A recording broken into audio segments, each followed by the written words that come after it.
There's Frankel and Frankel. There's a reason you need a special license to drive a big truck. So companies that hire drivers and put them in a big truck should be held accountable for what happens when one hurts you. Frankly, you need Frankel and Frankel. Visit truckwreck.com or call them 214-333-3333. Crosstalk with Derek Holland and the KMC Masterpiece at 9:40 this morning. We have breaking news on Dak Prescott. Oh, my gosh. The Cowboys have traded him? Oh, my gosh, no. Page 6 is exclusively reporting, Sean. New York? New York Post. Exclusive. This is an exclusive if I've ever seen one. Okay. Cowboys quarterback Dak Prescott and his girlfriend break up after 2 years. That is what they write. Page 6 can exclusively reveal. That's a sentence. After 2 years of dating, they can exclusively reveal this. That's a Mike Fisher report. In an unrelated story, they broke up in March of 2022. I thought we all knew this. But exclusively, Page 6 can reveal. Can we trace this back to any bad games from March? I guarantee you they're the only ones writing this article today, so maybe it is an exclusive. So they're breaking it today, but they say in there they broke up in March? They say multiple sources confirm the longtime couple actually split in March of 2022, but have kept it close to the vest, and that Prescott has been casually dating. Yes, I'm quite sure that the starting quarterback of the Dallas Cowboys, who has been without a girlfriend since March, is casually dating someone. Like, I'm sure he's not just sitting there twiddling his thumbs. And she has a rep? Yeah, Reps have been contacted? The next sentence, reps for the former couple didn't immediately return Page 6's request for comment. I didn't know Natalie had reps. Reps. Okay. So there you go. Let me clean up my Dak Prescott Twitter just to get all of this out of the way. 3 hours ago from Limu 10, and this is all stemming from our Josh Allen blow up yesterday, so I blame Bobby. Sharif, what about Dak and a first for Justin Herbert? My response, no, the Chargers would hang up. Stevie J, are you all the way out on Dak? No, I'm not all the way out on Dak. Eric, are you finally going to eat crow and admit Romo should have won his job back during Dak's rookie year? You were the leading person for Ride the Hot Hand, that 2016 team, and I just said, get over it. Are you finally going to get over it? This 7 years ago. Good Lord. All right, what else do I have in here? Sharif, what about Dak and a first for Trevor Lawrence? What? Jacksonville would laugh at you. They put their mascot on the phone in that G-string and laugh at you in your face. Herbert, Lawrence, Allen, laughing at you. And it's not an insult. I'm not insulting Dak. They just have way younger players who are way fresher into their careers, who don't have that rookie, who don't have that next contract versus being on a rookie deal. Yes, don't tweet me about Burrow or Lawrence or Herbert or Allen. No. Stop. 877-881-1053, truckwork.com text line. Roddy B for Carmelo Anthony. Sean Bradley for Shaq. Oh my gosh! Do you remember when LeBron was a free and people were talking about are you okay giving up Roddy B in a sign and trade if it would facilitate LeBron? Man, the amount of people like Sean. That was my I was doing the Mavs postgame show, Sean. Wow. Sean Bradley for Shaq. Can we get it? Can we make it happen? Stop. No. Now, I'm not saying Sean Bradley and Dak is the same guy, but you're not contracts with the quarterback.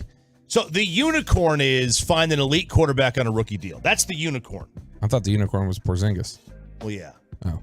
But like if you could find Patrick Mahomes on his rookie deal, Joe Burrow on his rookie deal, Trevor Lawrence on it, you know what I mean? You get them cheap and they're tremendous.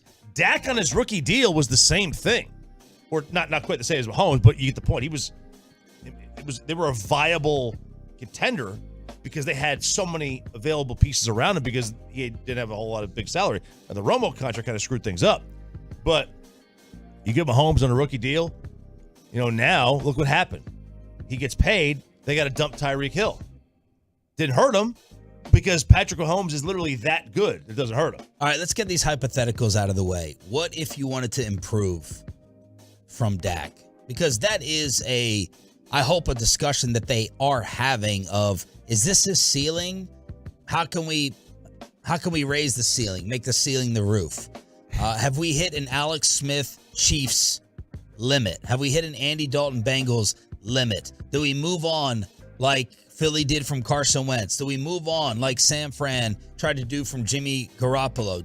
Is this what we should be doing? Did we see the ceiling in the divisional round against San Francisco? So, first off, who can summarize easily what it would take, what it would mean to move him? Is it even possible, unlike what we have in Denver with Russell Wilson? If you're talking about moving on from him and acquiring somebody else, you're talking about taking a $40 million bath on your cap. So, for this year. So, like, Dak Prescott traded for Aaron Rodgers. I mean, I don't even know that that's possible. Right. Like, I mean, maybe if you changed contracts or did some rework with them before you actually executed the trade, but as their contracts stand now, I don't even know that that's possible. It would cost you $9 million just to trade him, like off the cap, and that's before you talk about acquiring anybody else. So even if you go acquire somebody like Derek Carr, who doesn't have, I don't think he has any guaranteed money left on it. Even if you go acquire him, it's Brady. You're putting $35 million contract on top of the $9 million you've already lost. It's $44 million that you've lost. Brady, whoever else. The most feasible prospect for it is you trade him after June 1st, you split the cap hit, you do save money there, and you sign somebody like Brady instead of trade for somebody, and you come to some financial understanding. And the names I wrote down, Aaron Rodgers, even though the reports yesterday, Green Bay wants 2 firsts, and they're not going to pay. If they trade him, they're not going to trade him within the NFC. Lamar Jackson, drama there. Tom Brady, Derek Carr, Garoppolo, Trey Lance, Jordan Love if you want, or you draft one. The correct answer is there's 2 of them. Either you just keep the status quo. Yep. Or you trade him for picks. Nothing else. I don't want players in return. I want picks.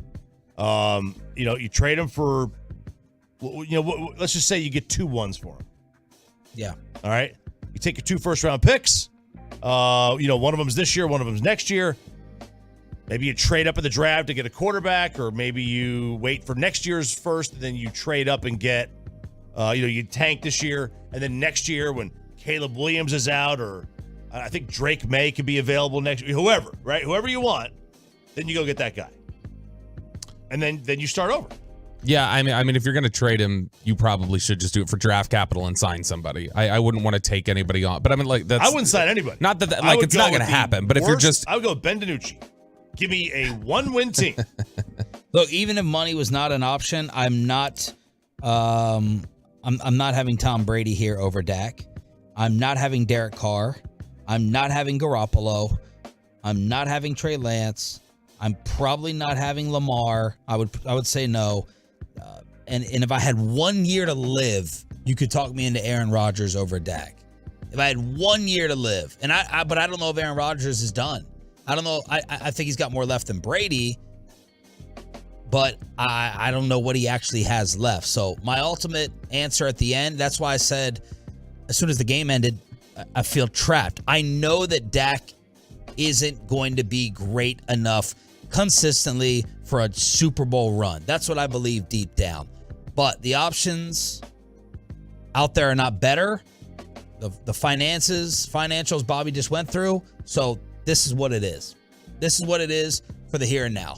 And we're just going to have to be happy with 10 or 11 win seasons and hope that you get a good run throughout the playoffs against the right opponent. Which you can. I mean, they've shown they get 12-win seasons here. Yep. They've won double-digit games, 3 of the 7 years he's been here. Yeah. And then in one of those years he got hurt, so let's just say 6. So that's 50% of the time. And that's what that's what non-elite quarterbacks but really good quarterbacks. Romo did the same thing. Yeah. Romo would get you, sometimes he get you 13 wins, sometimes he get you 9. And the other discussion that they need to be having in the Cowboys front office is, okay, since he's our guy, we're staying married, what can make the relationship, what can make it better? Is it possible to have a different offensive coordinator to take him to a next level? Can coaching take him to a next level? Does that mean a Kellen Moore replacement? Does that mean John Kitna back? Or does that mean the offensive genius Sean Payton? Like, is it in any way possible that Mike McCarthy was totally, completely safe until Dak Prescott's game and someone gets in Jerry's ear and says, you know, the only thing that can elevate his game is a guy like Sean Payton. That's the only way I could see something crazy happening with Mike McCarthy. That's it. Because that's the other discussion to have. How can Dak reach another level? And can it happen through coaching? And does that mean something with Kellen, Mike, or Peyton? Those are my discussions I'm having. Yeah, I mean, I would never say never that somebody couldn't get into Jerry's ear and sell him on that idea. I would just think it's highly unlikely. I think the biggest thing right now is that they're probably reviewing is, do we have all the right assistants here?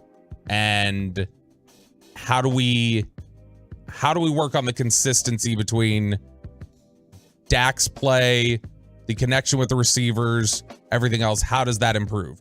Is the connection between him and the receivers, is that about changing receivers, or is that about working on something with Dak? Is that about, does the receivers coach need to be better on coaching guys up on what they're reading and to see the same thing as Dak, or does the quarterback coach? Those are the things that I think they're evaluating right now in terms of just, we know we can have a productive offense. How do we have a consistent offense? There is the other that, if your quarterback desperately needs an OC that bad, maybe hitting the guy. Yeah, but I mean, we're talking about there is just, like I said, not even about the OC. If we're talking about the connection between him and the receivers, and are we getting, are we getting somebody who is coaching the receivers properly to see the game the same way as the quarterback? Or is the quarterback being coached correctly and taught correctly on, hey, this is what the read is, and the receivers are seeing it? That's different stuff than just scheme and gameplay to drawing it up. How long is Michael Irvin, Peyton? Just go ahead and tell me. Yeah, it's about 50 seconds. All right, here's the playmaker, Michael Irvin, when we asked him whether they should consider moving on from number 4. We say that as if it's like going to the store and putting down some money and paying for candy. Right. It doesn't work that way. Yeah. You don't put Dak out of it. You don't get rid of Dak talking about let's just go and look for another. There have been teams out there looking for quarterbacks for 25 years, 30 years. No, you don't get rid of quarterback saying let's find another. Now, if you stumble on another one, then you come back and look at getting rid of this one. But you don't move that kind of way in the NFL and talk about having success. So if people are saying that, shut the hell up. You don't know what you're talking about. You're going to put us in a bigger hole than we already in. At least we're in the fight right now. You're going to have us out of the fight. Just shut up. Crosstalk with Derek Holland and the KMC Masterpiece next. But let's get you over to Platinum Chrysler Dodge Ram.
frozen up court. That's it. The Wizards win.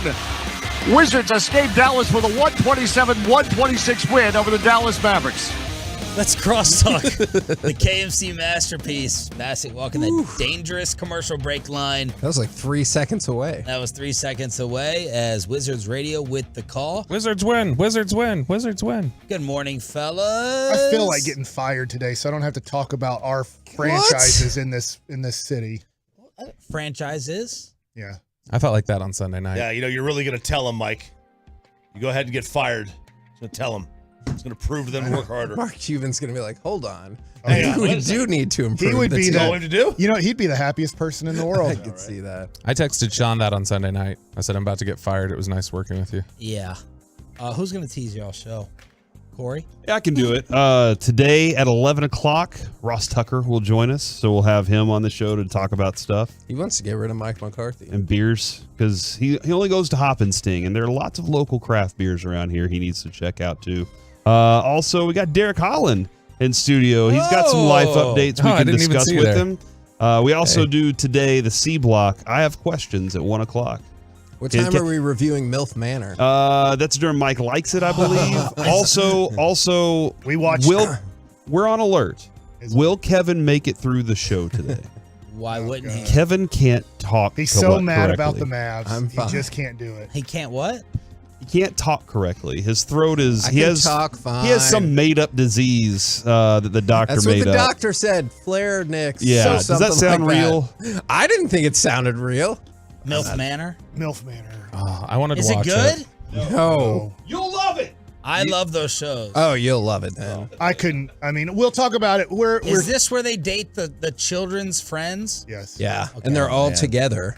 All the moms and sons are together living in yeah. a house, and the moms are trying to F the kids, and the kids are trying to F some of the moms. I mean, that's true. man. That's true. That sounds awesome. It kind of does. What reality garbage show did you ever like? Wrestling. Oh. Okay. I didn't really like The Bachelor much. Yeah. Man, I mean, you I guys remember were all about The I remember Bachelor. early on, like the first Tony few Casillas. years. Casillas was Troy was. Not us. No. Hold on, Corey. Let's we were change more this. housewives. Revisionist history. We're Bravo celebrities, not ABC. They're claiming that they were not into The Bachelor. Yes. Dude, we showed up. Yeah. All right, Kevin and I had been out working our asses off. All right, because that's what we do. We're out there in Oxnard getting extra interviews, doing late night shows. Nobody's awake at nighttime in California. And so we walk into this beach house. Sean is sitting there with his laptop on his lap. I'm presuming this is how you do most of your life, just listening to the way you talk about it. He's sitting there. Choppy, I think, is kind of floating around. Fish is sitting there on the couch, shirtless in his tiny shorts. And we walk in and we're like, hey, how's it going? Sean and Chop and Fish all go, Such a liar. No, that is what happened. You guys go, it's the finale. You all said it's the finale, and we're like, okay. You grossly have us mixed up with somebody else. Nope. Literally have never seen The Bachelor Why would we not beyond own episode 1 Why of would any we season. not own watching The Bachelor when we do every show on Bravo? Well, you also own that you were really excited to see Chris, what's his name, before he got fired off the show. Chris Harrison? Yeah, y'all were like, oh my God, are you going to go talk to him? Well, Victor Newman more so. You guys were so pumped about it. We were in on Victor Newman. Yeah. $1 million listing New York and LA is something that I've watched quite a bit of. Yes, there you go. Frederick's off that, didn't he? I don't know. He did. He went from New York to LA, right? I stopped watching that one. Derek, any opinions on Scott Rowland and the Baseball Hall of Fame? Man, I'd like to see like Andrew Jones get in or Gary Sheffield get in there, but Scott Rowland was the first batter I faced in my career. Wow, really? The very first batter. It should have been a ground into a double play, but we dropped it at first base. Who dropped it at first base? What year was it? Chris Davis. Call him out. Oh yeah. Chippy. Who was the last hitter so far that you right now? Who was the last guy that you faced last year? It was a minor leaguer. Okay. Sorry, man. I didn't make it back to the big leagues. Oh, I was just trying to just put that in my face. My last big leaguer you faced. Anything else you want to? Can't be as bad as mine, stuck with Derek. The My Bachelor. last pitch I ever threw in the major leagues was a home run by Ryan Howard. Oh, no. What isn't that nice? Yeah, but was that in his 50 home run season? I'd have to whatever he All did right. in 07. I'm bringing up the Kwame Brown issue to you two. more so to Derek. I was hoping he's you, recent. because I heard you talking about with Michael Irvin too. So Kwame Brown basically said he'd rather have his life than Michael Jordan's. That you're known as the all-time. Hear it out. You're the all-time bust with $60 million, but you can go out anywhere you want, right? You can live your life. No one says a word to you. And on the other side, you're the best of all time. You got all the money, all the accolades, but you're swamped. You're a prisoner in your own home. It shows how little Kwame Brown put into practicing basketball. I know, but I want to know. Also, none of us can really answer that unless you've seen the mob of someone that's a celebrity, right? But who were you around or played with where you felt bad for them going out, where it was a mob scene, it was crazy, or you just saw it on another team? I mean, I've seen it with. I wouldn't want to have that guy's life. I've seen it with celebrities that have been around. I've seen it with players that I've played with. Who? Name Cole Hamels is one for sure. Cole Hamels? He gets bothered. Everybody wanted to know if he'd be an ace in 3 years. Trying to think of somebody. How do you get your hair like that? Like Trout seems like he could probably Piazza disappear. for me in New York. I mean, it was insanity. Yeah. Would you? Did Yeah, you ever because think, I don't want that life? No, I would want it because I don't want from your about life. 5 years old, you put in, when you actually make it that far, usually most people, there are Kwame Browns that are just that talented that don't really have to work very hard and then make it. But most of the time, you've sacrificed a whole bunch to try to make it to that level. And I want it to pay off. I want the greatness. I want the hopefully championship 2 or 3. I want the Hall of Fame. If that means that I have to call everywhere and make sure I have a private room in the back and I sneak in and out of places, I would much rather want that everything that I sacrifice ended up paying off rather than, hey, guess what? I didn't work very hard, but they kept paying me because people thought I would be good at this thing. Can I ask you a quick question? Why is it that Kwame Brown gets listed as the all-time bust? Kwame Brown took him. But Kwame Brown is Kareem Abdul-Jabbar compared to Anthony Bennett. Anthony Bennett is a zillion times worse than Kwame Candy? Brown. And he's Anthony Bennett is the worst #1 pick of all time. I know who the worst #2 pick is. Yes, I'm aware of your. I get it. Sam Bowie? No. No, he lasted, I think, 1 day as the #2 pick. Who? Len Bias. Oh my gosh. I told you. That's what I said. Yes, I thought I'm you were at least aware. gonna go with No, What else were you Darko thinking or about the something. Kwame I mean, topic? that ruined the Celtics organization. That ended it. What else were you thinking about the Kwame Well, topic? I just look at it as this is what you sign up for. This is what you want. I want to be the greatest. So, even you got to understand that's what comes with all this is the people that are out there that make you who you are. You should be respectful to them. Hearing what Michael Irvin said was a great example too. Like, he wants that attention. He wants to be able to know that he did something for the community. He wanted to be able to say that he gave, for instance, the Cowboys the reward, the Super Bowl, whatever it is. That's what, as a player, that's what we want. We want to know that we did something for the community, being able to help them, and they're showing us that love by, hey, can I get an autograph? Yeah, for the most part, but now granted, I'm nowhere near any of that stature at all, but the only time that I would say it would bother me is being with family or getting dinner, and also maybe at a sporting event, because I get into the game. I want to watch the game. I'm not there to sit and talk and be buddy right now. I want to cheer for my teams and do that. So I would say that would be the only thing that would bother me. But other than that, come up, talk to me, say hi, whatever. I've never had any issues with that at all. And I think all the other athletes that I've met along those lines are the same way. Nobody's really been like a dick, no. All right, hey, Wolchuk. All right, Yeah. All right. I'll say this. Look, you have to live with yourself. No, you cannot say that. A second ago. You can't say that. You have to live with yourself and find happiness. But I hate my career. I hate that it ended up being that way. I thought I was going to be much better, and it ended up being, hey, I was for 5 different seasons an up and down guy from the major leagues to the minor leagues. And it's like, damn, everything that I thought I would be, everything that I put into it, and that's as good as it turned out. You're somebody's daydream. I understand that I'm in the, He is. If my kid turns out to have the same major league career as you, I would be like, yeah, I'd grab the moisturizer right now. Yeah. I would sign up for that in a heartbeat. But Lubriderm?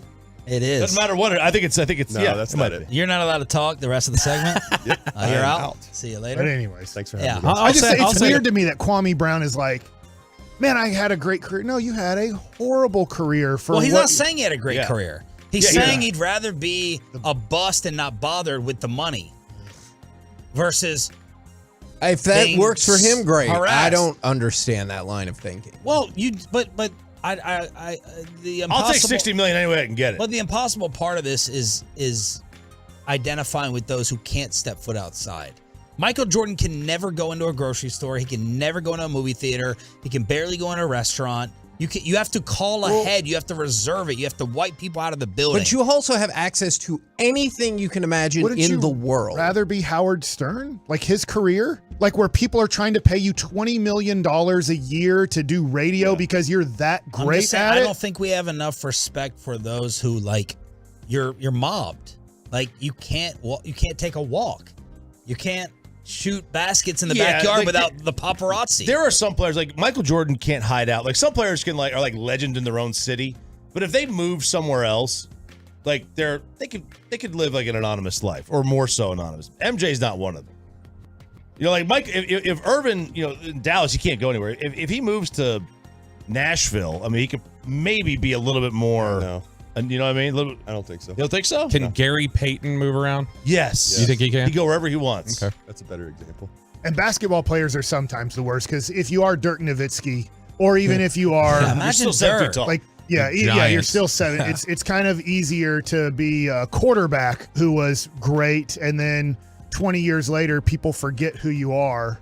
You know, just like people on the internet who I used to work for still think that Troy Aikman was worse than Tony Romo and Dak Prescott. Mike Trout could go to Top Golf. I get it. All right, we're back tomorrow with Babe Laufenberg, Hollywood Dave Hellman, Oh. and Ross Tucker. Yeah. What? Hellman's Sean, can I speak yet? Hellman's getting crushed. Am I allowed to talk? You need to look up something called the FCC. Can I raise my hand to speak? You're allowed to say that by the FCC. For Yeah, the actually you record. are. Yeah.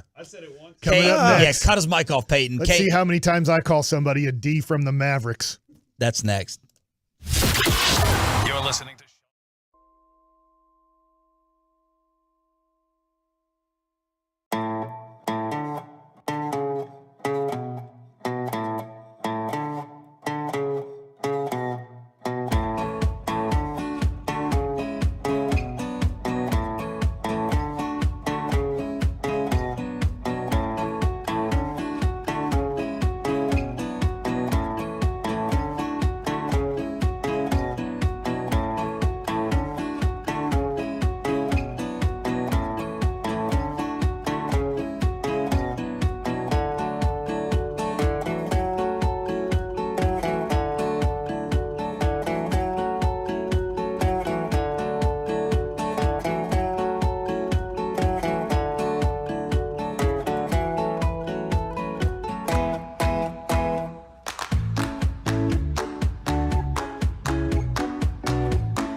From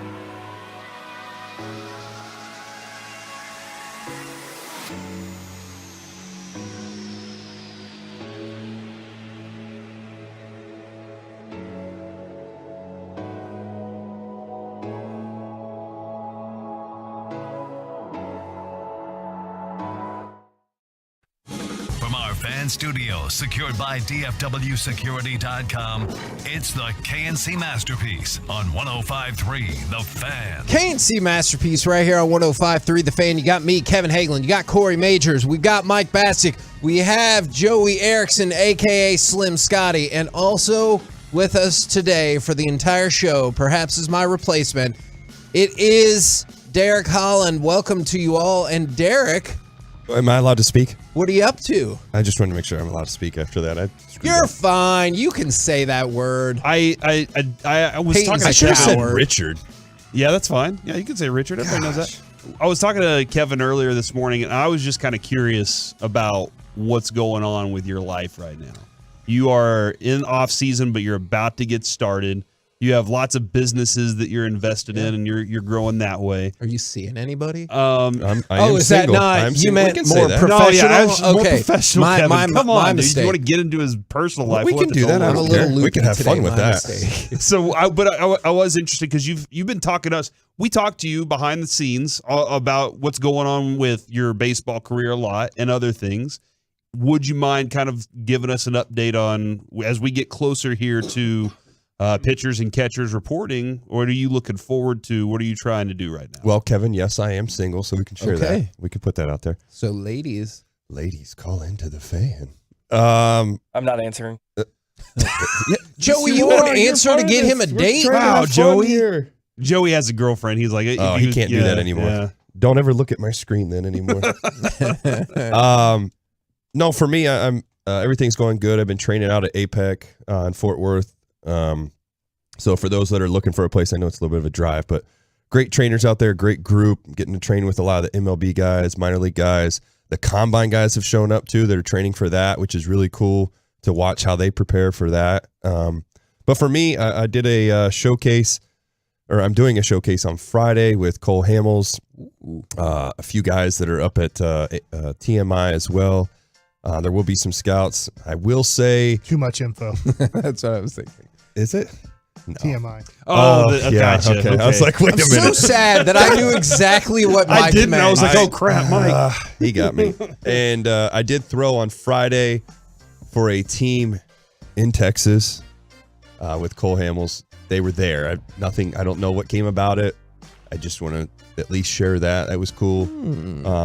I don't know which team it is. There's only two choices in Texas. Do you feel any different pressure now in this respect? Like, no, for me, there's no pressure. I mean, I just want that opportunity. And I will say, I mean, for the record, yes, I would love to have that opportunity just to try out for the Rangers. Okay. If I don't make it, cool. I can retire as a Ranger. That's just something I want to be able to do because it's where I started my career. I wanted to finish there. You know, I know I'm not a Hall of Famer or any of that stuff. It's just for my own personal thing of just being able to say, man, you completed it all. You went, set out what you wanted to do as a kid.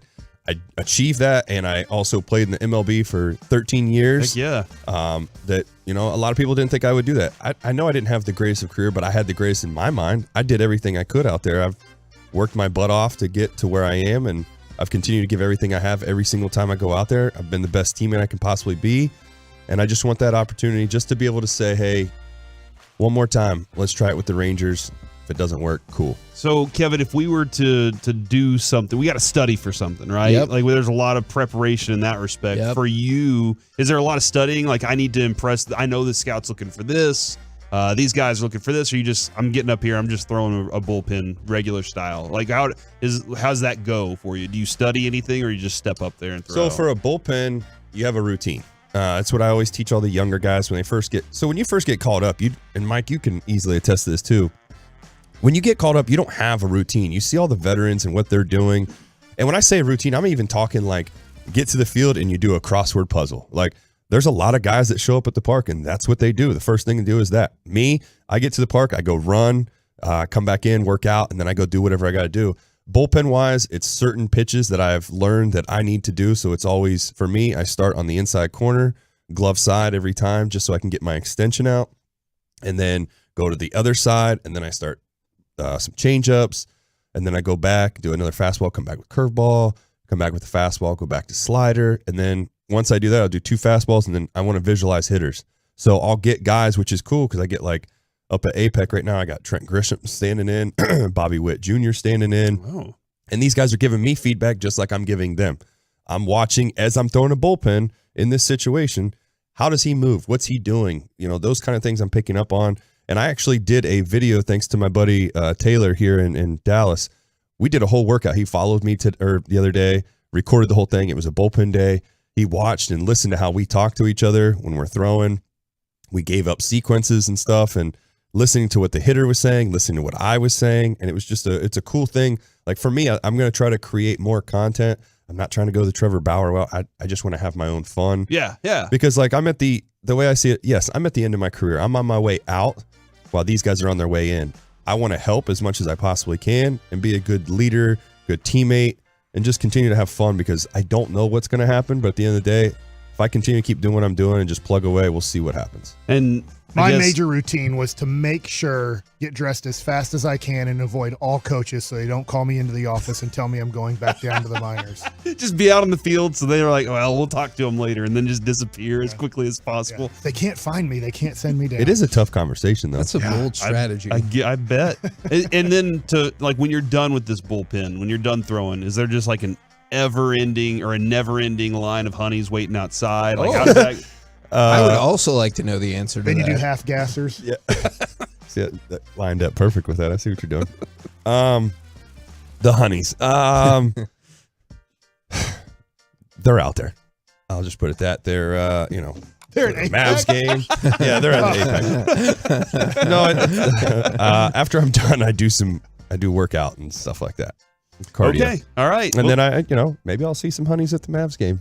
Or the Stars games. I go to those. There's your update, Kevin, on Come Derek take a shot with me. On Derek Collins Live. Come take a shot with him at the Mavs game. By the way, wait. That's tradition with Mike and I. And then one of my buddies, Mern, who lives here in Dallas as well, and Zaid. I want to give them a shout out.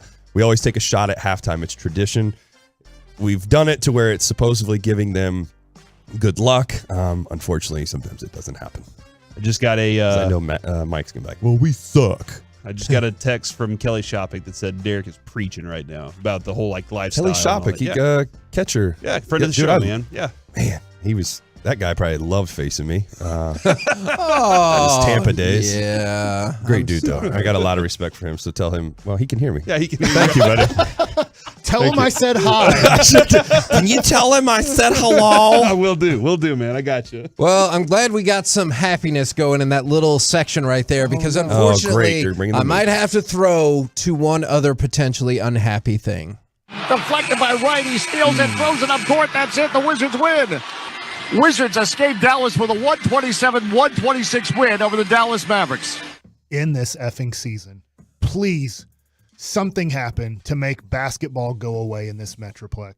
I was somewhat perplexed why it seemed like they ran the exact same play just about 3 feet further back on the court and were surprised that it got broken up very similarly. Well, can I say this, though? Why didn't Luka just try to take – he's so good at creating the foul.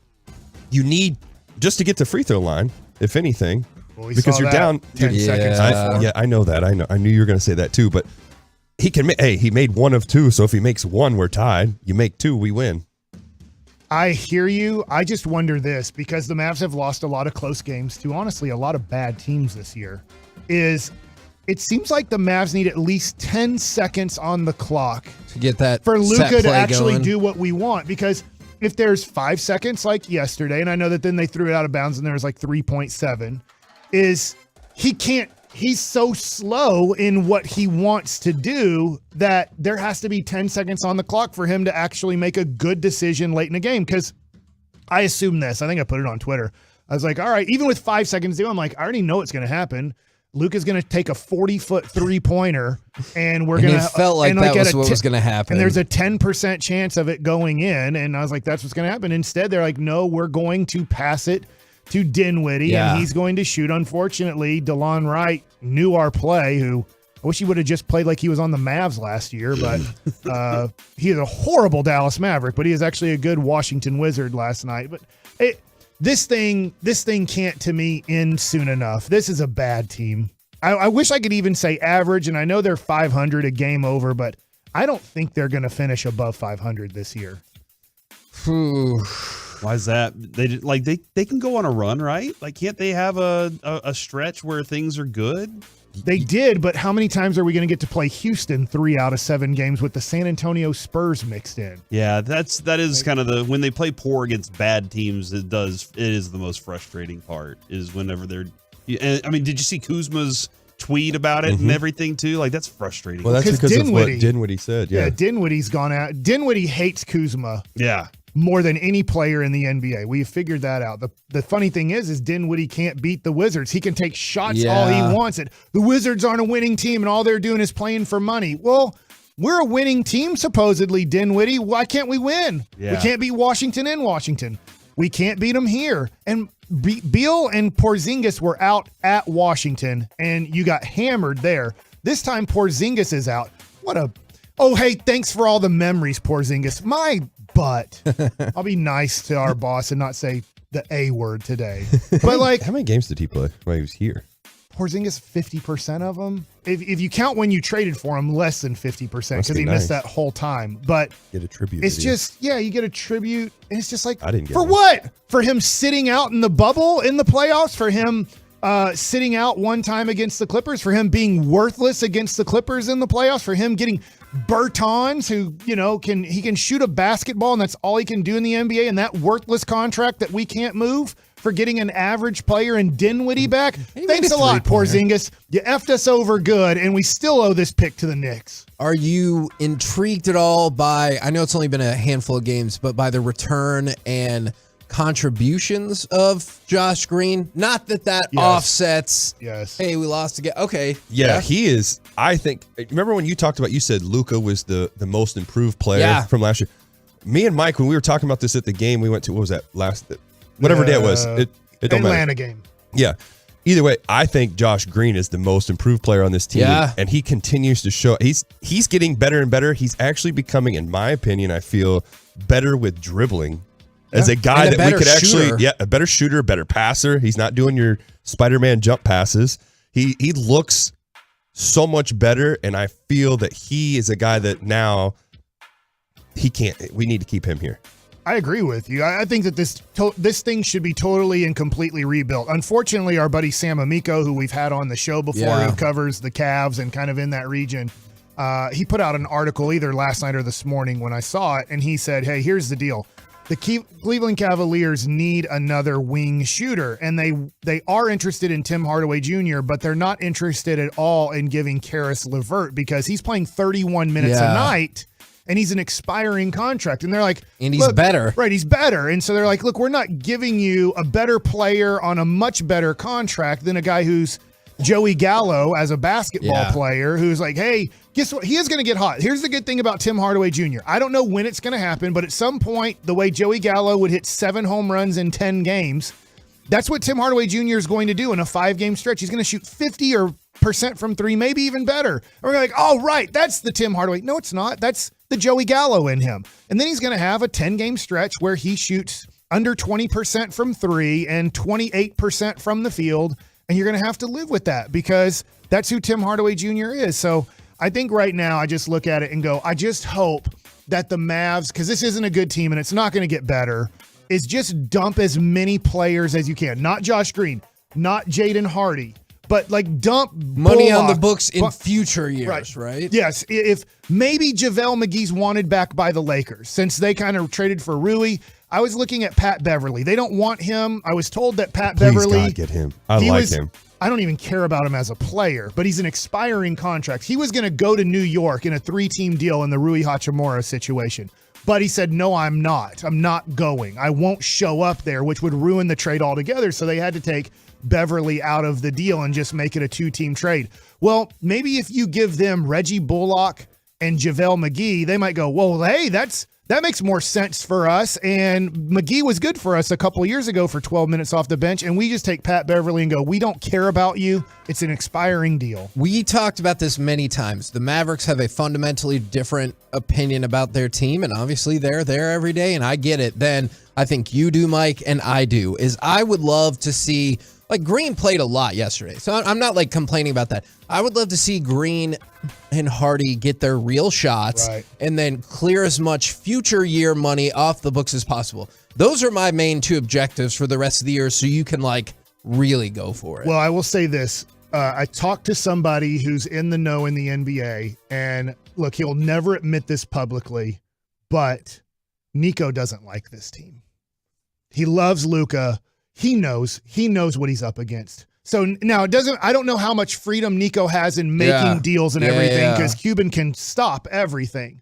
And he stopped a few things from possibly progressing because of money situation with Mark Cuban. Stupid. But Nico does know that this team isn't close to good enough to truly compete like year after year for anything. But he might be completely and totally stuck with nobody in the NBA really wants Tim Hardaway Jr. Nobody in the NBA really wants Reggie Bullock for what they're trying to get back, expiring contracts and possibly future assets. So he knows that this team isn't good. Derek, I can see something's on your mind. I'm going to give you the option at some point if you want to just take over a segment. And we'll talk about exactly what you want to talk about, I promise. I just want to add to it, that's all. Okay, go for it. Okay. So the only thing I was upset about too last night, and I texted it to you right away, why did we take Dinwiddie out? He was one of our hottest players at that moment, and brought in who did we put? Dorian Finney-Smith for a defensive replacement. Why didn't we take out Tim? Yeah, you kept Tim Hardaway in. When we talked about this multiple times, Timmy's the thoughts about Tim one. Hardaway's defense continues to baffle. I think we're finding out that Jason Kidd is really close to that Brooklyn-Milwaukee coach that we were afraid of. Crap. We're the KNC Masterpiece right here on 105.3 The Fan. Coming up next, it's time for NFL fiction or nonfiction. Get ready. We'll do next right here on The Fan. Blasting out 100,000 watts.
half. This extra point He kick. missed it. He pulled it.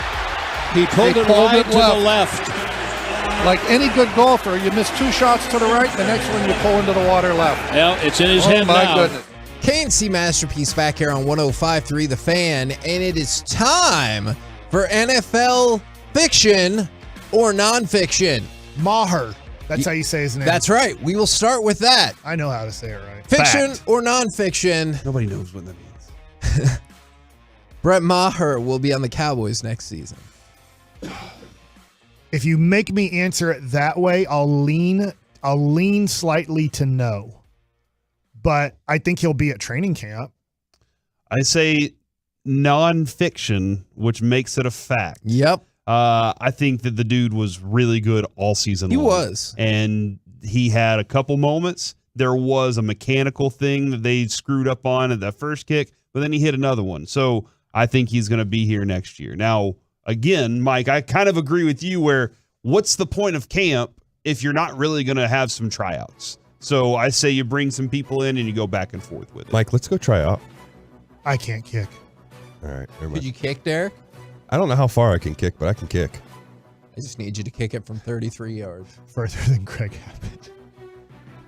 That's what he tweeted out, Greg I know, Abbott. That is I not a know. Mike Bassick opinion. I know. Somebody gave a good joke to it, and I just did the the hand over the face. Like, oh Yeah. my God, that's God, Betting- it's good, but God. Betting odds are overwhelmingly in favor of Brett Maher being on the Cowboys roster in week 1. Minus 300 say yes, he will be on the roster. I think he will too. You would feel, though, to Corey's point, really dumb if you don't go try to get somebody in for the sure. offseason that you believe can compete with him. Sure. Because if in week 1 he misses 2 extra points, because luckily the one that was a field goal was, I think it was it 7 yards closer? Did they stall out at the 8-yard line? Something like so that. it was a little bit closer. Yeah. He did make it. That was great. But I'm just wondering, because he never kicked another extra point. So, I mean, he still was 0 for 1 on extra points in that game.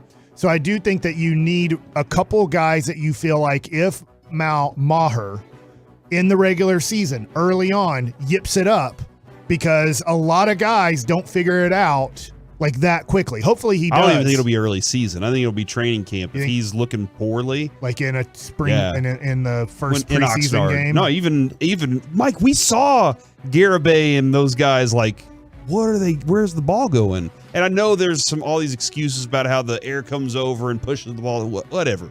You'll know if the guy can kick the ball straight or not based on how poorly he looked. And I think you'll get a really good example. But again, have somebody else there, go back and forth with it. And maybe it is the games that are the decider, but I think most of their information will come from practice. But he can kick from far. I think he's just got the yips to the short one. That's kind of what I'm curious So about as well. I think he'll be here. I think they're just going to have to bring somebody in to give him competition for the field goal side of it, because obviously you saw it even in the game. He was fine outside of field goal range. NFL fact or fiction, and this might be my boldest question in the segment.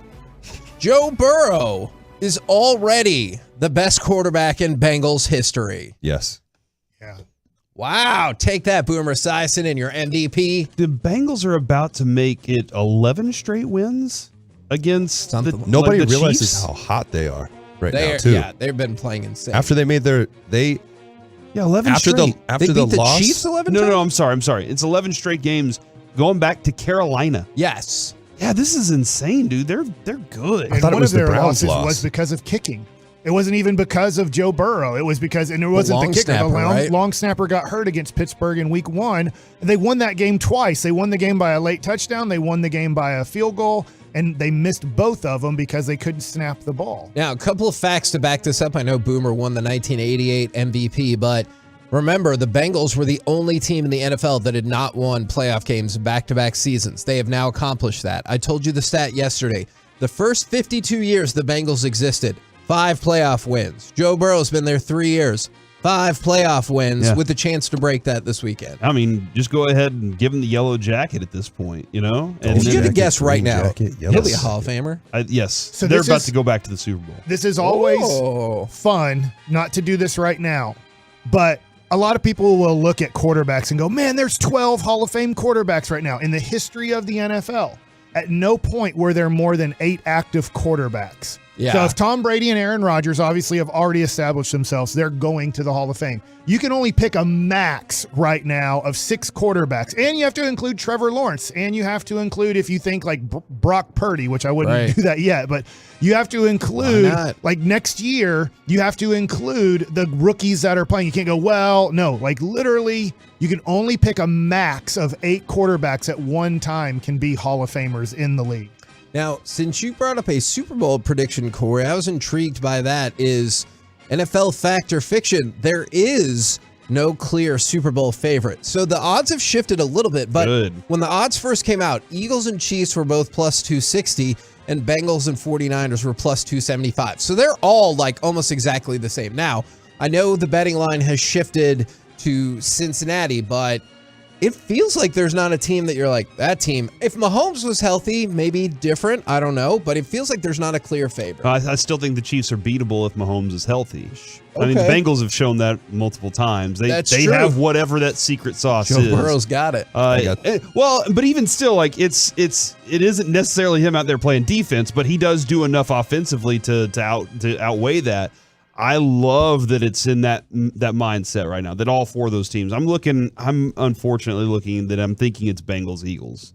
Yep. And that's kind of how I feel about where that's going. I'm excited about it though. I'm really hopeful for that what happened last year, especially Mike, since the Bengals and Derek, they didn't have the relapse of losing a Super Bowl. They lost it and then said, we're going to storm back in this thing. Yeah, but the way that they started the season was tough. You definitely thought they did. So you can't sit and say that, but I mean, again, they haven't lost since they played against the Browns. I just want to throw that out there. Yeah. On top of that, I also agree with you. I think it's definitely going to be a Bengals-Eagles matchup. Oh, okay. Let's go from that to... Wait, where is the 49ers-Eagles game at? Philly, right? Philly. Yeah, it's definitely... Well, and Mike, you brought this up in the past. I don't know if you feel this way still. NFL Fact or Fiction championship weekend is going to be boring. I lean to fact. I think Kansas City, unfortunately, looks like Buffalo, except Buffalo doesn't have the excuse that our quarterback was that hurt. I mean, Josh Allen might have had a little bit of dings. So does probably Joe Burrow right now. But I think playing on one leg, which he's going to try to do, Patrick Mahomes, makes this thing probably an easy victory for Cincinnati. And I honestly don't know. I do think San Francisco can beat Philadelphia, but I don't think it'll be horrible, but I could see where Cincinnati wins by double digits and Philadelphia wins by double digits. Does Chad Henne play? I think he does at some point. I think he does. I think so too. I think Patrick's going to do everything. He's a warrior. He's the best quarterback in the NFL, even when he loses to Joe Burrow this weekend. I still think he's better than Burrow. I can see the national narrative going, well, he's 4-0 against Mahomes, but I don't think it's fair for Patrick Mahomes on this one. Hey, you got beat 3 times as a healthy quarterback by Joe Burrow. I think this time you're going to look at what Patrick Mahomes tries to do early in that game, and then they're going to go, we have to take him out. Like I get he's trying, but this is just not fair. NFL Fact or Fiction, the Cowboys will be back in the playoffs next season. Fact. I think so too. Yeah, I mean, I don't think they're going to make some huge overhauls that like create new culture. McCarthy, I think, will bring the same culture back. Now, the question is, can they have the same defensive culture if Dan Quinn goes and takes a head coaching job? Can they have a better, upgraded offense if a new offensive coordinator comes in and is teaching different things? I mean, if you watch Kurt Warner's studies right now, study ball, I love it. And he's just pointing out some of the details in the Dallas offense that are limited and keeping them from being great. It's a little bit of discipline and a little bit of understanding what the exact reason is that you're doing something. A lot of times they don't understand the why. So I think they will be, but they have 2 coordinators they're probably going to have to replace. Dak has proven he's going to win regular season games against average to bad teams. He wins almost all of them. And then they also proved this year, I don't think you want good team. Yeah, and you don't want to do this either. You don't want to have 5 games where you play Cooper Rush, but they proved that even if you have a backup quarterback, we can figure out a way to win. They did it with They did it in a weird way with Andy Dalton. He only played one game under 500 as the quarterback of the Cowboys. And so I look at it and go, yeah, they're going to figure out a way how to win 10 to 12 games again next year. Now, bouncing back to what we were just talking You didn't about. let Derek answer. I know, we got to move. Is Mahomes and Thanks, guys. Burrow will be the new Manning Brady. Yes. You locked in? Non-fiction. I forgot if I should put a non. Oh, yeah, sorry. Non-fiction. Man, are they going to be? Didn't it always feel like you were a couple rounds in when Brady and them? It wasn't always the championship game, but it was somewhere. Because the Patriots are the easiest division that's ever existed, and they just got to buy every year. It's interesting. Pittsburgh's going to have to step back up at some point because to make that division difficult for the Bengals, or I guess the Browns have to. But but yeah, I think that they'll have lots of matchups that are like this. You know what? Because you said that, I have a special fiction or nonfiction just for Derek. Fiction or nonfiction, Derek? Deshaun Watson is still a really good quarterback. Non-fiction. Okay. When will He's that gonna? show? I think he will be the most improved player next year. Oh, okay. And it will definitely show up right out the gates. Okay. So you're bullish. And I think they're gonna, for some odd reason, because wasn't it DeAndre Hopkins that once out or once traded or something? I mean, Wasn't I that know one of Diggs his? is upset right now. I know Hopkins had It was one of them, and that was something like they played together before. Okay, then probably Hopkins. He was great with Houston. Yeah, so that was something that I could see happening possibly. And if that does, man, that's going to be wild because then you have Cooper, Peoples-Jones, and him. So I feel like the Browns will be much more improved next year. And then my factor fiction catered just to Mike. The Jacksonville Jaguars will be back and will be a playoff force for a long time. I think for the next 2 years, they easily win that division. Now, it just matters how much. I do think the two quarterbacks in this draft, the two main ones, are going into that division. I think Houston gets either Young or Stroud, and then I think Indy gets either Young or Stroud. So it matters about the development of those two quarterbacks in that division.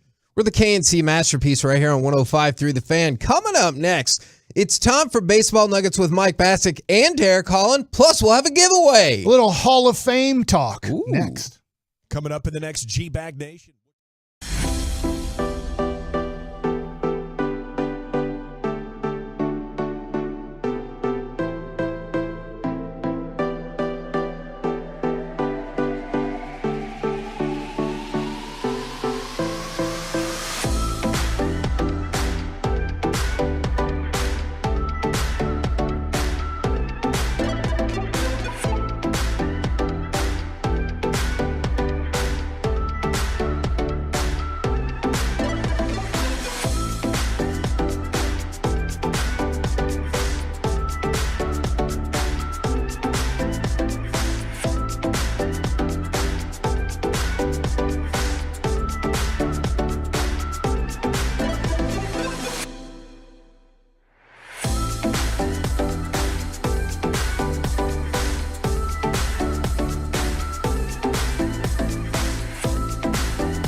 on 105.3 The Fan, and it's time for Baseball Nuggets with Mike Bassick and Derek Holland. All right, Derek Holland, Hall of Famer Scott Rowland.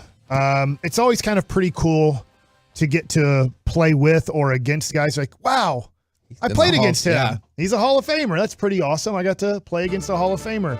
I can't remember, I can look it up real quick, but when his career ended, I don't believe you would have faced him, or did you face him?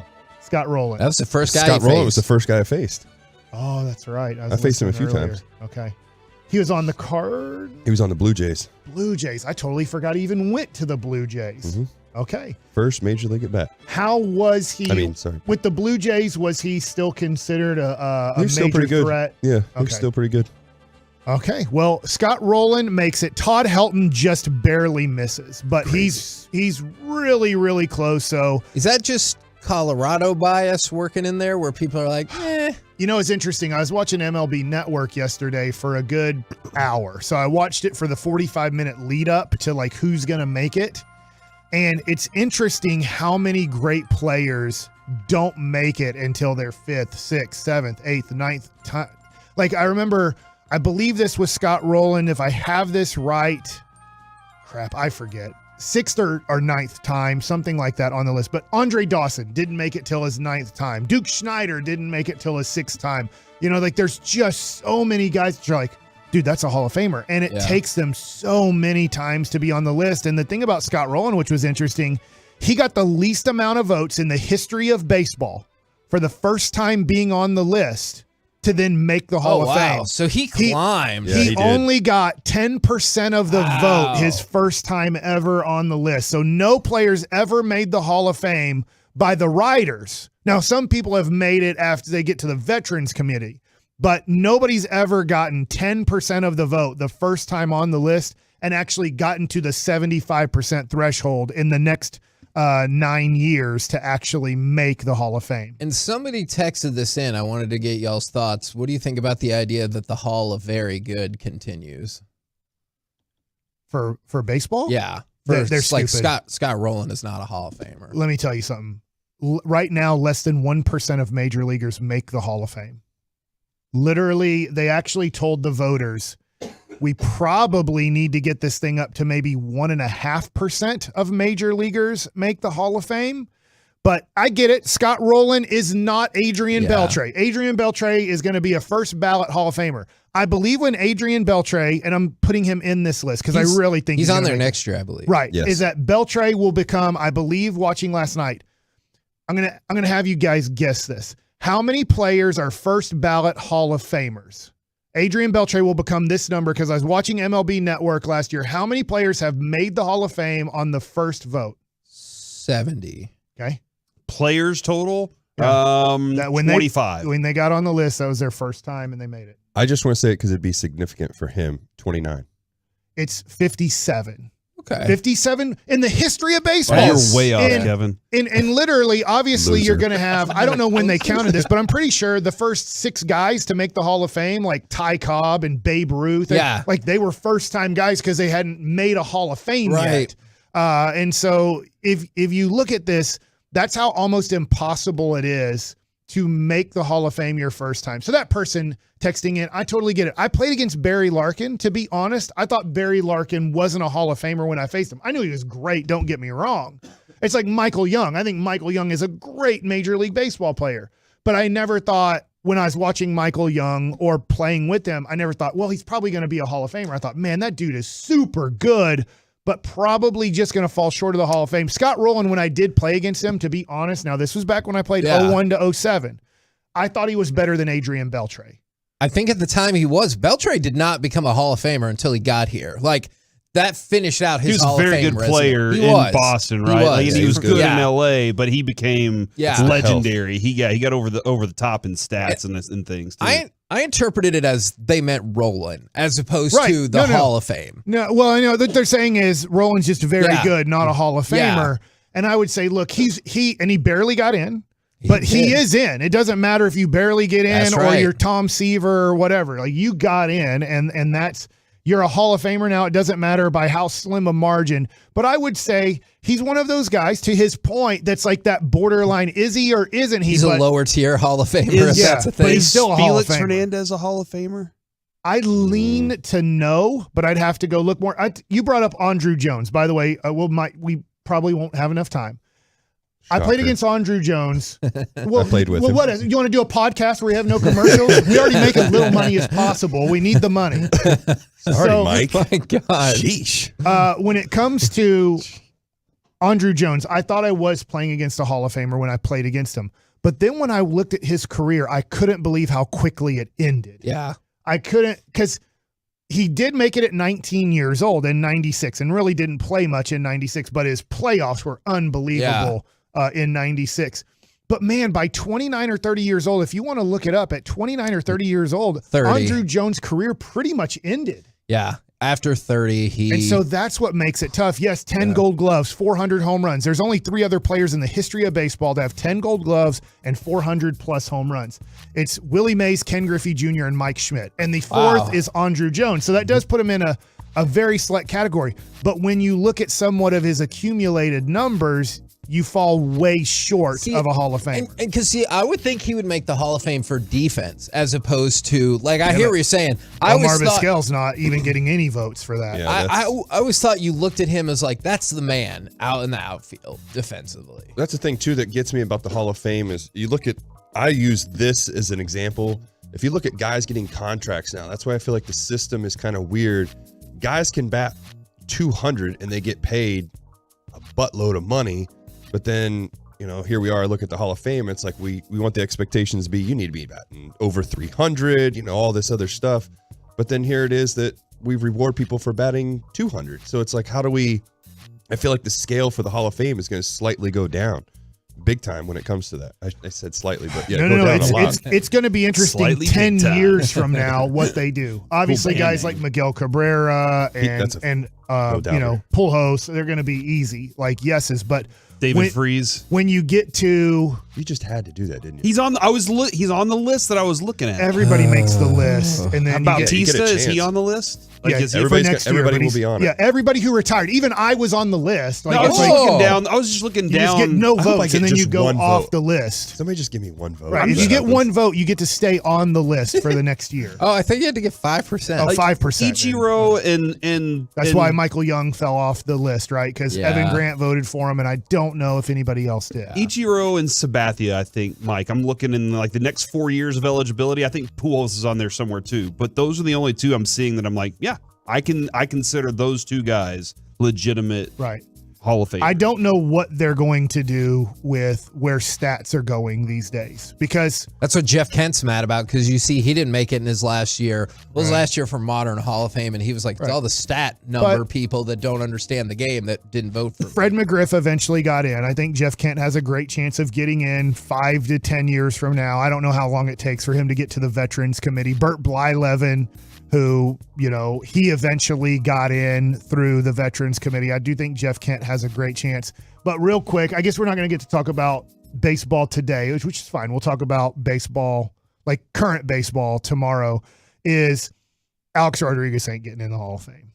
Oh, yeah. What did his vote total do? It's still well under 50%. Oof. And so I think it continues, right? Barry Bonds, Roger Clemens. If you want to put Sammy Sosa and Mark McGwire and probably our guy Rafael Palmeiro, right? Because very few people in the history of baseball, 3,000 hits, 500 home runs in the same career is like a no-brainer. Yeah. But for Palmeiro, he didn't make it. What's going to be interesting is I guess you go on to the next year, because so next year Jeff Kent will have a chance to make it, because I just forgot.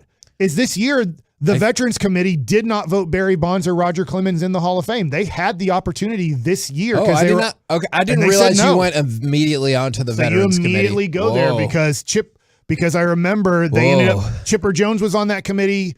Greg Maddux was on that committee, and they played with Fred McGriff, which gave him somewhat of a major advantage, right? 2 of his former teammates were on the committee to vote yes or vote no on these guys. And enough of the people, even on the Players Veterans Committee, voted no to Bonds, voted no to Roger Clemens, their first time to be off of that ballot, voted no to Curt Schilling. Now, Curt Schilling's different. It's not steroids, it's politics. Don't vote for me, yeah. So that is weird. So dumb. When it comes to Alex Rodriguez, I think he's going to have to sit on this ballot, not make it. And his hope, I'm going to think, is that eventually Bonds or Clemens makes it through the former players and can pave the way for a guy like A-Rod. And you would ask, I think Felix Hernandez is a Hall of Famer, but when you look at the cumulative stats, I'm curious how he gets judged. But I think you can look at it and be like, he was the best or one of the best in a very specific period of time. Did you see Peter Gammon's tweet yesterday? I did not. Somebody had tweeted out a picture or a video of Barry Bonds hitting a bomb. I mean, it was just a bomb, and their tweet said Barry Bonds was something else on steroids, and Peter Gammons pointed out he was also a 3-time MVP before that. Yeah, I think, and I guess is it that you just can't trust that back then he wasn't. Like, I don't know. He was 3-time MVP before then. I feel like it's pretty well documented about that. He got so mad at McGwire and Sosa's hype and what they did. And that's when he said, screw it. If my career at kind of a 30-plus home run, 30-plus stolen base guy on a consistent basis, and what I'm doing isn't going to get the love that I believe it deserves, then I have to do what they're doing, and I'll show what I can do on what they're doing. Hate it. We're the KNC Masterpiece right here on 105.3 The Fan. Coming up next, former Dallas Cowboy, Odyssey NFL insider, and I fear perhaps Philadelphia Eagles fan, Ross Tucker. It's all next right here on The Fan.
From our fan studio, secured by DFWsecurity.com, it's the KNC Masterpiece on 105.3 The Fan. KNC Masterpiece right here on 105.3 The Fan. We should be hearing from Ross Tucker in just a few minutes. But in the meantime, a couple of basketball injury updates for you. And the people have demanded that perhaps we just give the segment to Derek. We might need to figure that out at some point in the show. Did you guys see that Zion is going to miss at least 2 more weeks and KD is out 2 more weeks? Hopefully we don't play those teams because that's an L for the Mavs. Because whenever their best player is missing, we usually take the L. Luckily, we beat Brooklyn before they became Brooklyn.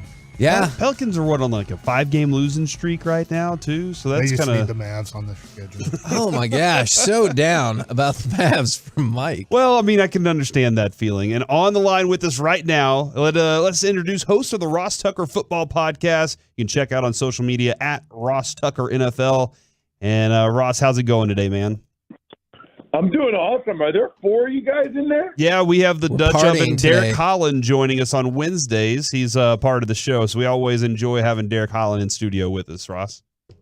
Nice. So you guys got like a whole D line ready for me. You only got one former offensive lineman here. I'm the best left guard that started the last 7 games of the 2002 season in Dallas Cowboys history. Huh, what a specific stat, but I think that checks out. That does. Let's see. People forget that. Yeah. You know what's amazing? I don't know if I ever told you guys this. Corey, maybe I told you. But I'll meet people all the time, and I'll say to them, and they'll tell me they're the biggest Cowboys fan ever, right? Like everybody thinks they're the biggest Cowboys fan ever. And I'll always say to them, oh, okay, well, I got a trivia question for you. Who started the last 7 games at left guard in 2002? And it is hilarious because they'll be hemming and hawing like, oh, I know this. Like, I'm like, dude, it's me. It's literally me. Nobody else would ask you that question. That's going to be my new default answer when somebody asks me a specific question. I'm going to be like, is it you? I'm just going to say, is it you? Also, that story was awesome. Here's a future suggestion for other radio hits if you want to mess with somebody. Just say I got a story and then just say I meet people all the time and then just stop the story and see like how they react to that statement. I like that. All right, Ross. We've been trying to figure out what exactly went wrong against San Francisco, and obviously we'll give the credit to San Francisco's a good team. Never. But also, you got to give them a little bit of credit. They are a good football team. Have you met me? The other part, though, is while we were watching this thing, Dak, everybody's like, Dak is bad. And then there were some, hey, offensive line wasn't great, too. What did you see with this offense that needs to kind of be picked up on?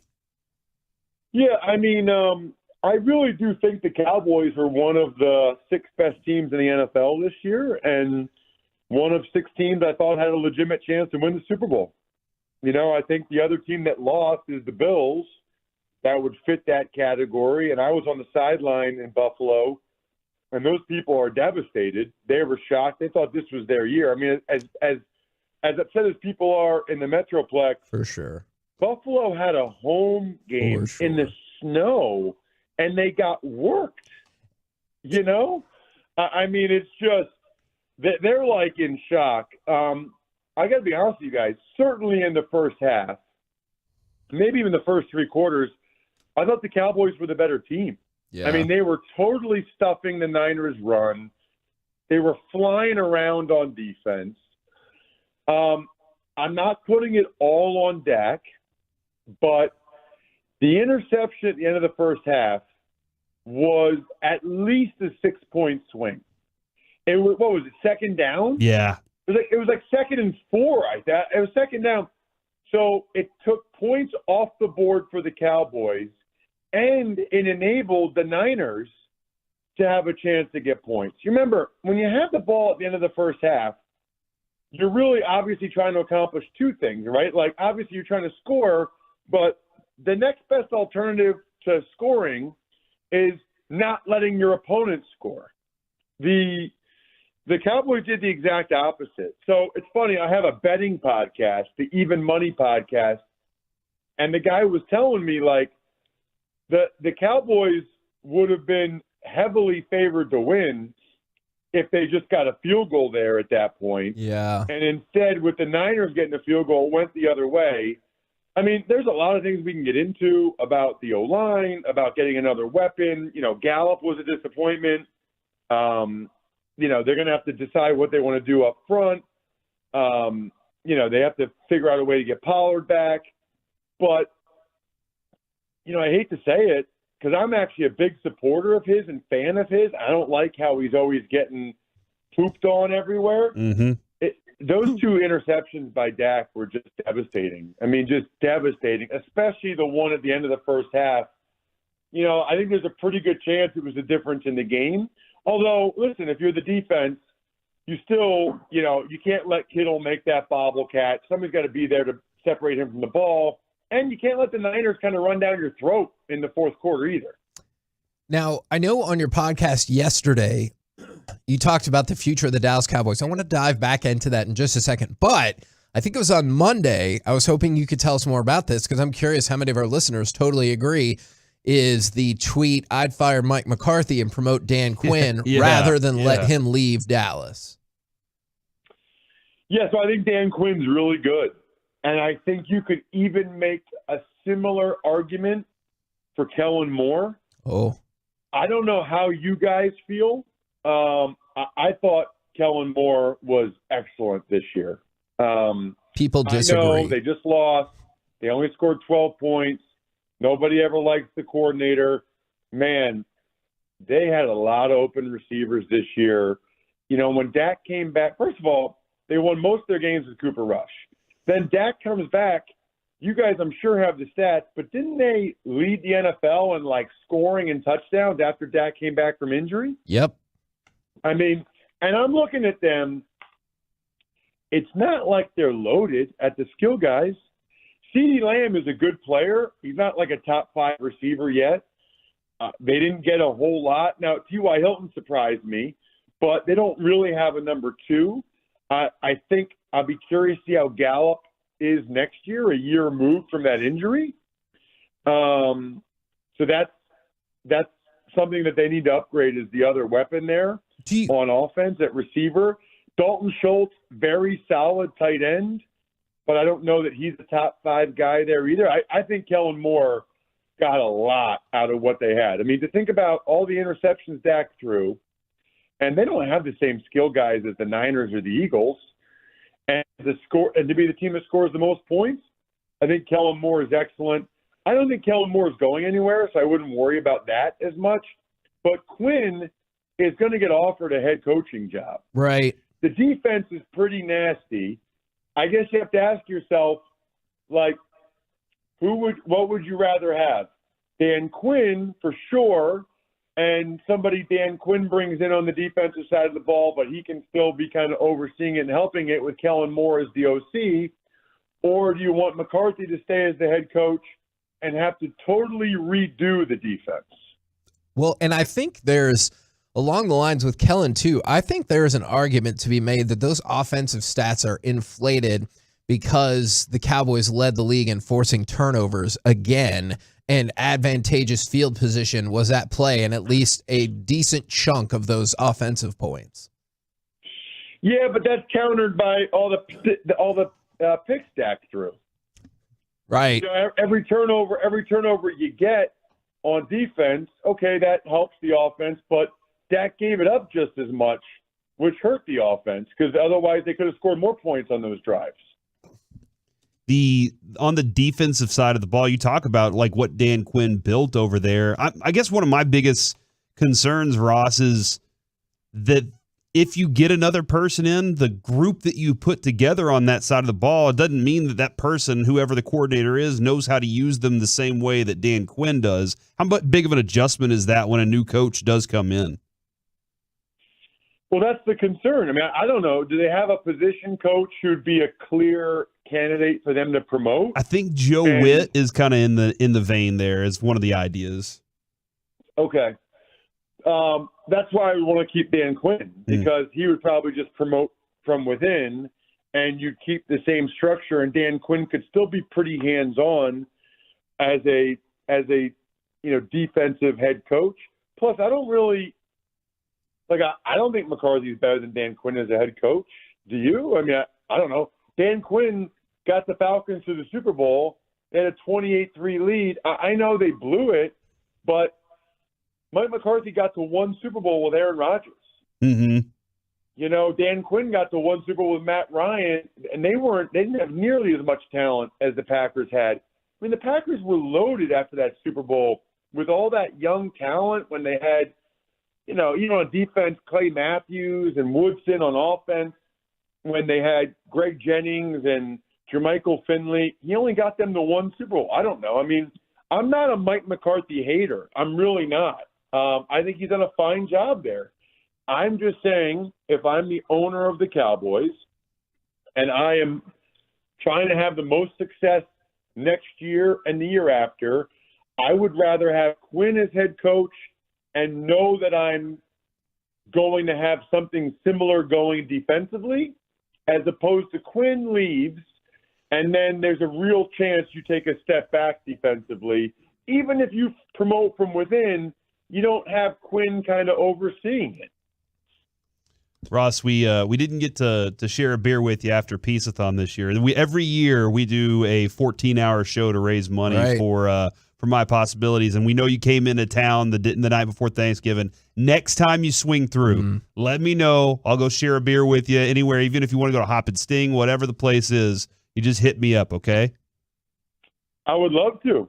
Yeah, heck yeah, let's do it. That sounds great. Now, I did want to. We got this weekend going, Kevin. We got lots of football action. We lost. I don't care. Okay, are you done with it then? No, I do care. I do. Well, I did want to. You did kind of call him a Philadelphia fan. I know. I asked, are you a Philadelphia fan? So I grew up like an hour west of Philly. So I grew up a huge Eagles fan. But then they never wanted me when I was a player. You know, I played for the Redskins, the Cowboys, the Bills, the Patriots. So it kind of annoyed me that they never wanted me. Now I do the preseason games. So there's two reasons why I would say I like when Philadelphia wins.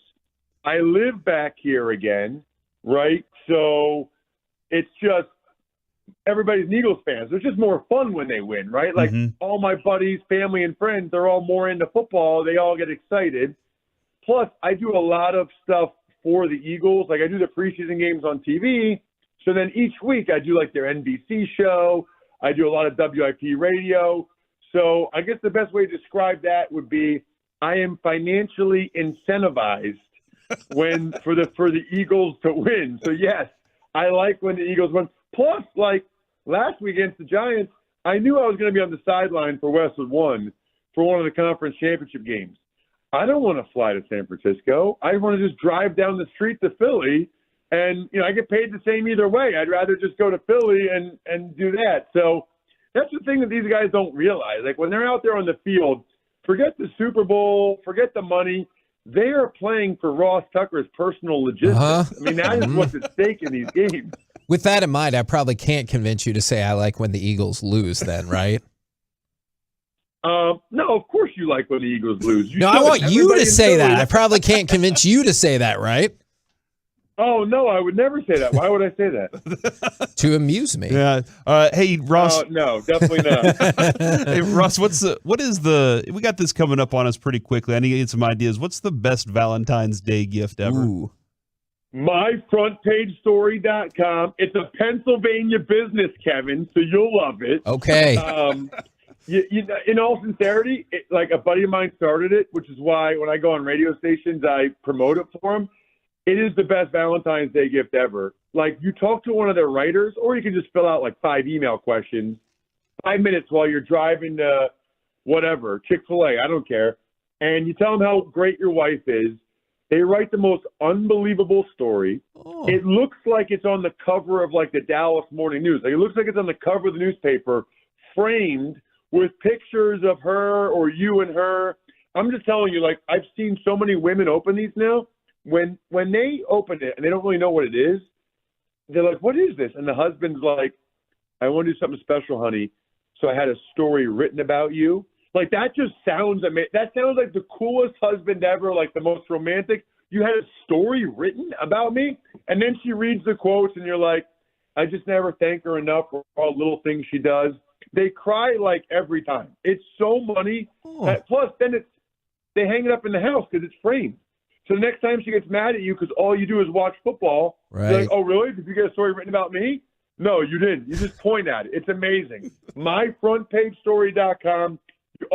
All 7 of you guys in there need to get. We're going to get a huge order right now from 105.3 in Dallas. All 7 guys on the air right now, not including me, are going to MyFrontPageStory.com. I need to get a girlfriend though first. Oh yeah. I can't just do that for anybody. You know what? Maybe this is how you'll get a girlfriend. Just get a story pass them about out a like random flyers. girl and hand it to her at the bar. See how that goes over. He's right. You I'll can pass give them it out to like a flyers. girl and be like, I know we just met, but our story's already written. Oh, my gosh. We just wrote a Can I commercial. I need like 8 copies and just pass them out like flyers. Man, That Ross, would be the way to do it. thank you very much for jumping on with us. And obviously, you're welcome back at any point, especially if you want to ever badmouth the Eagles. Then you're even more welcome. Bye, Ross. I'm never going to badmouth the Eagles. Man, come on, guys. I got money on the line. Root for the Eagles so I can get a few more dollars. Never! I will root for the Bengals in the Super Bowl, but have a great day, Ross. It's tough. I've moved on. I'm celebrating Porzingis' career in Dallas. Thanks, Ross. Thanks a lot, Mark Cuban. There you go. Ross Tucker, our NFL Inside, Odyssey NFL Insider, and also suggester of top-notch Valentine's There you gifts. go, man. I like Can the you put idea. that out? The website. They're asking about it in the Twitch. It's myfrontpagestory.com. Derek, I desperately want you to make like 8 of these and just hand them out to people along the way. I think that would be I just got to amazing. get names and then just. That's right. We should have asked him if I need pictures. Like, do you need a picture Hey, of? here's one. You just get a Jen, all right? Because there's always There's a a Jen, lot of those, Jenny, yeah. Jennifer. There's That's a good lots point. of those. Ashley, like there's a Yep. lot of Ashleys out there. Ooh, yeah. I think there are about 8 girls. You can just roll that out. Common names. And then in like as you're out there, you can be like, hey, what is your name? And she says it, and you're like, bam, I knew She's that. like, hold on, I got to check this folder Gotcha. real quick. Look at this. They made a story about us. You know how Nolan Ryan keeps those pictures of him beating up Robin Ventura in his car all the time? Like, I think that you could just keep those in your car. It'll be all right. I like that idea. Me too. Thank you, Ross. We're the KNC Masterpiece right here on 105.3 The Fan. Coming up next. The celebration of Porzingis. No, it is not the celebration Thank of God he Porzingis. came back to Dallas. It is who is on your Mount Rushmore of stand-up comedians. Maybe you can put Porzingis. Mark Cuban there. 877-881-1053. Who is your Mount Rushmore of stand-up comedians? We'll do it next right here on The Fan.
K&C Masterpiece right here on 105.3 The Fan. Let's have a little fun. Corey, you brought this question up. It's a phenomenal question, as they usually are from you. Who is on your Mount Rushmore of stand-up comedians? 877-881-1053. And real quick, Derek, for the 817, I used to work at the ballpark. Derek Holland was my favorite Ranger. Love hearing you on the radio. Hope you get one more chance with the Rangers. I appreciate that. Sorry, I got to turn my mic on. I appreciate it. I try to do the best I can to interact with all the fans and the people that were there because they're the ones that helped make that place amazing. Heck yeah, man. They helped build it. Now, Kevin, real quick, I wanted to point out, I did see this on Twitter. I wish I could credit the question to Twitter somewhere. So I have to credit Twitter? I didn't come up with this, but I do love the idea and the concept of the discussion. I also wanted to point out two other things real quick because sports. Kellen Moore is still in Carolina. Oh, my God. Considering his options and looking into more information on the team. So maybe he will be the Panthers head coach at some point. And, you probably have the Mel Kiper thing somewhere else. So I was going to ask you if you saw Micah Parsons. Yeah, he is doing going. What he's doing. Read that real quick because I want to know your take on this as opposed to mine real fast. So Brandon Beane, the GM for the Bills, said, I don't want to suck bad enough to get Jamar Chase. So, against the idea of what we've talked about, tanking in the NFL and everything like that. Micah Parsons quote tweeted that and said, besides Mahomes, every team in the Final Four QB is on a rookie deal and surrounded by talent. Interesting take. I mean, on the surface, it absolutely sounds like he's like, so what we need to do is draft a rookie quarterback and get more talent around him. Yeah. Am I off in? No, or Dak Prescott has to be Patrick Mahomes. Now, Burrow is still on his rookie deal. You just have to become a Hall of Fame quarterback. You either need a Hall of Famer in their prime, making that much money, or you need a guy on a very small deal, which is usually a guy still on his first 4 years in the NFL. Yeah. We're never going to have that in Dallas, so we're going to have to do things that usually don't happen in the NFL. If you want to win it all, usually you need a Hall of Fame quarterback in their prime making a whole bunch of money, or you need a guy on a rookie deal. It's like the Cowboys, Kevin, for a period of time where, like, you know, when Jerry's looking at his thing, I got a boat, I got a yacht, I got a mansion, I got all these things. I need a quarterback. Everybody else has a quarterback, a star quarterback. I need a quarterback too. Let's pay ours. And I understand the idea of you pay yours when you know he's the guy. There were moments where they were still questioning whether or not he was the guy. Yeah. Jerry Jones was walking right. into those rooms and asking right. that question, and they said, "Screw it, let's pay the $40 million." And that's going to be a question I will bring up to you later in the C block as well when we'll get in that conversation. I went through my list, and Derek, you're friends with comedians, so that's amazing. A few of them. My Mount Rushmore list. Okay. And I feel like we may have some crossover in some of these things. Do we reveal that Derek said so? How many people? You just did. Yeah, I was having fun with that. You never just know. revealed Your that Mount Derek Rushmore could be doesn't more know. than what it really is. That is against the spirit. But you're right. Or it could be less. Yeah. You know what? You might have just one Mount Rushmore. Oh, that's interesting. Or Might Mount change it. Rushmores. You were going to put one president, Kevin, on the Mount Rushmore. Abraham Lincoln. All right. I thought you were going to say. Don't. You dare. He I'll didn't. stay off. You dare. My I number don't wanna stir 4, the pot. who he didn't have the longest career, but man, he had at least two that I watched that I just loved, and they seemed bigger than life. Now his movie career went on to do other things, but his stand-up seemed bigger than life, and that was Eddie Murphy. Oh yeah, I did like that. That's a good one. Raw was amazing. Like it, and Adrian and I still to this day will recite some of the stuff, some of the things about being in the bathtub and stuff like that. We still to this day. That's will all recite fine those and well, things. Corey. But did you ever want or buy one of those suits? Wanted one of absolutely. I knew there was no way I could wear it. I really want one of those. Yeah, everybody does. And if you didn't, come on, what are we doing here? That's amazing. That felt like the coolest thing at the time. He had so much energy on that stage, though. It was awesome. My number 3, George Carlin. Yes. This is where we start getting into like thought provoker. You know, this is a guy like he really put lots of thought. And you'd be amazed at how many things that are funny now that you say in your regular joke life that he started.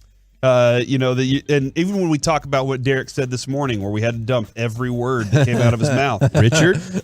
That is definitely one of the things that George Carlin discussed, that link that we know all the words. Do you want to go to cut number 3? This is Joey has pulled this clip of George Carlin.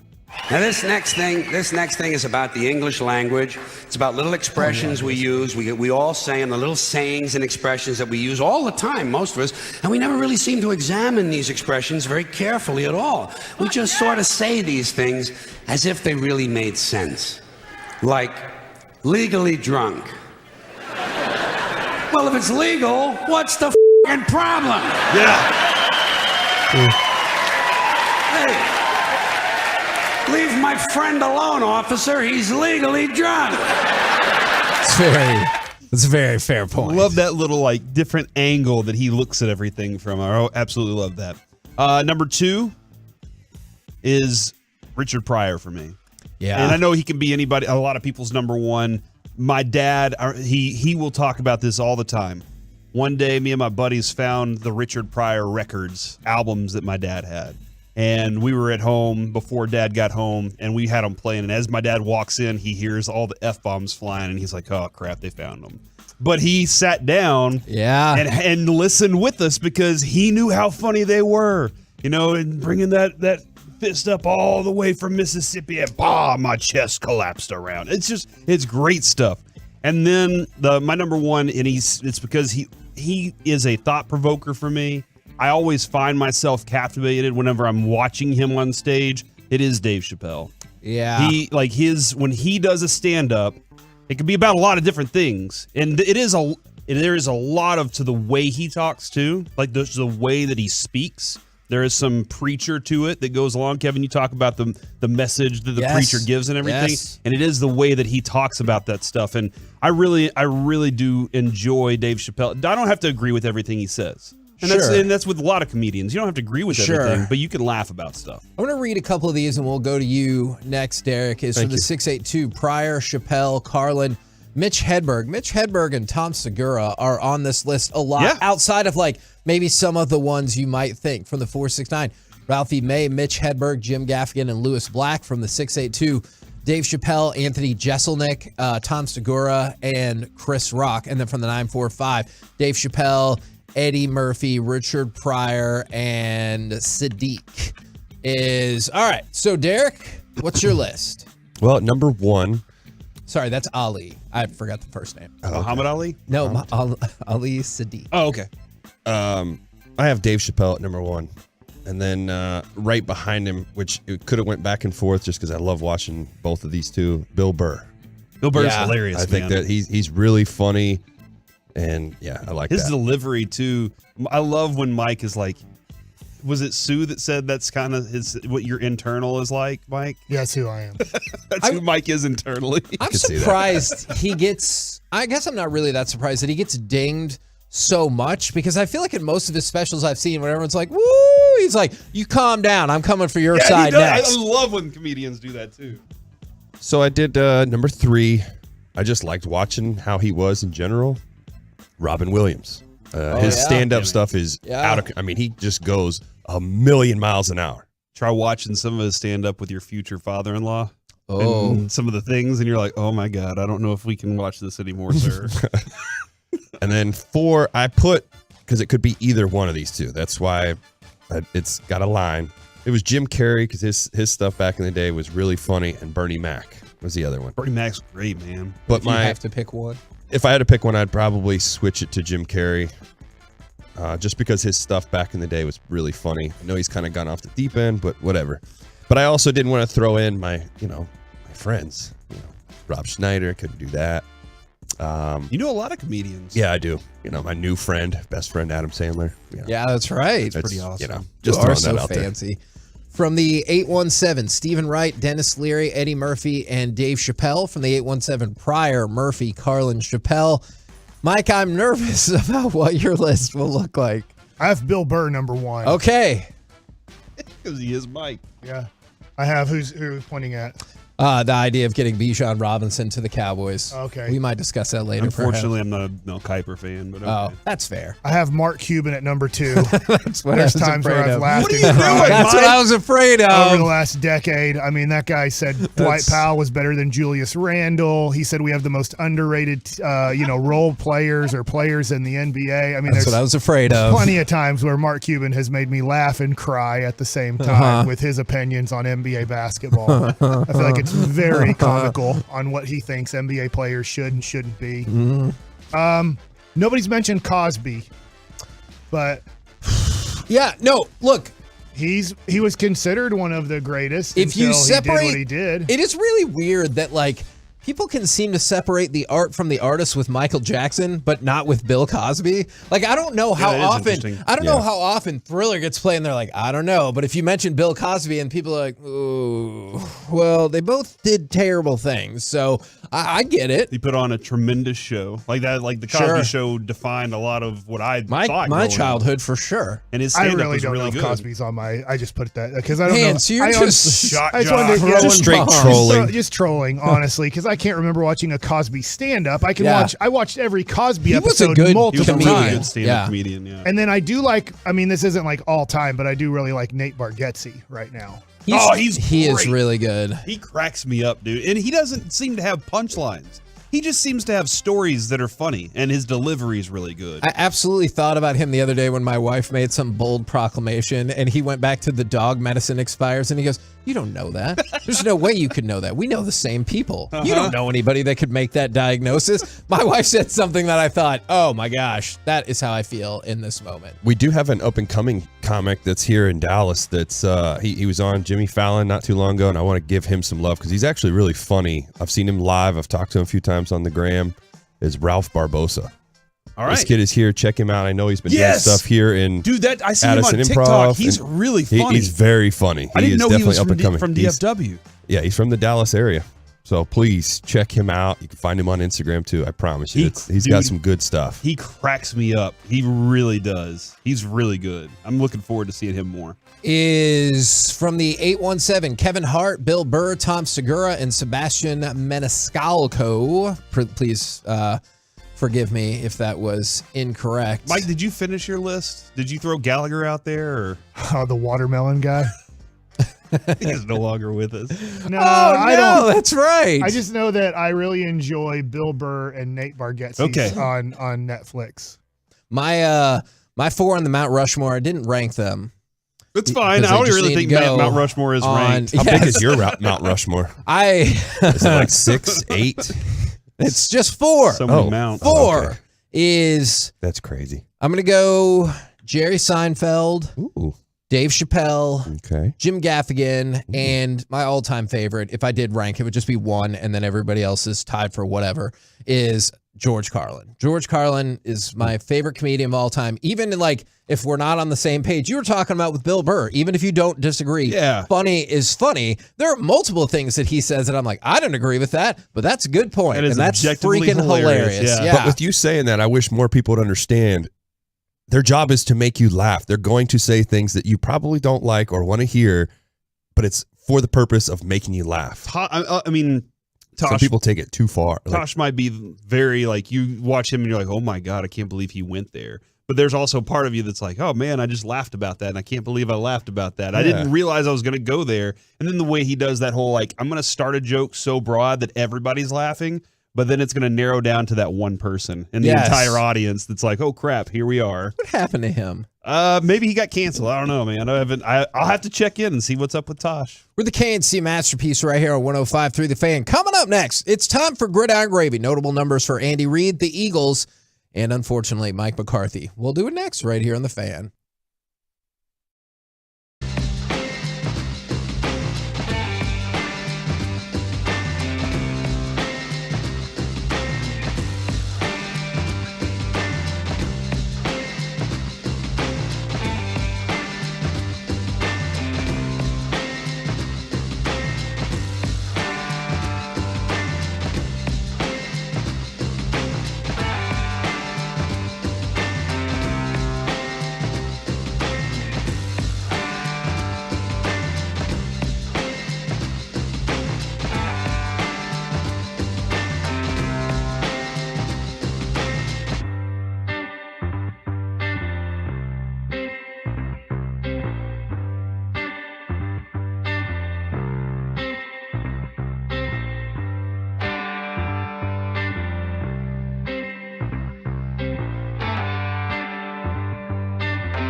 This segment of the KNC Masterpiece is brought to you by Frankel & Frankel. There's a reason you need a special license to drive a big truck. So companies that hire drivers and put them in one should be held accountable for what happens when one hurts you. Frankly, you need Frankel & Frankel. The consultation is always free. Visit truckwreck.com. His ability to run such a big deal with their success down here. Bubble screen. Devontae Smith got a block. Got a touchdown. Eagles making it look easy. KNC Masterpiece back here at 105.3 The Fan. Right now, it's time to go around the entire NFL and dip into some gridiron gravy.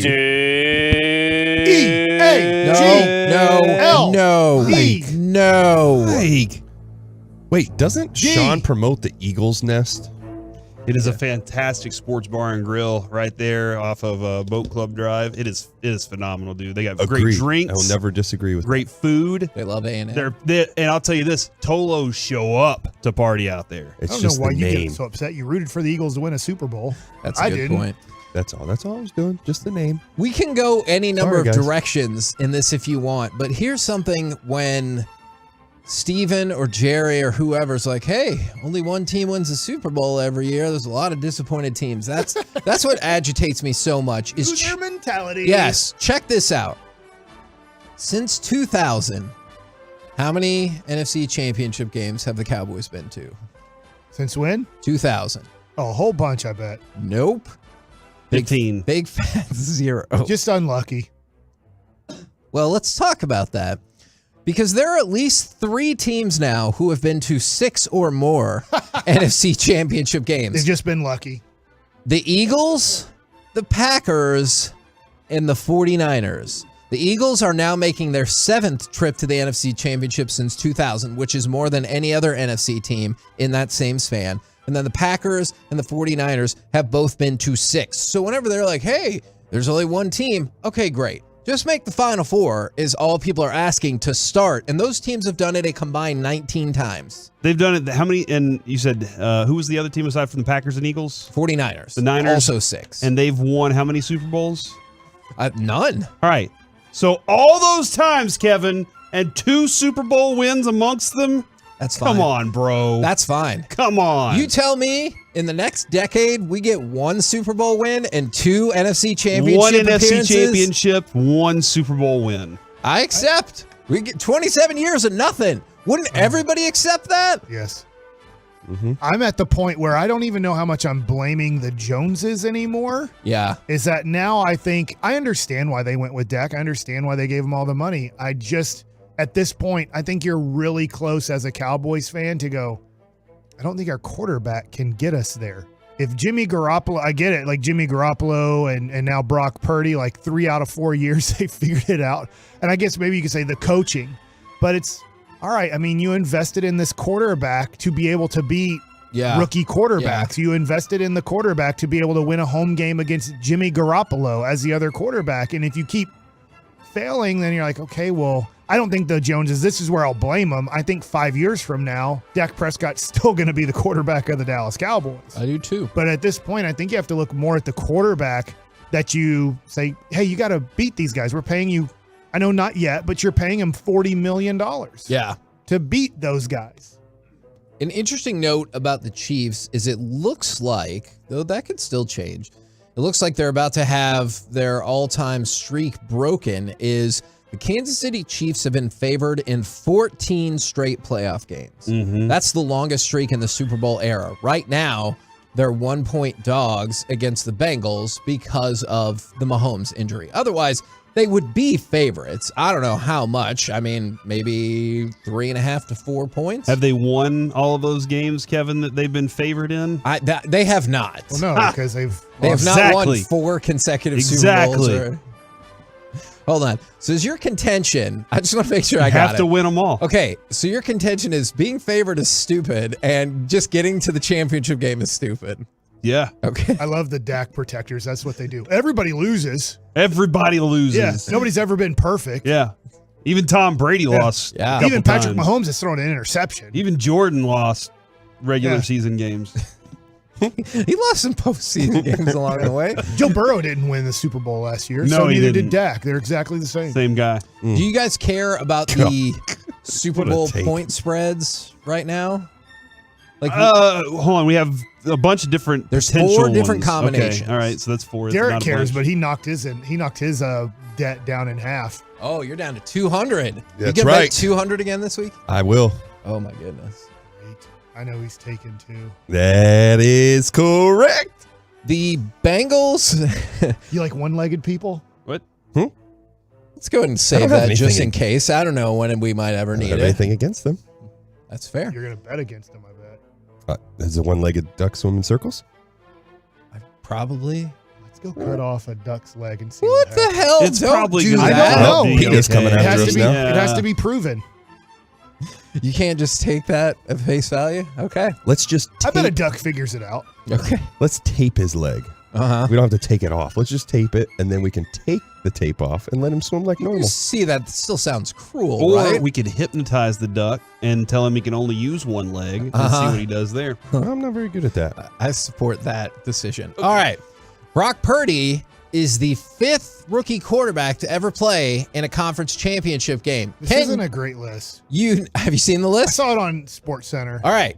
Derek Holland and Corey don't. Majors. Can you name the other 4 using your combined brain power? Brock Purdy is the 5th rookie quarterback to ever make a conference championship game. Who are the other 4? Had to be Dak. He's the greatest quarterback we've ever You seen. know it's not. Dan Marino. Ooh, You're that is wrong a good again. guess. Didn't he go to a Super Bowl his rookie year? 2nd year. Oh. God, way to go. Just think of average quarterbacks. With the exception of one of them, I think they're all average to potentially below I average. don't know how this name's just in my head. Carson Palmer. Carson Palmer, incorrect. But now you're in the right ballpark of average quarterbacks. Is Ben R one of them? Ben Roethlisberger. Ooh, Is yeah. that what does the R stand for Roethlisberger? He made it in 2004, lost to the Patriots. Here's the tough part. He's the only one who's going to make the Hall of Fame or even be For considered sure. for it. Unless you want to go with Brock Purdy. I could Still not just gonna tell help you me, the but- other ones. Yeah, just Did tell Joe me. Montana do it? No. It has to be average Bernie quarterback. Kosar? Just go. Unfortunately You list. not. Go. Hurry up and say them Mark before. Sanchez, Oh. Joe Flacco, and Sean King. Mike Tomczak?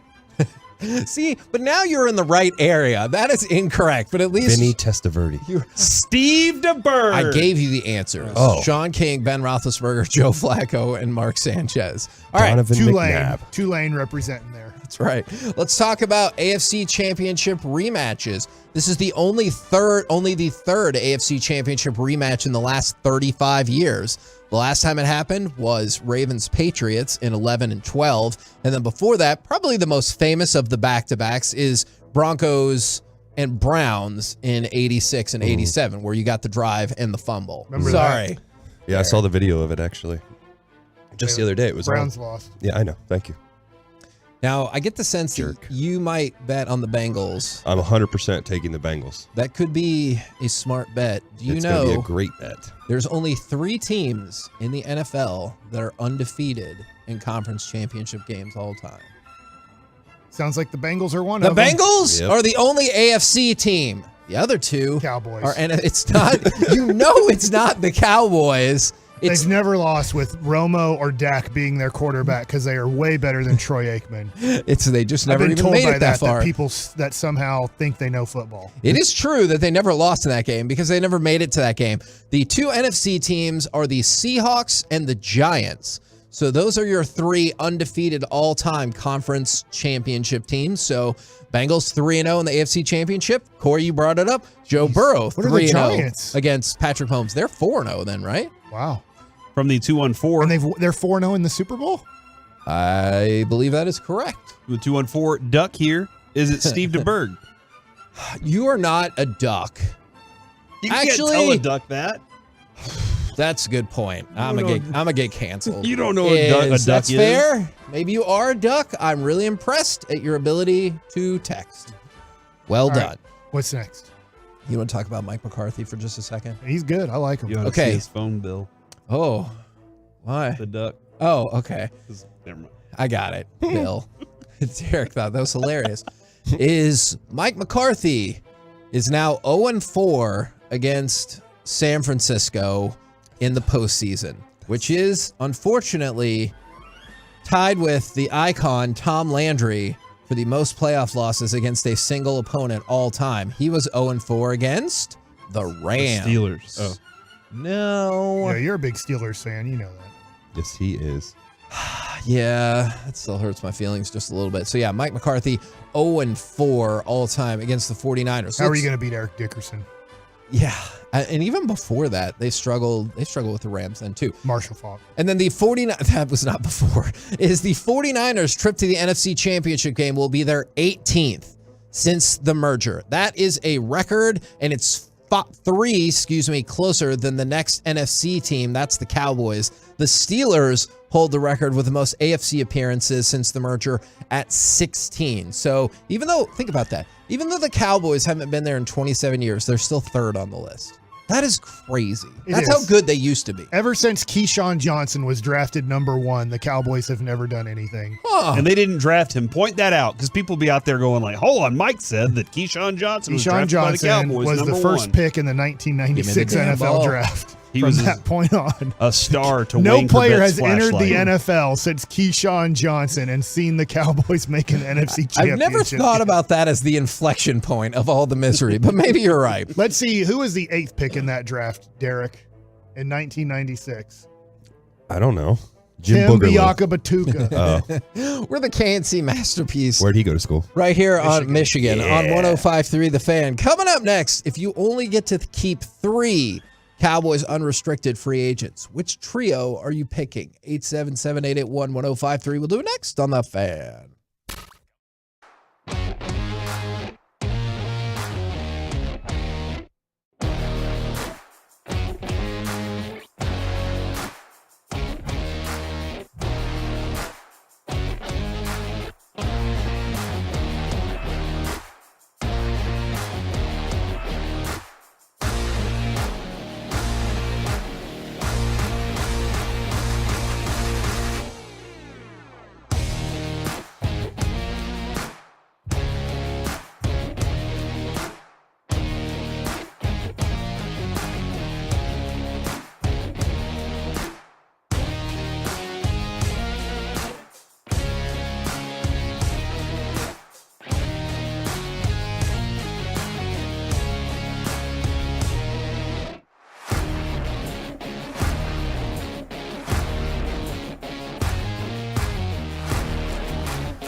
studio, secured by DFWsecurity.com.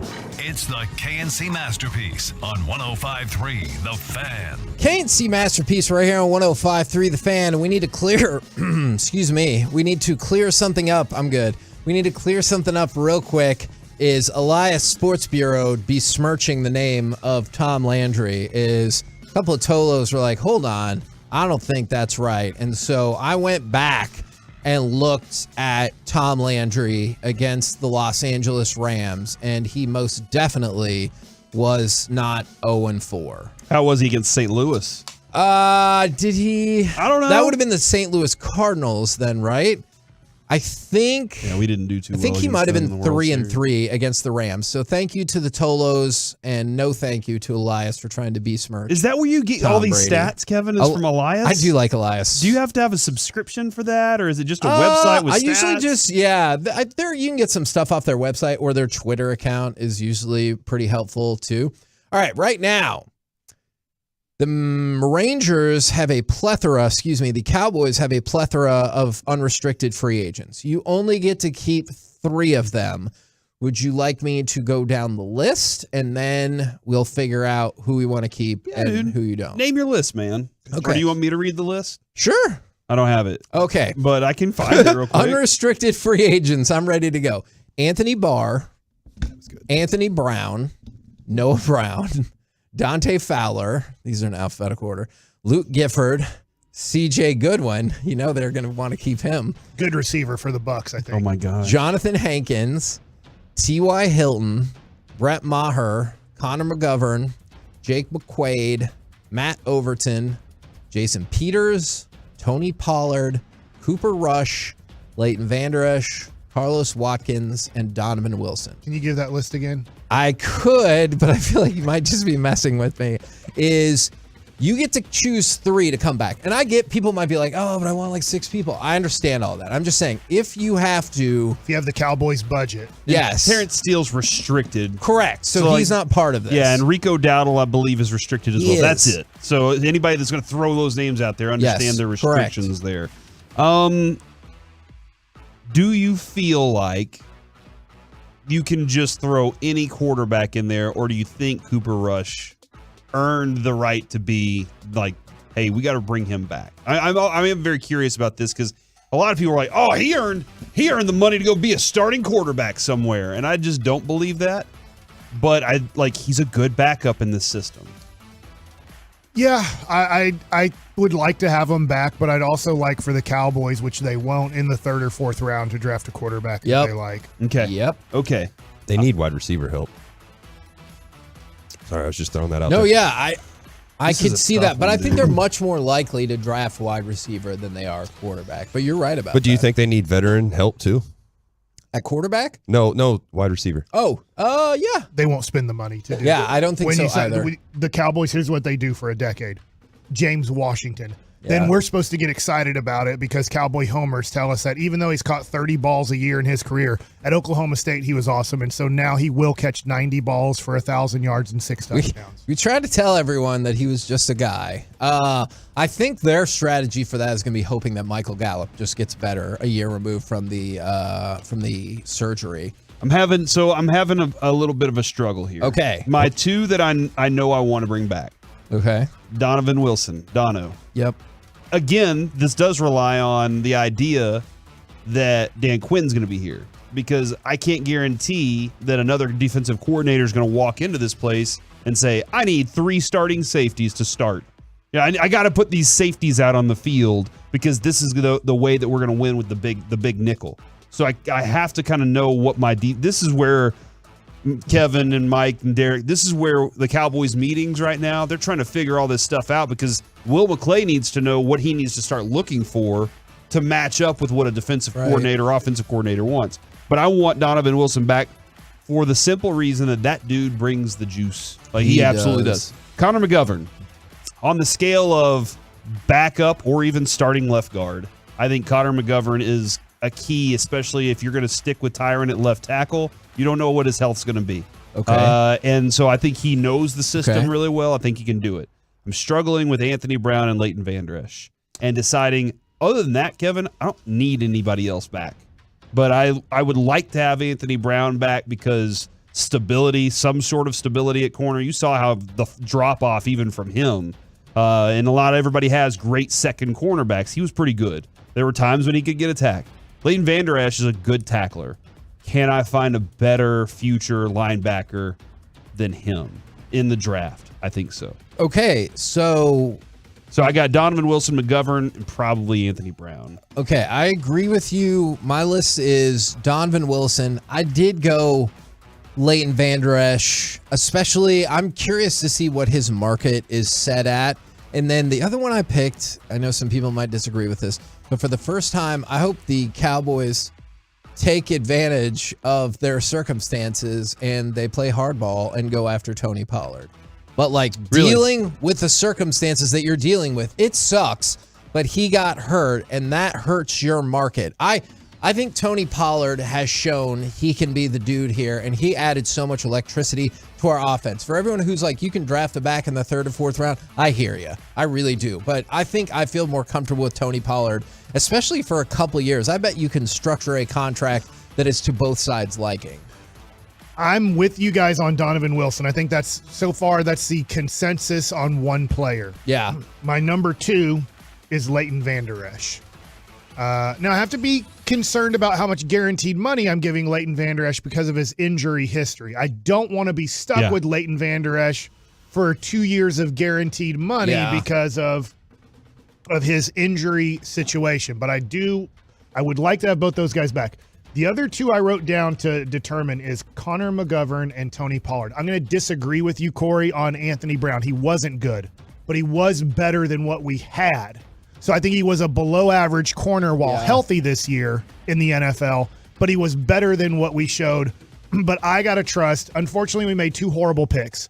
Kelvin Joseph was a horrible pick, and it looks like Watkins wasn't a very good pick either. So, I thought you were going to say Nashawn Wright. Yeah. Yeah, Wright. Sorry, Wright. I'm sorry. I meant Wright. Tall kid who was off everybody's board, but we took him in the 3rd round. Should have been off our board. We got Michael, I'm going to lean towards McGovern because I do think offensive line is so important, and he can also be my backup center too. One thing that might help me, Mike, here with that conversation is Jordan Lewis has another year left on his contract. Deron Bland's probably your outside cornerback. Right. I can go with Jordan Lewis in slot and move on from Brown, and then that gives me LVE back. And with Pollard, my opinion is, look, it worked out with Dak Prescott, as in Dak came back. And, everybody that questioned me, I said 10 to 20%. I didn't say 80 to 90%, by the way. But it got construed, as Mike said, 80 to 90%. It's like, no, 80 to 90% he's coming back. And then Tony Pollard, I just don't know because Michael Gallup's the other side. Michael Gallup has not looked close to the same because of that injury. So I'm not going to negotiate with Tony Pollard, but I'm with you. Look, if somebody wants to offer Tony Pollard $12 million a year or more on a 4 or 5 year deal, I'm like, good luck. Yeah. We got to draft 2 running backs. Yeah. From the 469, Pollard, LVE, and Donovan Wilson. From the 972, LVE, Pollard, and Rush. From the 575, Hankins, LVE, Wilson are the ones that I want back on the list. From the 469s, Hankins, Vander Esch, and then they just said Corey has my exact list. He's a genius. And thank you. Derek, would you like to get involved? Do you have helpful football tips for us? Or are you out scouting the improvements that Deshaun Watson's going to make this offseason? Well, I don't really know specifically what the true needs of what the Cowboys need. I mean, we don't know what they're about to do with the coaching staff. We don't know what's going on. So for me, I don't know exactly. I don't follow the Cowboys enough to sit here and say, hey, this is what we truly need. Let me try an exercise here. I'm going to go through the names and just tell me if this person matters. Like if they should even be like in the pool of discussion. All players matter. Okay, fair. Anthony Barr. On a super cheap deal, vet minimum, I'm great with it. Yes, he can matter. Okay. Anthony Brown. Yes, he can matter. Yeah, on the right deal. Noah Brown. On the right deal, yeah. Okay. I'm moving on. He doesn't matter to me anymore. Dante Fowler. On the right deal, yeah. Yes. Okay. Luke Gifford. Does he fall into the whatever? I don't care. I mean, his dad was a great guy on Monday Night Football, and I think a Hall of Fame player. I don't know if that's CJ Goodwin. No. Same. Doesn't matter. Yeah, we can replace that unless his name's really Chris Godwin. Hankins. He matters. Yeah. Unless you can find another player that can do what he does. Yeah. T.Y. Hilton. Well, I tell you what, if you're, I think I'm a no on that. If you're totally out on Noah Brown, then maybe you're in on T.Y. Hilton. Okay. You need some veteran presence. Okay. So Brown or Hilton. I can see you that. Who would you rather have back, cheaper Noah deal. Brown or T.Y. Hilton? Maybe T.Y. All right. I think I think I can trust his hands a little more. All right. And then I'm hoping the second round bust turns into something. Third round, yeah. Brett Maher. Bring in competition. Yes. Bring back both, yeah. But yeah. Connor McGovern. I really want him back. Okay. McQuaid, Overton. Is it okay to keep moving? Yeah, keep going. Jason Peters. He's going to be 42. I'm fine with moving on down the road. He was great to have around. Sure, absolutely. He was nice. Pollard. I mean, Yes. I want him back Yeah. for sure. He matters a lot, but it's going to be tough because you're going to be negotiating with a guy you're hoping everything heals perfectly there. I say yes to Rush. He's not going to be the same player. That's my thing with Pollard. Is he's not going to be the same player for you. You can most definitely be right about that. Schultz. I'm fine with moving him down the road. He wants $1 million a game. Yeah, I'm done. I'm with not him. paying $1 million a game for him. Good for him for wanting that. I just don't want to pay it. LVE, Watkins, Donovan Wilson. LVE, Watkins. Yeah, all of them. Two of those. We know that Wilson was number one, or at least on all three of our lists. So, yes, for sure. And LVE was on my list. You put Carlos Watkins on Watkins made more plays than y'all will give him credit for. He got better there as were the year moments went on. where he got playing time. Way better than Sammy. Yeah, Okay. he That was good. So here's the thing that's concerning then is if you boil it down to all the people that y'all said matter, it's still Barr, Brown, Fowler, Hankins, Hilton, McGovern, Pollard, Rush, LVE, Wilson, and Watkins. That's 11 unrestricted free agents. And I'm pretty sure that the Cowboys are like right at the cap or over the cap, even with the carryover. Now, I get it. When they flip some switches on Dak's contract, which is yet another reason I don't think he's going anywhere, then get back below the salary cap. And there's other players they could do that with. But if you're starting you have no money. You have to create money. That's why I'm asking questions about how important the draft is, which we know it always is, but how many of these people you can actually bring back. Yeah, It was a good team. It was a good team. That is going to come up in the C block for sure. A question kind of in that vein. The draft is going to be very important. They're not, and the thing is, when it comes to free agents, they can't. You're pointing out they can't spend it. Yeah. Like they can't spend the big money to go get them. But now you're trying to scrape the bottom of the barrel just to get guys in the door. You are, and so you have that to worry about. What is it? 70% of their roster is like 6 dudes. Or 70% of their cap is like 6 dudes. It's insane. And it's because they're so bad at negotiating. When people talk about the Cowboys always scraping the bottom of the barrel, it's because they gave injured Michael Gallup market rate or above. They gave Ezekiel Elliott the highest paid running back contract. They gave Dak the second highest paid quarterback contract. But what about this? I mean, because this is the Jim Irsay group, right? That says, well, I mean, we paid this quarterback all this money, and now they're saying they're not good enough. Yeah. So isn't that where this does kind of fall? Is Jerry Jones and Steven will look at it and say, you can say we're bad at negotiating. We paid that rate. Yeah. They aren't executing what they're supposed, their side of it. So does that fall there too? Like, I guess when you're just sitting there trying to balance the checkbook, you have to look at yourself first, but you got to get the play from the other side too, don't you? You do, but I think with like Zeke, you didn't have to do anything. He still had 2 years left on his career. You could have waited on that. Michael Gallup, his level of suitors was going to be down, or you could have let him walk out the door for an unreasonable amount of money. Dak Prescott, you paid him $8 million more per year after he got hurt than he would have accepted before. And so, I know it's a different cap number. Couldn't he just said, we're letting Michael Gallup walk and we're keeping Amari Cooper? Yes. Yeah, like that absolutely could have. They made the choice. Happened. Michael Gallup will be better for the Dallas Cowboys than Amari Cooper would be. And sometimes I kind of wonder about that, if it was that he's better or he fits in more or he does this or whatever. That I'm not entirely sure about. But yeah, it'll be interesting to see what they do in the offseason. I have a feeling some contract switches will be flipped that we're not all super pleased with. That's why I think you might move on. Do we have more switches left? That's what I want to know. Where are all the switches? Double check. Show me all the switches because I need to know where the switch panel is, so I can know which ones I can start flipping. Dak is 100% one of those people. I'm trying to check on Tyron. You get some right money now. if you release Ezekiel Elliott. Yes, you can pull, especially if you do post June 1st. I think you can get about $11 million back for Zeke. Tyron is on the last or next to last year of his deal, so that could be a little tricky. But I know there's others that you could pull something off with. Plus, don't forget, if you re-sign, whichever, if you want to say CeeDee Lamb or whoever, you can set that salary cap number really low and then backload the contract. We're the KNC Masterpiece right here on 105.3 The Fan. Coming up next, from the mind of Corey. Oh, crap. This time I think it is from your mind. What are the longest running soap operas in the history of the NFL? I am very excited about this segment. 877-881-1053. We'll do it next on The Fan. Commercial.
the 6-yard line for a first down. Garcia pulls it down, throws over the middle, has his man to the 10, inside the 10. Terrell Owens still on his feet to the 5, touchdown.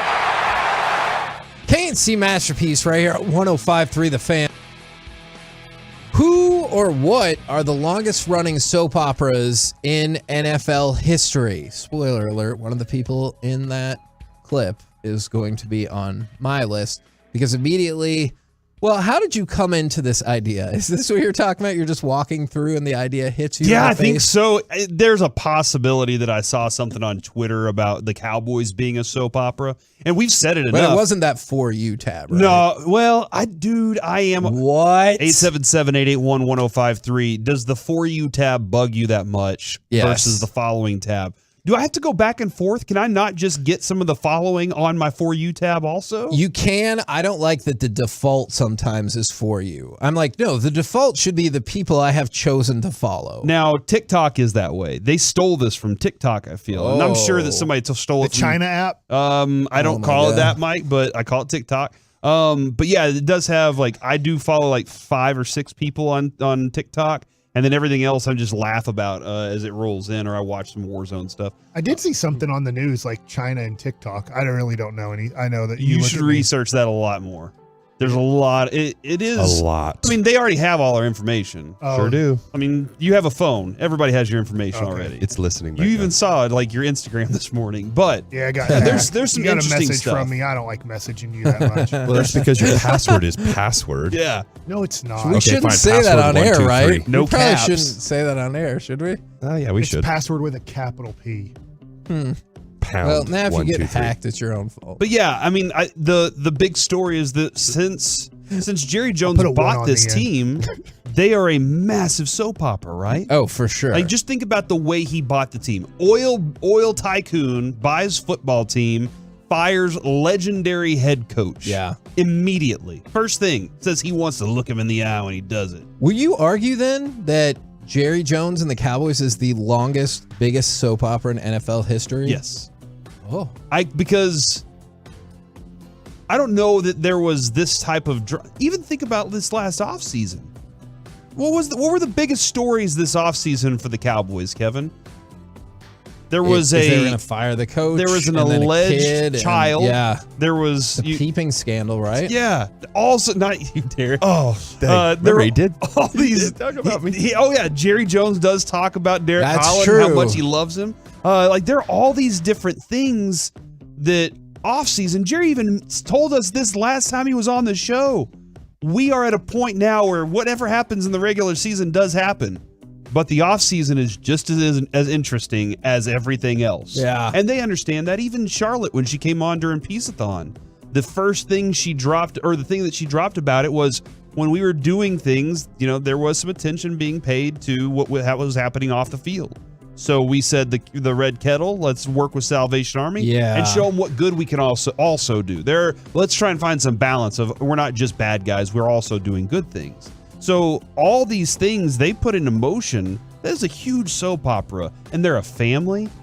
I swear there are multiple TV shows written about them that aren't directly correlated to them. Succession, Yeah. Dirty Sexy Money, go watch that. It was just like that family. So I do think it is, and there is something to Mike has distanced himself as much as he can from it, but it will draw you back in very quickly when it comes to the Cowboys and all the drama that goes on with them. Yeah. And it's not just the product that's on the field. It's a lot of things that go on off the field as well. So I was questioning what are the biggest soap operas in the NFL, not just like there are player related ones. Yeah. There are team related ones. And I would say the Cowboys are the biggest team-related one for one. For the players I wanted to bring up was T.O. I mean, it went from, he called one of his quarterbacks gay. He threw one of the other ones under the bus. Some people thought he might have tried to commit suicide, and he had to tried to commit suicide, and we had to talk about that. Then the fines, then the George Teague thing, the popcorn, the Sharpie, it is the legacy he leaves behind. Also, he was a great player. I'm not disputing that at all. But he also leaves a soap opera legacy in terms of, he said, I can still play at 48, but he was no good in the indoor football league and skipped out on going seeing a sick kid in the hospital and then blamed it on the PR person when every other person for the team showed up.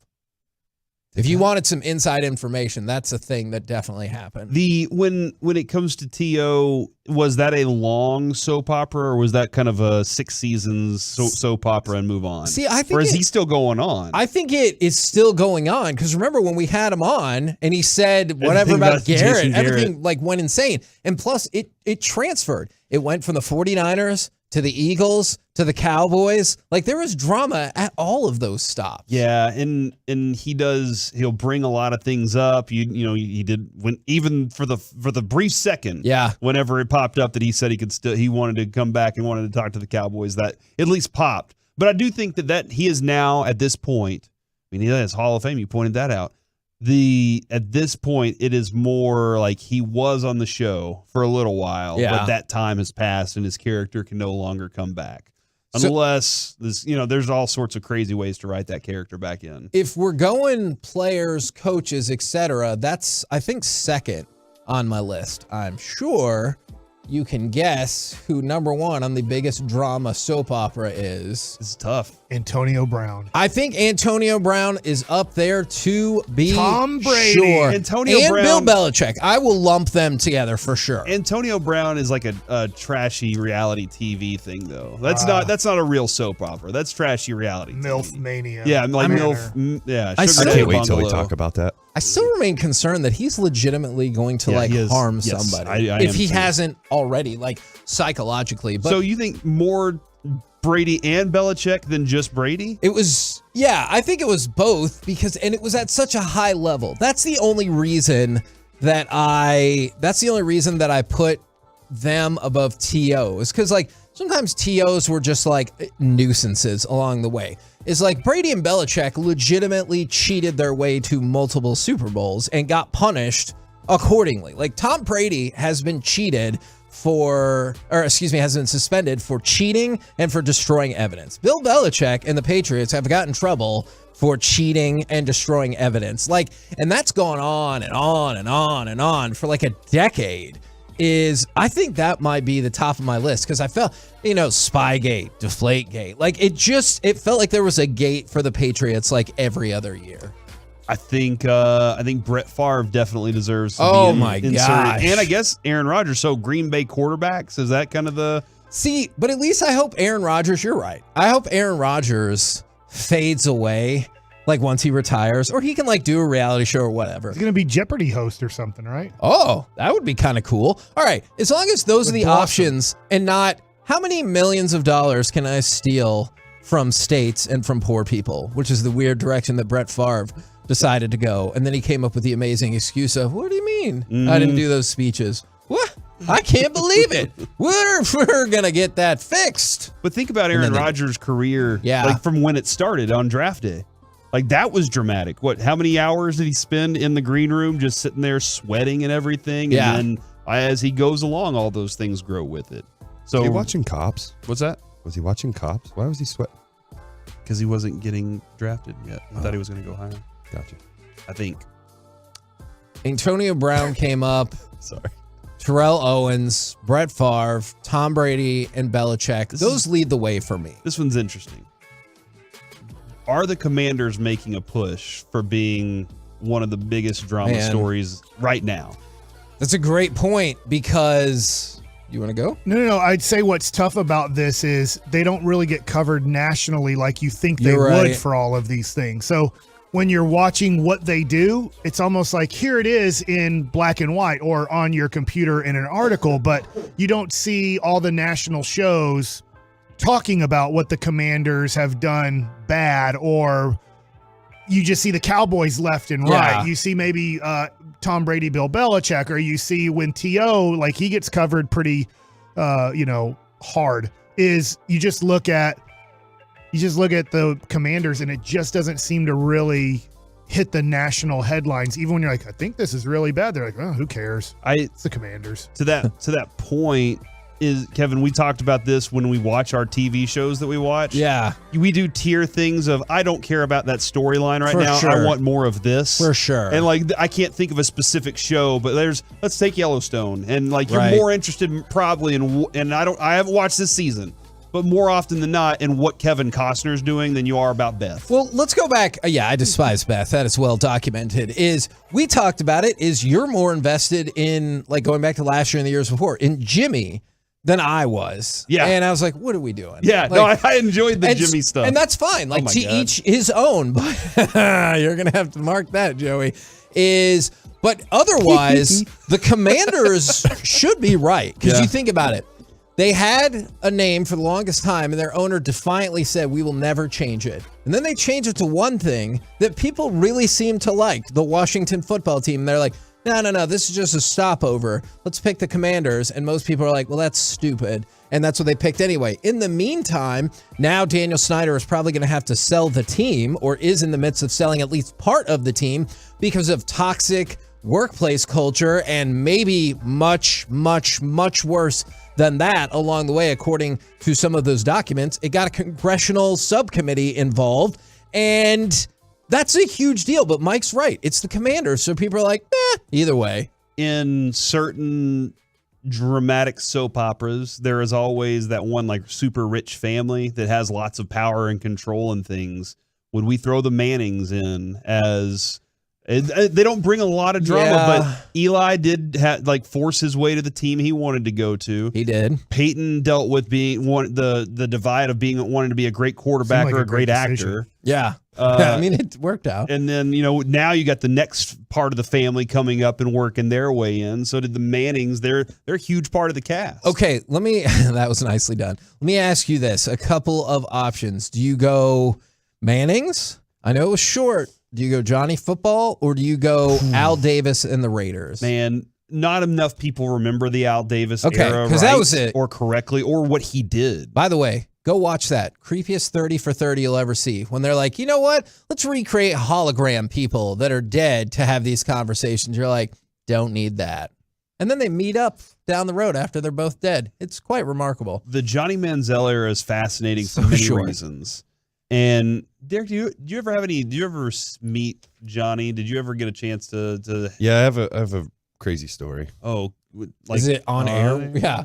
Yeah, I'm going to hold off. Okay, all right. For his sake. Gotcha. It's more of his era was very interesting because it was an era where you're still trying to figure out like all these characteristics of what a good quarterback is. Yeah. Versus pizzazz. That's what the era of Johnny Manziel was he's pizzazz, he's flash, he's got all these things, and that's what you want. And the NFL is like, do we really want the other things that come along with it? And he gets kind of almost blackballed from it. And okay, so that was so short. One of these went on to have a great career. One of them, this all happened after the fact. Do you count Ray Lewis and O.J. Simpson under the biggest soap operas? Because O.J. Simpson, that was the hugest deal in the world. Yes. Except, he was already out of football, but he was frequently, they would show highlights of him Twitter running. world. Yeah. They were show highlights of him running and doing the things. Then they would show Naked Gun or one of his car commercials or whatever. But that's one. And then Ray Lewis is another one. What happened to that suit, man? Well, Kevin, got dry cleaned. That's probably good. He was found. They let him go. So They did. everything moved on Because so he snitched. That's the thing that happened. So because he had a Super Bowl he had to get to. That's fair. Those things happen. Wasn't it the Falcons player who didn't get to the Super Bowl? Because he's like, I'm going to go do some other stuff. Super Bowls have offered Robinson, up lots dude? of drama. Talking about when he solicited prostitution Yeah. as an undercover cop. You were there, right? Weren't y'all? No, Not Eugene at the Robinson. event. Not at the event. I just want to make that very clear. This was Not that was when at they the beat event. Minnesota in Yeah. '98. Oh, okay. So I we just were want to make the that very station wasn't clear. there. Mike wasn't there either, allegedly. I want that to be Corey's new thing. It's like, you were there, You were right? there. Remember when this happened? Yeah. Don't do it, Eugene. Does Michael Vick make his way? Okay, if you were to rank Ooh, that's Vic, a good one. Vic in the CTE era of the stories that go along with that, because think about this. How many players have they suggested that passed away or had those kinds of things go on that have stuck in the news there? Okay, hear me out on this. I think CTE is a bigger deal, just me personally. But I think the answer is Vic, right? Because how many people do you know that don't give an F about CTE and their race norming and them lowballing people on settlements and so many terrible, terrible things that the NFL did along the way. But you still find a lot of people who don't care about it. I feel like everybody had a thought one way or another about Michael Vick, whether it was awful or it was awful and then he paid his debt or anywhere else. I feel like everybody cared about that. That's another one, not to drive the audience away, but Colin Kaepernick. That was a big deal that had many repercussions. Ray Rice, Joe Mixon. I don't know if you mentioned those names with you feel like Ray Rice got a lot more traction than Mixon, or do you think that is an inaccurate? Well, Mixon wasn't in the NFL yet. He was still true. at OU, and so there was a lot that went into that because was that part of? I always thought maybe that was one of Bob Stoops. He was like, "Man, I need to get away from this program real quick." Yeah, but the Ray Rice thing, and now Aaron Hernandez. We talked about that for months. Yeah. For months. I think it was the night that we were at Community Brewery and we were doing one of our fan shows down there. And that was the night where the video dropped and we were reacting to all that at the same time. Yeah.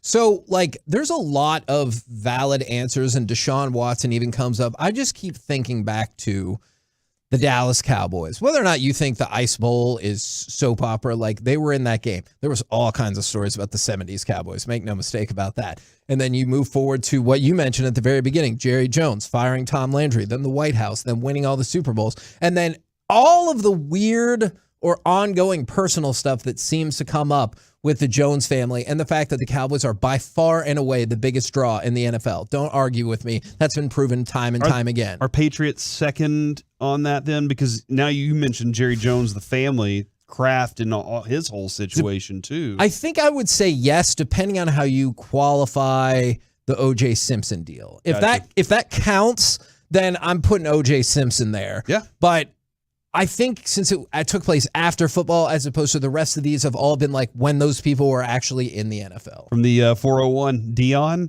it's still going at this point. And Deion Sanders is still a main character in the NFL still, even though he's not even coaching in it. Yeah. He's coaching in college football, but he's a character. Look, for better or worse, Deion's a star, right?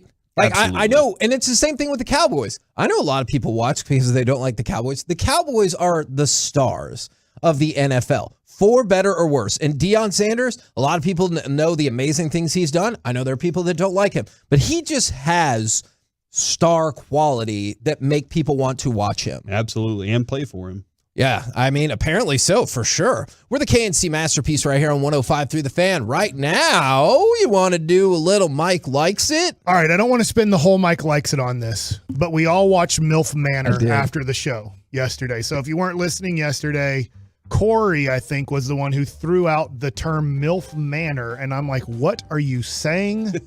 And it's a show. Joey, do you have the audio that he threw out after that I think is already iconic at the station? No. I do have it. Not on me, ready to fire, but I do. All right, so it's a show on TLC.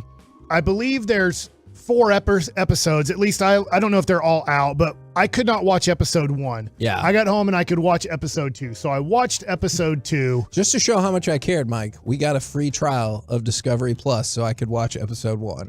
Okay. I watched episode 2 as well, Mike. I didn't watch episode 1. Both of us have the same thing, Corey. We did not get through the whole episode, right? No, I did not. Because why, Corey? My son walked in at one point, stood there, watched a few minutes of it, and then said, okay. And I think there was a very awkward mom-son situation, and he left the room immediately. But yeah, I thought it was just, it felt kind of forced. Okay. A lot of it, but it got awkward, dude. It got very awkward. There was a show called Sugar Daddy Bungalow. Everybody's complaining about that. Here are my texts to you guys. Okay. As I'm watching this show, because I wanted to kind of document as it goes. Yeah, you were on this, right? No, nope. Bobby Belt was. I don't know who I'm texting. It's just I see Kevin and Here's Corey. A fun fact. Yeah, Mike will go to whatever the latest group text is. Doesn't matter who it's to. If we're in it, that's who's getting texted. Yeah, I know. I like it when I get included. Yes, we'll do that more often. I'm watching MILF Manor. I want to throw up, but it is somewhat entertaining. So this is like after 15 minutes. Yeah. Then another 10 minutes go by, and I text this. I feel like I'm doing something wrong watching this. Mike, I started watching it at the gym this morning. Oh, all right, dear. On my phone, and I got on the treadmill, and I started it, and I got about 2 minutes in, and I kind of looked around and went, I got to watch something else. I can't watch this on my phone in the gym. And then I texted 15 minutes later, this show has now officially become horrible. I could not finish watching this show. And it got to the point where I watched through this, even though I wanted, at this point where it got horrible was everybody had to write down their deepest, darkest secrets that their mom/son couldn't guess about them. And I know it sounds horrible, but I'm just going to say a couple of the things that these people wrote down. Okay. Hey, I did it in an elevator with somebody after a movie. Hey, I had an orgy with a whole bunch of people. 7. Yeah, 7. 7. Hey, I slept with my best friend's son. Hey, and you're just like, oh my God, Did you he grinded on a grandma and she liked it? Oh, Yes. no. Yeah. And that was easy for the mom to get because guess what that kid did at 25 years old I don't know how old he is, but around 25. He's a male stripper. That was kind of pretty easy to get. Okay. He did that before. Like, okay. But it was just like, and you're just like, this isn't fun to watch anymore and then I did watch a little bit further as guess what? If you couldn't guess what your son did so horribly in his S life, and you couldn't guess what your mom did so horribly in her S life, then you get to pick whatever son or mom you want to take on a date. Oh my God. And that's, Kevin, this is what happened in episode 2. There is this. I did not make it. There's a blonde woman, all right, and she wears low cut Face is shirts. jacked up. Oh, is it the one with the belief. bolted on boobs? Yes. Okay. Bolt-ons. Yeah. And she They were. She is there's a brunette mom, and she's like, I just don't think this is the right girl. I know my son. I know what kind of what kind of person he wants, morals he has. And this other lady's like, hey, I am taking your son out on a date. We're kicking you out of your room. Oh my gosh. And I was like, this is so awkward. I need the room to myself tonight with your boy. And the son's just kind of smiling like, thumbs up, mom. So some people are asking, this is definitely not an incest show, but what happens is they have these 8 older gals, and then they have their 8 sons who are between 20 and 30, and they mix and match. So they're not like hooking up with their mom, but it is awful, awful, awful. I'll tell you in episode 1, since hopefully you'll never go back and watch it, they did a terrible job introducing the guys. Is so like they showed all the plastic fantastic ladies, and it was like, I'm here to get a husband, and like and everything like that. So but then the guys just showed up behind the screen. They could have just been like, yeah, I'm Trevor. I just hang loose, do the thing. Who cares about graduating college or whatever? And so, and so I wish they would have introduced all of them without saying the relations and then done the introduction. But instead, they just took 8 Genera guys, lined them all up, lifted up the screen, and they're like, what's going on? That's my mom. Oh my goodness, that's one of my kids. And then, you might have missed it in the first episode. There was that one gal who looked like a linebacker, but there was another gal She is large, who strong said, it was the shoulders. Strong But there was another gal who said she had 6 kids. And then she goes, people ask, like, is it with the same guy? And then they judge me. I'm like, no, that'd be stupid. Why would you have 6 kids with the same guy? And I was just sitting there thinking, right. But like, you could see how maybe you shouldn't have 6 kids total with lots of different people, but whatever. I want to see what they look like before they did all the. Yeah, you might be able to do that online. Are you going to watch this at all? I don't. No. I don't think like this stuff. It's not real. It's awful. It's so bad. Yeah. It's not real. I want authentic. That's, I get it. You're creating it for content to be funny or whatever. People like it. Some of it can be entertaining, but for the most part, it's just so fake, so bad. One of the ladies addressed one of my plot holes is, wouldn't you know if your kid... Plot holes. Oh.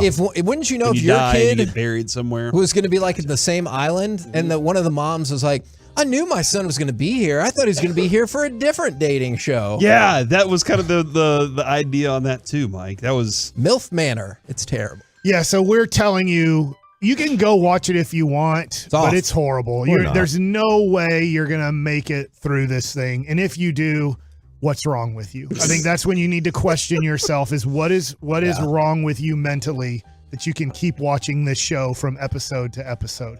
I do not think this is going to be like The Bachelor where this is going to continue. Next year, we bring in 8 new moms and 8 new sons. I was trying to look up what the ratings were. I couldn't find them. Those moms will definitely be more attractive because on round 2, that's what happens. I cannot believe that these people are doing this. They have to have people. Money talks. They seem shameless. A lot of them seem very really similar. Mike, oh, go ahead. Go ahead. No, go ahead. I really want to know who was in charge when the idea was pitched. When this idea was pitched to him. Hey, I got an idea. Who was the one that was like, this is great. This is a wonderful idea. On the Learning Channel. On the Learning Channel. Avery said, I thought it was Tender Love Caring. I didn't know it was the Learning Channel. Oh, yeah. Maybe it should be that. Let's get some moms out there and see how many sons they can I didn't even tell my wife about this yesterday because I was embarrassed to even say I watched this. You'll be glad to know I did convince Jess. I was like, we can just delete this now, right? And she goes, oh my God, yes. Yeah. It's she bad. hated it. All right, so next topic here in Mike Likes It. After the show is over, Derek and I are going to go talk to a high school. I don't mind mentioning it's Bishop Lynch nice. High School, and we're going to kind of talk to their baseball team. Derek, you've done these things before. I've done these things before. I think we both really like doing these things and talking to kids kind of in high school about high school baseball, about possibly getting to play past high school baseball. Tell me what you like trying to get across. If there is, when you're talking to kids that are somewhat 14 to 18 years old, what is your hope at the end of the conversation that we've had with these kids that you hope they get out of it? Man, I hope they have hot moms. No, oh, wait, no, you sorry, don't. wrong segment. Come on. Sorry, I thought we were at that still. Great. You set that up for me. No, I want them to be able to walk away knowing something they didn't. And what I always try to do too is it's mainly with the younger kids. When I get to talk to high school kids, I know they're going to understand what I'm saying. The young kids, I always make them go repeat exactly what they learned to their parents. So not only did they hear it, they can also say it, and the parents heard it once from me, and now they hear it from their kid. Yeah. But I'm just trying to teach them as much as I can in the time that I'm there. It's not like every day you get a professional athlete to come where you are and talk and give you, pointers. I think one of the things that I try to get across, and I don't think I do a great job of this because even the teams that I coach are like, yeah, whatever, I don't care, is I try to let people know, if you're listening right now and you have a kid who likes baseball or a high school kid, is to me, the most important part of baseball practice, and I want to say all of it is important, but the most important part is your catch, especially in high school. Championships are won in high school based off of this. Can your team catch the ball when it's thrown to them or hit to them? And can your team throw the ball accurately to where they need to throw the ball? If you just are able to accomplish that, and I'll tell you what, when you watch playoff baseball, a lot of times games are won and lost because somebody missed through a ball. Yep. Somebody didn't catch a ball when it was a catchable ball. And so in high school, it's even more exaggerated because guys aren't nearly as good as professionals at it. So I always talk about your 10 to 15 to possibly 20 minutes of catch. That's the most important part of practice. It doesn't mean but they kind of look forward to, are we doing batting practice today? Or are we doing a simulated game? But to me, I always try to get through, if I'm not talking mechanics and everything, I'm talking the catch. After you get done with your stretching, that 10 to 20 minutes, that is the most important part of practice. Because if all of you can catch and throw accurately, you can have a good baseball. Do you make games out of catch? Yeah, like hitting spots and then doing other things within? 100%. So the basic game, Derek, is if you hit the head, it's 2 points. If you hit the chest, it's 1 point. And then you see who can get to, whether it's 10 first or 20 first. That's a basic. There's other games, though, too. But that is one of the basic games. So also the other thing, too, and I'm going to talk about the games as well. You practice how you play how you practice. It's as easy as that. And playing catch, you have to play catch with a purpose every single time you go out there. It's not just go out there and play catch and, I just want to do it because I have to be here or whatever. So for me, the good thing is I have been blessed with being Cole Hamill's throwing partner. So when we play catch, it is exactly what you said. We'll start in the chest and then we go to the head and then now we start going shoulder, shoulder, hip, hip. Yeah. The hips is more of the change up for us because you want it to be down. You want it to be going on the downward plane. Whereas the fastballs, we keep up here on the shoulders and go back and forth that way instead of what we like at our level, we're so more advanced that you don't throw to the middle of the plate. You throw to the mitt. And that's why we use the targets as the shoulders. I don't want to throw to the middle of something because then that's, in my mind, I'm thinking throw to the middle of the plate. So that's where we use the targets, and that's why the game gets a little more advanced as you get older. Dealing with high school kids right now, they don't have the accuracy that I have. That's just, I can easily take that to the bank, I promise. But that's, the thing is, when you're playing catch, you need to have targets and practice throwing on targets. Greg Maddox was one of my pitching coaches at the WBC with Team USA, and to this day, he was even still saying, I still try to improve on hitting spots. And he was the best at hitting spots. The guy could dot a throwing a strike 2 feet outside. Yes, you're right. Well, well, back then they also had umpires that, you know, one had a pillow for a shield, and two, the strike zone was whatever they felt that day. So Wow. they didn't have a K zone. I think that ruined baseball. Excellent insight from y'all today. It really was, or it still is. Coming up next, it's Hot time mamas. for the C Block. Still is, starring Corey Majors. Man, I got some Cowboys questions and some life questions. Oh. Next on The Fan. I got this for you, man. How about getting to Men's T Clinic? They can help tackle the symptoms and underlying causes of low testosterone and more.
Fan Studio, secured by DFWsecurity.com. It's the KNC Masterpiece on 105.3 The Fan. KNC Masterpiece right here on 105.3 The Fan, and it's time for the C Block starring Corey Majors. Thank you very much, Kevin. This You're is our welcome. opportunity to go through lots of different types of questions. Ooh, questions about life? Some of them are about life, Kevin. That's very, very astute of you. You haven't even looked at my list of questions. I have a question. All right. This is his segment. Do you want me to? Oh, yes. Ask your question, bro. Just kidding. This is not the Derek segment. We got to give Derek his own segment on Wednesdays. I'm curious because I want to see what even Cowboys fans think of this too. And I was saying it to Mike just a second ago. So the last time the Cowboys won the Super Bowl was what, 95? Yeah, the big game was 95. You can say Super Bowl. And yeah, I know it's a sensitive subject here. Do you feel like there is a thing called, as we do you did the GOAT, the Jimmy Johnson curse? Jimmy John's curse would be awesome. No, I feel sorry. like. Jimmy Johns wasn't even around when the Cowboys Have to wait a little bit longer for that signage to show up. Gosh, dang it. Don't do a segment. What wasn't around when the Cowboys last won their Super Every Bowl? Cowboys football player had not been born yet, pretty much. But the reason why I say it is because he did get inducted to the Hall of Fame, but he's not in the Ring of Honor. The Cowboys haven't won since then. Do you feel like we have the curse of Jimmy Johnson? Oh, Friday we asked Jerry Jones. Are you sure about that? Well, I don't know. He might not be here. Yeah. He might not be on. But the next time we have him on, say, if it guaranteed you another Super Bowl, would you put Jimmy Johnson in the Ring of Honor? He won't answer yes or no. I think he wouldn't answer because he's gonna walk around. Well, you can't guarantee me that for most part, right? And so no, I don't. He's never gonna answer that. The answer is no, though, in his heart. He'd be like, I got 3. I don't need another one. I'm gonna really screw over that guy. But do you feel like that's the curse? Man, that's interesting. I never thought about that. the Jimmy Johnson It's curse. our Billy Goat. Yeah. But hold on, they did win a Super Bowl after he left. That's true. So But in not after he 95, that left was the Barry NFL. Switzer. That was Barry Switzer. So he did have one after they left. What was Yeah, but it was all of his team. Every time you listen to, whether it's the Wall, the Great Wall of Dallas, whether it's the whatever on Troy Aikman, or they never even talk about Barry Switzer. You wouldn't even know he coached the Cowboys in 95. Like, I think you kind of look like, oh yeah, it was Barry Switzer. Kind of growing up, obviously a Cleveland Browns fan. Jerry was right then. Like, you never hear Emmett talk about Barry Switzer. You never hear Michael Irvin talk about Barry Switzer. You never hear a person from that team go, man, thank God Barry came in. And they're all like, Troy's like, I stood up for that guy because I had him at Oklahoma and thought he was a great coach and he was going to come in and do a great job. And I was embarrassed after a while to say he was going to come in and do a good job to Michael Irvin and Emmitt Smith because of how he had no type of control and didn't see. He's like, yeah, you guys are men. Just do whatever you want. Just show up on Sunday. We'll be fine. Man, I'm really intrigued by this. Once Jimmy Johnson left the NFL, the Cowboys stopped making the playoffs as frequently, and they didn't win another playoff game for 10 years. So once he left the NFL. Yeah. Interesting. I will also say this. If Jimmy was that good, why didn't they win the next year? They should have won 4 straight without him if they were that. I mean, do you think he would have won that Super Bowl? Absolutely, I do. but on top of that, too, though, then Jerry was right. Anybody could coach that team. If Barry Switzer was that bad, they still won a Super Bowl. If he would have won back-to-back Super Bowls, I might have shrugged and been like, you know what? You might be on to something. The thing that Jerry Jones didn't take into consideration was that those guys wouldn't be there forever. When he's saying anybody can coach this team, he might have been right. That team was that talented. Jimmy Johnson had built up enough talent and conditioned them to be such good players that maybe Jerry was right then. But he didn't consider that at some point I got to get more players and be able to get somebody to coach those guys too. I watched last week, Derek, the 1996 playoff game between the Carolina Panthers and Dallas Cowboys, and the talent had gone so far away from the Dallas Cowboys. Like, my gosh, I know they won the Super Bowl the year before. Troy Aikman was throwing to guys named Kelvin Martin, Kevin Williams, Billy Davis, and Eric Bjornson. Those were his 4 targets for the game, and they would throw in Deion Sanders, and he had 1 route. Just run far. And let's see what happens. So I guess then the biggest thing we need to take from that, Kevin, is that anybody could have coached that team to a Super Bowl, but not just anybody can build a team that can win a Super Bowl. That's the thing that I think that if Jerry Jones hasn't learned that yet, then I think that's the biggest lesson learned for Cowboys fans. This curse thing is fascinating because Jimmy Johnson left the NFL entirely in 94, 95, and that's when we kept winning. And then he came back, and they haven't been to an NFC championship game since then, and their playoff record since he left the NFL is abysmal. There you go. I just wanted to throw it out. Sorry to interrupt your segment. He's our Babe Ruth. Okay, I'm going to give you an option, Corey. Would you like to finish this segment off with power ranking the power rankings and then get full-blown C block next? Oh, I don't care. Okay. I really don't care. Whatever y'all want to do. Gosh, what kind of attitude is that? Next question. He's a giver. Corey's a giver. Will football ever be the same? Will football ever be the same? What an intriguing This is question. definitely up to y'all's own interpretations of this question. I don't think so. Ever since Will Smith told us about the dangers of concussions, I feel like... Oh, and we had that Chris Rock episode we did earlier in the show about comedians. Yeah. Where he concussed Chris Rock. Yeah. Oh, my God. I just feel like they need to get guaranteed money. Interesting. Just because, like, they don't care, Derek. The players don't care. They just want less practice. Take it or leave it. They're like, we'll take it. We take it. It's the NFL. Then we'll never have NFL again if we don't take it, guys. Hurry. Sign the paper. Jerry Jones said, take it. We take it. He's not wrong about that. I mean, I get it, but it's just they play the harshest sport of all sports. I mean, you look at what's going on with the players and everything afterwards. Like, I just feel like they should be getting guaranteed money. They're putting their lives on the line. How are they supposed to get it, though, Derek? If they I know the negotiations are gone. If I don't care about you and you don't care about me, and then we go in as a group, and then they say, take it or leave it, and we both look at each other and go, I don't care about you. I don't care about if you played before me. I don't care if you've played after me. I care about me and only me. Unfortunately, there's 1,000 guys in the NFL, and they only care about one thing, themselves. They would rather smoke weed than have guaranteed contracts. That's what they vote for in their players association. I think I would be fascinated to look at the sociological groups of NFL, NBA, and Major League Baseball, and see where a lot of the families come from and what they're what they don't have or do have growing up, and if that changes some of their decisions. That would be that's too much of a dive. Like, that really is too much of a dive. But I do think that there's something to that theory right now.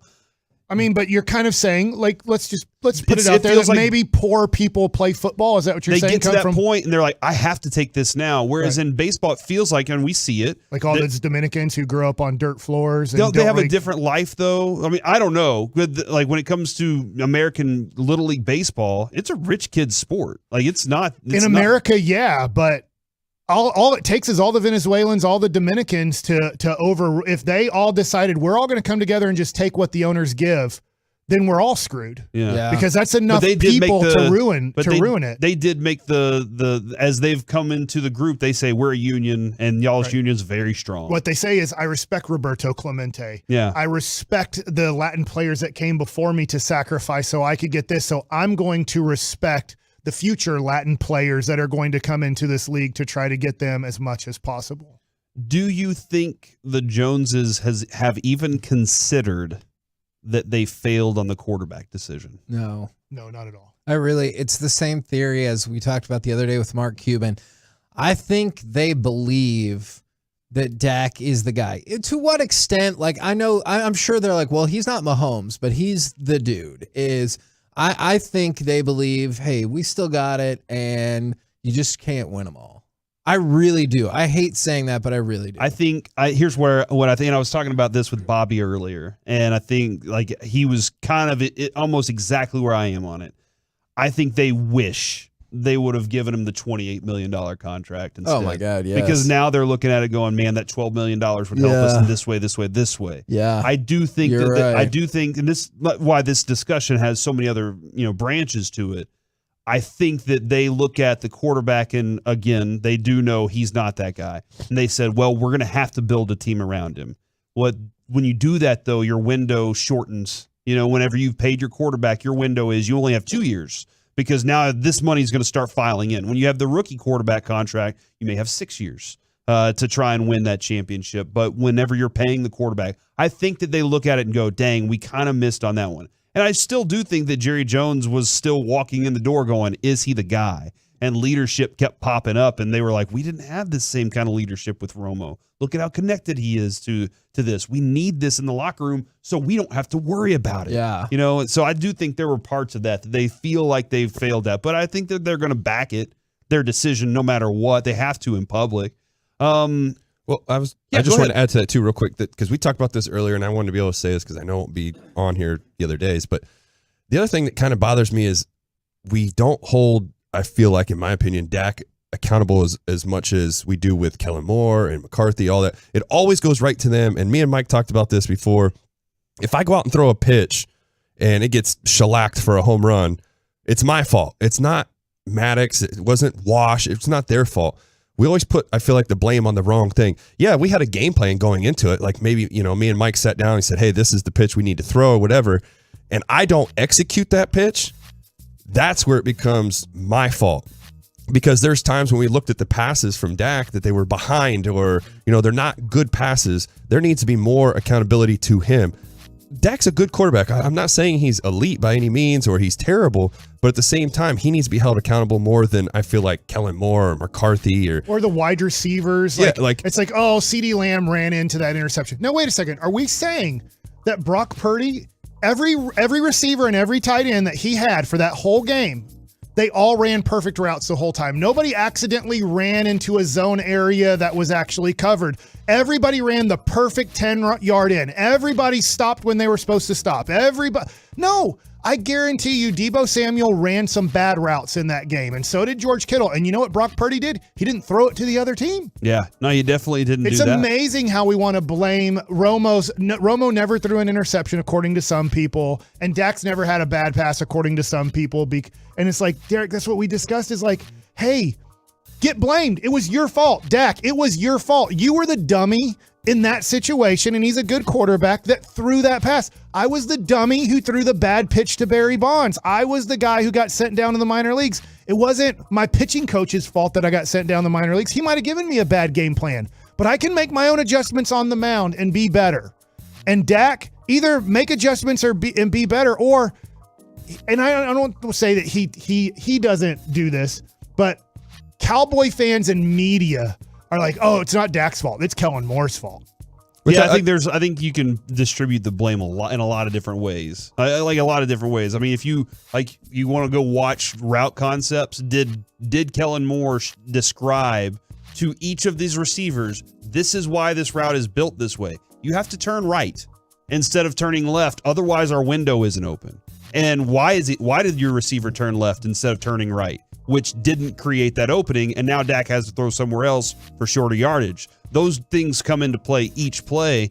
Some of it's on Kellen Moore, some of it's on the receivers. A lot of it does fall on Dak, though, and he gets a lot of it for sure. No, I know, and he does a good job. He does answer the questions and everything. I just wanted to point that out because it's like we immediately go there, and it instantly made me think of like, man, if I made a bad pitch, I have to answer to the media about that and say, yeah, this is what I screwed up on. They don't sit and say, well, do you think this was Maddox's fault or Wash's fault? Like, it's never been something like that. That's why I just wish there was more.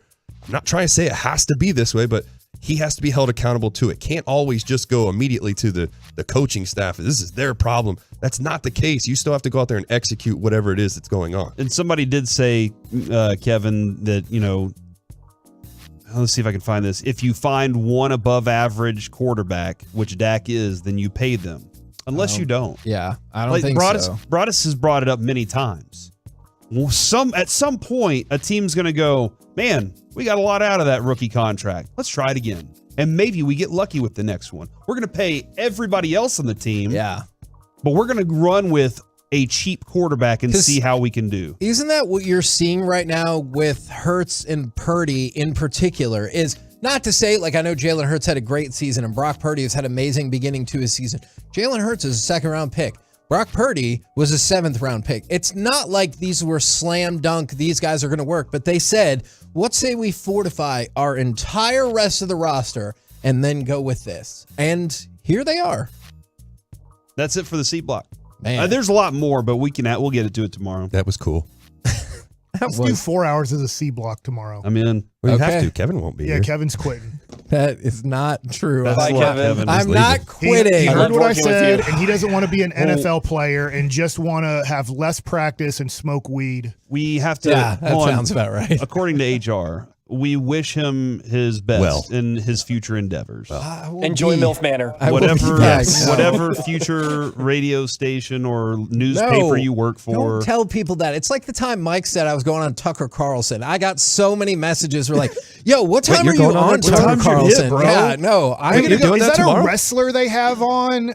When sometimes I flip over, like last night I got mad at the Mavs, and I was like, what's going on in the news? And then they have, is that a wrestler? In WWE, he was Brodus Clay. I don't remember what his Calvin Brodus.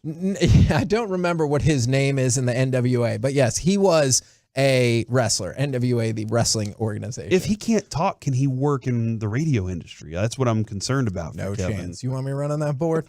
We're the KNC masterpiece. I do not possess the skills Joey does. Coming up next, we power rank the power rankings on our own. Let's do it next right here on The Fan. Listen.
Back to throw it out to the left all alone.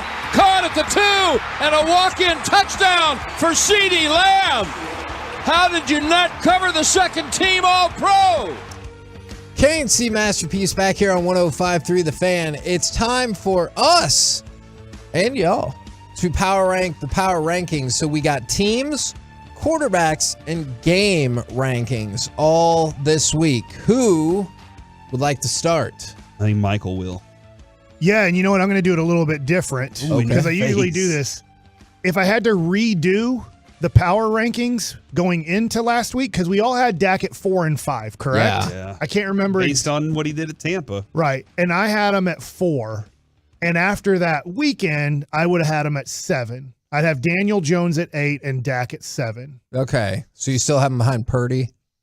Yeah. Okay. But Because that was sealing Dak against Tampa and seller Dak against San Francisco. Is that that's a good question. When you listen to a lot of former players, and a lot of times they do this off the air, it's like they don't want to do this on the air, is they will tell you how important not turning the ball over is. Yeah. They don't want to say it because if our quarterback is turning the ball over a lot, and let's be honest here, Tony Romo turned the ball over quite a darn bit. So they had to not talk about that because then they're not kind of promoting the Cowboys brand. Doesn't mean Tony Romo was a bad quarterback. It just meant that was one of his fatal flaws. The risk reward was always off balance in his head, but it made him an NFL quarterback.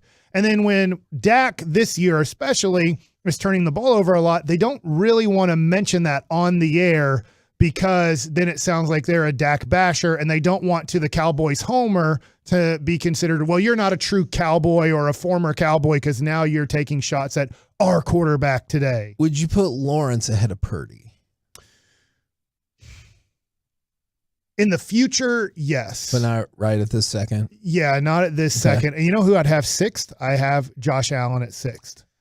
I thought he underperformed so much. Maybe that's not super fair. And next year we'll have him as a top 5 quarterback. But man, the way that he played, I think the 2 playoff games that he had, yes, he put up 34 against Miami. But watching that game, I was not impressed with Josh Allen against Miami. And I thought he would bounce back possibly, and he didn't. Would you have had the Cowboys at 5 then?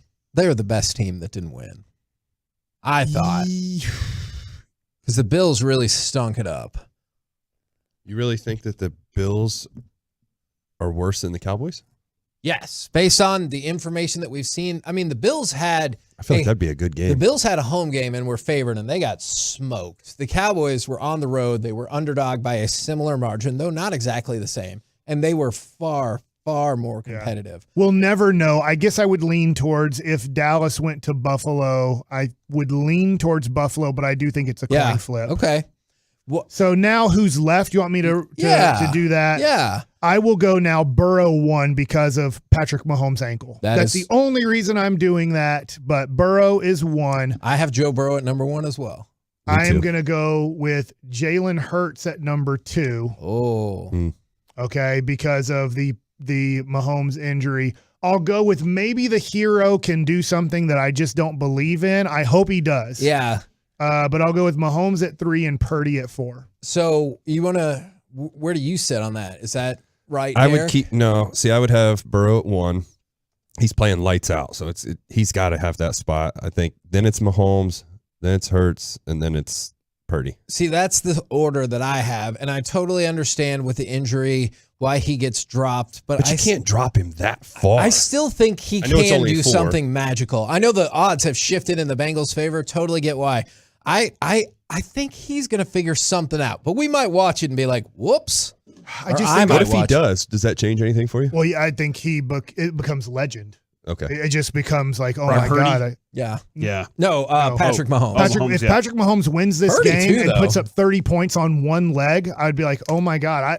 I think it would be more special than like Jordan's flu game or food poisoning game or whatever happened in that situation. I think that it would become the greatest moment. This is too far. I think it would become one of the greatest moments in playoff football history if Patrick Mahomes, if we see him limping around and he's able to get to the Super Bowl on Sunday. Okay, so that's where I wanted to ask that question real fast. Purdy can make legendary stuff happen too, but with a win and a good game, right? Like it doesn't even have to be a great game. It could just be a good game and a win, and he goes to the Super Bowl as a rookie, and it's like, whoa. That would be the first time ever, too. Can Burrow make something like what would it take for I don't think the legendary can happen. I think if he would have to win the Super Bowl. And then I don't think Hurts can, but 2 quarterbacks at least can make something legendary happen. I am in the camp that believes if Joe Burrow wins the Super Bowl and wins Super Bowl MVP, he's right there with Mahomes, and I think some people might think he's better. Hurts is definitely going to make some noise too if he gets to the Super Bowl and wins it. That's the other thing to put out there. But I also think going with the Mahomes, this is the other thing I think about too, because I've been around this. He's probably going to get a cortisone shot, so he's not going to really feel anything. The ankle's going to be all wrapped up, so I think he won't be as bad as we think. How come more people have never done this before? They have. High ankle sprains, they play the Well, next never week? mind. I mean,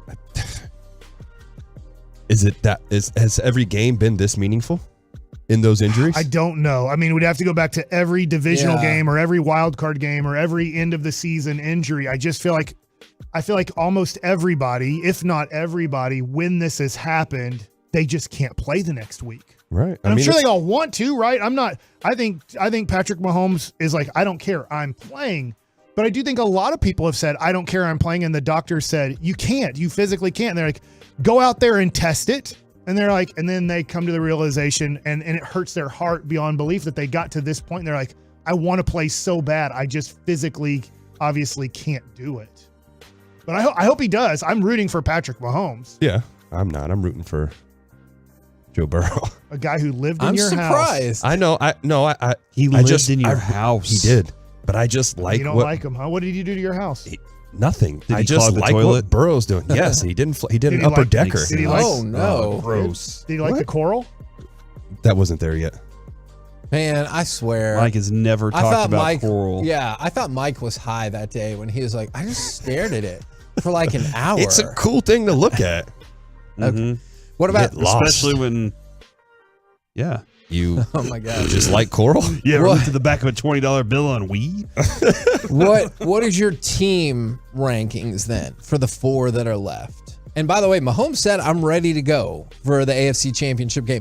Take that for what you will. I hope so. I hope I'm wrong. I want to say I'm saying I hope I'm wrong. I want to see Patrick Mahomes have a legendary game. And I never questioned that he would play in this game. I'm just curious, how far does he play in this game, you know? He's walking pretty normal right there. That is a pretty normal. I'm going to be honest. That looks like a pretty normal walk. And to your point, you can't give cortisone now. You don't shoot it every day. You shoot it right before the game. Right. It's right the night ankle? before. Night before. Is it his right foot? Ooh, I'm not sure I recall. I think it is his right it's foot. his right foot. So It's his his push plant up. foot, and he just stepped just up pulled a himself step up on it. Yeah, I think he's going to be okay. All right. Okay. New ranking. Patrick Mahomes, number 1. Joe Burrow, number 2. Uh-huh. Jalen Hurts, number 3. And Brock Purdy, number 4. Okay. I think I have Burrow, Mahomes, Hurts, Purdy, and I think I have it in that category no matter what. Even with a healthy Mahomes. It's his push-off foot just because they're showing the injury. Okay, right there you go. But this is right just foot. me maybe just over liking Burrow. He's easy to like. But I think that he can make all the throws, and he's done all the things that it takes to be a very good quarterback. What about team rankings? The last 4 left, how do you team rank it? Same order as my quarterbacks. Not for me. I'm going to go Cincy, Philly, Kansas City, San Fran. Ooh, we were so close. I went Cincy, Philly. You said the Chiefs, then San Francisco? Yeah. I said San Francisco, then the Chiefs, because I factored in that injury, but maybe I do need to flip-flop those. I think the Bengals now are the best team. I thought the 49ers were the best team going into the Cowboys game. They looked very beatable. Yeah. So this is interesting as we're watching this right now on television because he went to his press conference today and said he is going to practice. The way he walked right there and not having a boot. You rethinking those bets? I'm wondering what the line is going to be on Sunday. Yeah. Because it was 2.5. It opened up, or it was going to be 2.5, and it immediately went down to Kansas City by 1, and then really quickly went to Cincinnati favored by 2, and then it kind of came down to Cincinnati by 1.5. But if I'm a gambler right now, I'm not feeling as bad that I have Kansas City in this game after seeing that. Derek can have all the Cincy he wants. So Kansas City Number one, even though he kind of has the worst team out of the 4 teams left, but it's Patrick Mahomes. And I was going to say, I'm also intrigued by the idea that Joe Burrow just has Patrick Mahomes' number. Right. So I'm going to do this in a way that you guys aren't ranking them, and I'm not saying I'm doing this right. I'm just going to do it this way. If I take the quarterbacks off the team, Kansas City's number 4. Okay. Makes sense. Then I think I put Philly and San Francisco at the top. And you think you think that you will see Henny at some point? I put San Francisco at 1. I put Philly at 2. I put Cincy at 3, and I put Kansas City at 4 if I'm taking quarterbacks off of their team. Okay. And then what about game rankings for y'all? Which game do you care about more? It stinks because I've told you very openly, like I only am rooting for Cincinnati or Kansas City in the Super Bowl. Which one are you rooting for? In the Super Bowl. Yeah, in the Super Bowl. I'm only rooting for them. So it would seem natural that I'm like the most important game to me is that one, but it's this other one because I want to look at if San Francisco beats Philadelphia, I'm going to be sitting here stewing and going, that could be like the Cowboys. Especially if it's like by 20. And if Philly beats San Francisco, then I'm like, man, like what could the Cowboys have done against Philadelphia? Or man, Philly was on the trajectory just to be that team this year. So there are a lot of storylines that I'm gonna hate watch that game a lot. That's my number one game as well. I thought Corey knocked it out of the park there for pretty much most of those same reasons. Home run. It was. I thought it was a home run. As we're getting closer to Sunday, yep, we are. I'm leaning towards the Kansas City Cincinnati because it's the 2 best quarterbacks in the NFL. And then I heard what you said. Every second we're getting closer. I am listening to myself. I'm listening. I'm rooting for San Francisco. Okay. Sure.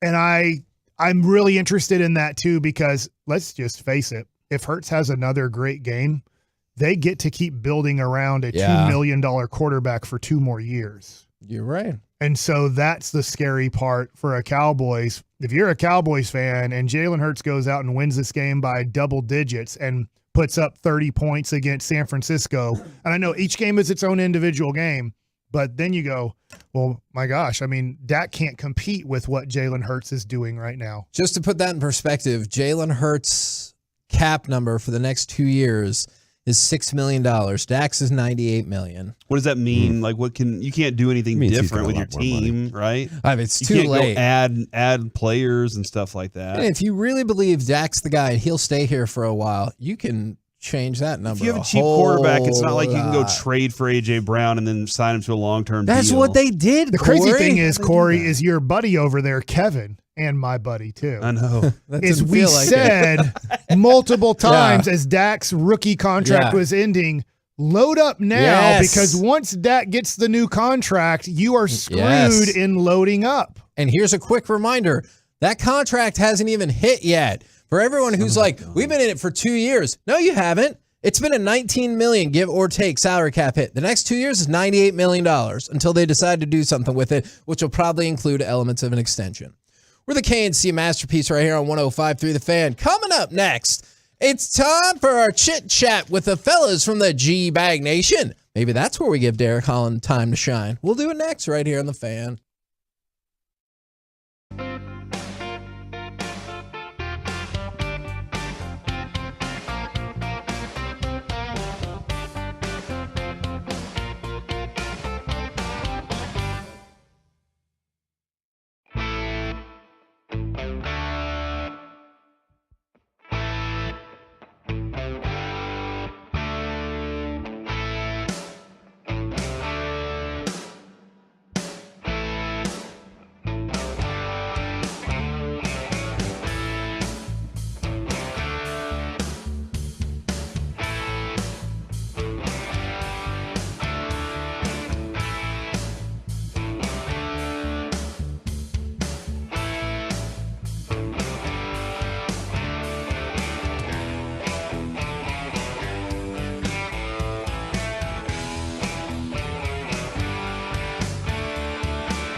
This segment of the KNC Masterpiece is brought to you by Classic Chevrolet. At Classic Chevrolet in Grapevine, we know loyalty can't be bought. It's earned, like with our classic loyalty pricing below market value, top dollar trade value, and lowest interest rates. One of the largest selections in America. This is Texas. This is Classic Chevrolet. Relax and enjoy the difference. Find new roads. Nobody's really been like a KNC Masterpiece. Wow. Right here on 105.3 The Fan. Derek. How does that compare to the blasphemous talk from Zach Wolchuk yesterday? We will find out courtesy of D&M Leasing. I just want to remind you real quick. Tomorrow evening at our headquarters, 4131 North Central Expressway, down in the showrooms from 7 to 8 p.m. Hot Stove Show with Jared Sandler. Taylor Hearn will be there. Brock Burke will be there. It's free. It's going to be a party. Now it's Derek's turn to run crosstalk. All right, yep, thank you. Nice job yesterday, by the way, on the slip up. Buddy. Good reactions from you all, by the way. But I'm curious. I wanted to ask you guys this because we talked about this earlier with us. What is your thoughts on the curse of, as I said before, Jimmy Johns, but I meant Jimmy Johnson? You can answer both, maybe. The gargantuan at Jimmy John's. You would like that. That's a no-brainer, bro. I bet. And it was right there on campus at UNT. Corey, you know this as well. That was a once-a-week gargantuan for me in college. I was just experiencing. Did you think the gargantuan lived up to the name? Yes. I do. It's I two do. sandwiches, isn't it? Like it's like Basically. Yeah. How many bites did it take to get all that of thing them. down? That All was the like bites? usually about 5.5. Ooh, wow. I saved Good the for you. last one just That's a little weird. small. Just a little small bit. Okay. Well, yeah, Wolchuk was getting that thing down in record time. It was ridiculous. That's why you ripped his I'm sorry, I earbuds just out. knocked his earbud out. The curse of Jimmy John's son. Correct. So they haven't won a The Super Bowl football since coach, he's been not gone. the entity's child. Just to give you a heads up. Yeah. Not the race car driver. I think the curse is that it left them satisfied. That's the real curse. But do you think that if he gets in the Ring of Honor, oh yeah, we get a Super Bowl? I believe. It releases that. I would hope so, but no. I think if we're going that route, then it's Jerry's actual deal that he made with the devil, I believe, or was it God? I think that might be more powerful than the Jimmy John's Either curse. one, but you're right. I think for that third Super Bowl with Barry, that's the real battle. That's the uphill climb we have here. I think it's less about Jimmy. I think it's more about. I mean, they brought it up, saying that God. that's still his to get guys. that other one. He's got a lot of reconciling to do. That's it. I've decided that the reality is that Jerry may have been right when he told Jimmy Johnson anybody can coach these guys. But I think what he didn't understand was not just anybody can build a team like that. Because Barry Switzer did coach that team to a Super Bowl, and it was, all Jimmy's guys. But Jimmy built that team and then created and conditioned those athletes to play that way and be that mentality of what they were, and recognize we want alphas, a whole team of alphas on this thing, so we can all be the best on the field. So maybe Jerry was right. Anybody could have coached him, but since then he hasn't been able to rebuild the same way that Who's they been in built that charge team. of building the team? Whose fault is this then? You know whose fault? Broadus. Oh my goodness. Jerry? Is it Jerry? Yes. Is that was the right answer? Right. What do you Broadus think? would have nailed it. Step one in getting this team back to being what it was is making sure we have an asthma field available for those who need it. That's a great point. I would hire somebody else to do the cap because I think our negotiators are some of the worst in the league. Is that like when they paid Zeke or whatever? Yeah, you overpaid for Zeke when you didn't have to pay him anything. Waited on Dak. You waited on Dak and overpaid. Well, you waited to the perfect time though. It was No, you right when he didn't. broke his leg. Yeah, and then you paid him $8 million more than he wanted before after a garbage season, and you gave Michael Gallup market or potentially above market rate when he was coming off an injury. And we're going to try the same thing with Tony Pollard. Yes, we've been making those points. I'm like, I think this is exactly what Tony Pollard needed if he wanted to ensure like a nice contract from the Cowboys. Reset the market. Forget Saquon. Let's give him $18 million a year and let's do this. I do love watching Jimmy Johnson during like the Fox stuff though, and he's rooting for them to lose every time, like internally, and he does a great job as a professional. But he's sitting there more than anybody, going 100%. internally, just like tiger fist pump every time. Watching Jimmy, and this might just be because he's standing next to giant humans like Gronk. Is he shrinking? Oh yeah. Don't we all?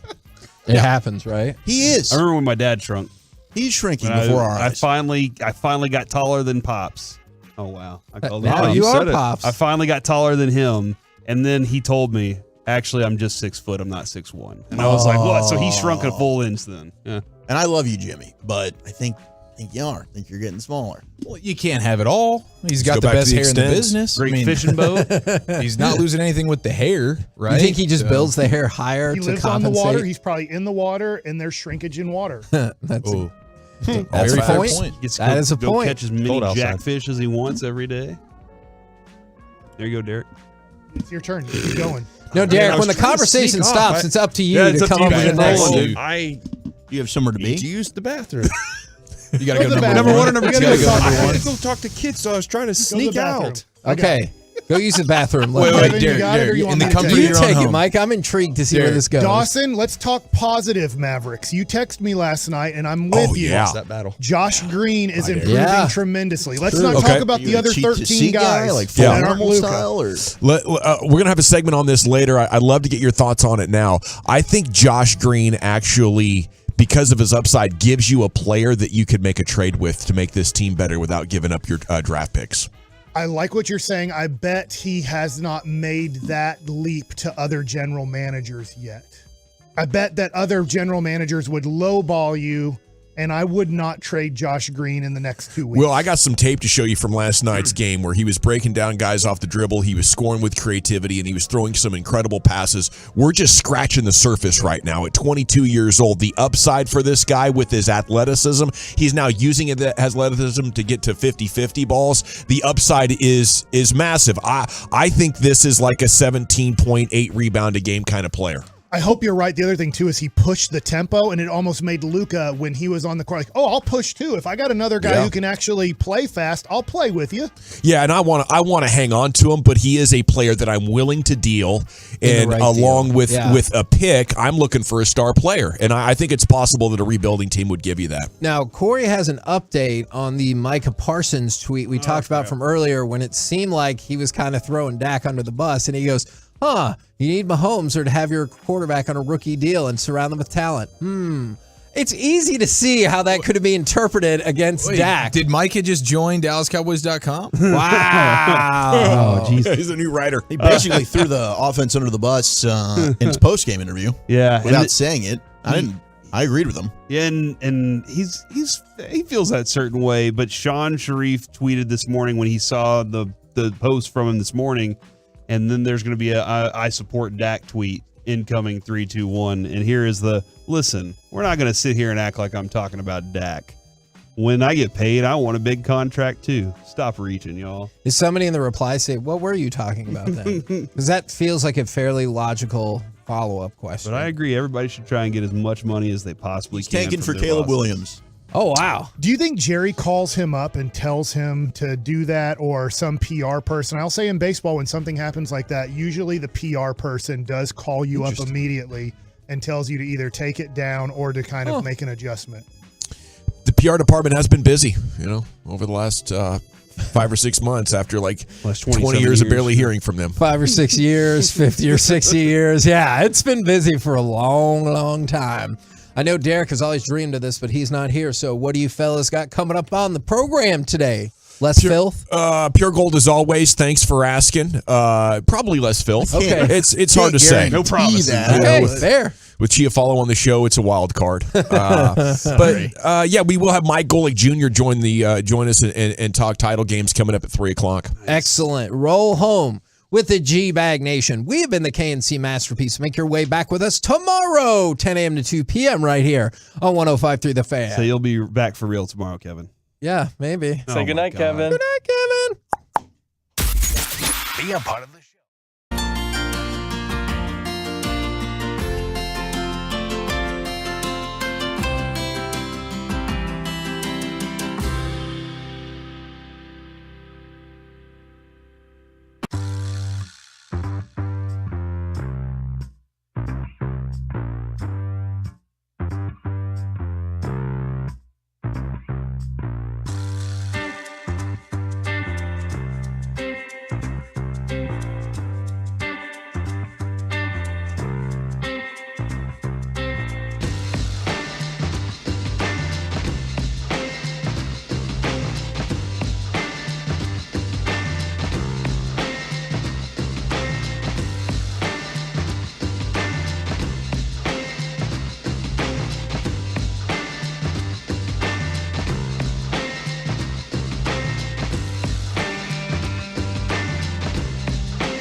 our fan studios, secured by DFWsecurity.com, you're rolling with the G-Bag Nation on 105.3 The Fan. Welcome to the Nation. Here we go. It's hour number 1 of the G-Bag Nation on 105.3 The Fan. Hope you're having a fantastic day. We are off and running, and as we do every afternoon here in the 2, we take a look at everything that's been developing throughout the last 24 hours since we last broadcasted with you. There's Brian Broaddus, former Cowboy scout, NFL executive.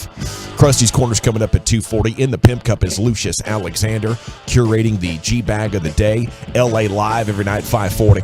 Carter Freeman's coordinating your video. You do have Wolchuk and Chiafalo, your nosebleed guys here in the talk booth. And along with you, we are the G-Bag Nation on 105.3 The Fan. A variety of sports content's coming up here over the next 5 hours. Would like to remind you that tomorrow night, if you'd like to swing by the station, the Rangers Hot Stove Show is going to be happening downstairs in the showroom, and Brock Burke and Taylor Hearn are going to be there along with Sands and the Get Right. You're invited. Just show up here to 75 and Fitzhugh, and you'll have yourselves a time. Okay, I'm having an easier time as the struggles pick up for the Mavs because I'm in acceptance mode right now.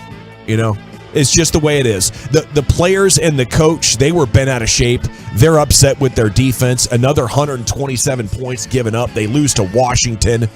And it sucks. It really does. Luka had another 40-point game. Not enough. He has 10 40-point games. Double the amount of 40-point games as last year. Not enough. The Washington defense is so bad. He was playing damn near Globetrotters on half the possessions. He was just like, oh, this trick pass, trick shot, double spin, Hakeem Olajuwon on the baseline. He was throwing a party out there. Not enough to win. You can't stop anybody. So I can't get upset about it right now because this team is struggling without Maxi Kleber. They can't defend anybody, and we'll just see. I'll know the next time to get emotionally invested when the Mavs manage to finally remake this team. But right now, I'm fine. I'm just watching for entertainment and for the inevitable disappointment I know that's coming. Who thought that Maxi Kleber was Terrence Steele? Yeah. You mean the straw that stirs this whole bad boy? Can't run the ball without Terrence Steele. Yeah. Damn sure can't play defense without Maxi Kleber. True that. It's kind of crazy. I mean, it is. I think, Gavin, you're not wrong because I found myself last night sitting there and watching and thinking, my gosh, somebody get a stop here. And you're listening to, Harp and those guys talk, and they're like, man, need to get some stops here. And they just never could get a stop. Knocking down shots. And, I'll tell you one thing, though, Maverick fan guy, that I don't understand how you make that call, Luka, that call at the end of the game that gave him the opportunity to shoot the free throws. I mean, I know it was a poorly officiated game. Well, it's like, you're trying to play defense. It's not like it's a two-hand shove, pushing Kuzma out of bounds or anything like that. I mean, you're just trying to kind of body up on a guy and don't let him drive the ball. But, man, I mean, sometimes I don't understand the officiating in this league. But anyway, your point's well taken. I found myself invested. I'm gonna now that the Cowboys are over, I'm gonna go out there and watch, try and learn a little more. But man, it's tough when you're losing to teams that aren't. It really like got that. weird. Like the back-to-back take fouls that weren't. One was a take foul and one was a loose ball foul. Yeah. I thought at that moment maybe the refs are doing something other than just looking for what the video says for you to do, and like their pride had gotten on the line or something right there, and the officiating felt weird from that point forward. But that's not the biggest problem. The biggest problem is I think you've given up 127 or more in like 5 of the last 7 games. Yes. You should not be allowing 127 points to the Washington Wizards that basically have Bradley Beal. And Kyle Kuzma does seem to always play well against the Mavs, and he put up 30. But you got an outstanding game from Dwight Powell last night. We should be talking today about, my gosh, did you see Dwight Powell last night in the Maverick win? Josh Green. Josh Green was fantastic yet again. That's what we should be talking about. It shouldn't be the Maverick defense yet again failing them, and they lost for the second time this year to the Washington Wizards. Like, these are bad losses that in the big picture at the end of the year, these two losses, a loss to Orlando. I mean, they've had several losses where they're falling now behind in the Western Conference race. And Spencer Dinwiddie was very honest in his 5-minute, however long it was, press conference. And he said, this is not a team we should be losing to. And when you score 126 points, I mean, this is a game you should win, 126, 105? They should have had about 15 different stops last night. It's on them to get the defensive stops. And yeah, they don't have Maxi Kleber. It's not an excuse. They've got to play better. And Jason Kidd's talked about it. At some point, they've got to find a way to look themselves in the mirror and play better defense. But Dinwiddie was awesome. I'm having a lot of fun watching him play this year, and Dwight Powell was great. And Josh Green was awesome. So you have that. But yeah, this is a pride. This is a nut check time for them. Like, do you want to be a playoff team? Can you avoid being a play-in team? All these things are now on the line for this team in this unexpectedly disappointing season. I think the other really good thing about it is the team can't hide from how bad they are now, and there's going to be a lot more urgency to make something happen. Okay, Ian Rappaport says there's not a good option for Sean Payton right now in the NFL. That's really interesting. I thought for sure he would get an offer. Maybe he is, but he doesn't like any of the jobs. Maybe teams don't want to give up the kind of compensation that the Saints want. What do you think's holding Sean Payton back from getting another job, Brian? I think that Sean Payton's looking for the exact situation that he wants. I don't think he wants any roadblocks. I don't think he wants anybody to kind of tell him how to operate the team, And a lot of these guys, these general managers, look at the places that he's interviewed. He's interviewed at Arizona at the time. They didn't have a general manager. Now they do. General manager probably wants nothing to do with him. Denver's a situation that ownership is really running that interviewing process. Maybe, I kind of feel like, though, that, Carolina, that's another one. They tried to give a guy full control of that thing. Not a kind of a college established coach, with Matt Rule. But, these general managers, when they get involved, they don't want to give him any type of, they don't want to give him the keys to the car. Right. So these general managers are going to fight against it. They're going to, sure. Like the ownership wants him to get interviewed. Yeah, would you please interview Sean? Sure. You interview Sean, you learn about him, you talk to him, but you know exactly what you're getting when he walks in the building. So there's going to be guys, that general managers in that around these various teams, that are going to push other candidates that are not as threatening. Mm-hmm. So I think that's what he's dealing with right now. Some of these guys are getting second in. Frank Reich at Carolina, he's not going to be threatening to anybody. These general managers are like, why would I want to hire somebody that's going to come here and want to wreck shop? And Sean, I think, does a lot of really great things. You got to go Trojan horse if you're Sean. You got to get in and then deploy the troops. Right, absolutely. And Kyler Murray, maybe he's realizing that maybe that's not a fit for him. I don't know. Arizona seemed like that would be the place where he could go and have kind of the control. But they maybe did until they hired they did something that I thought they weren't going to do. They hired a general manager first. And Fort? Is it Osen Fort? I've never met the gentleman.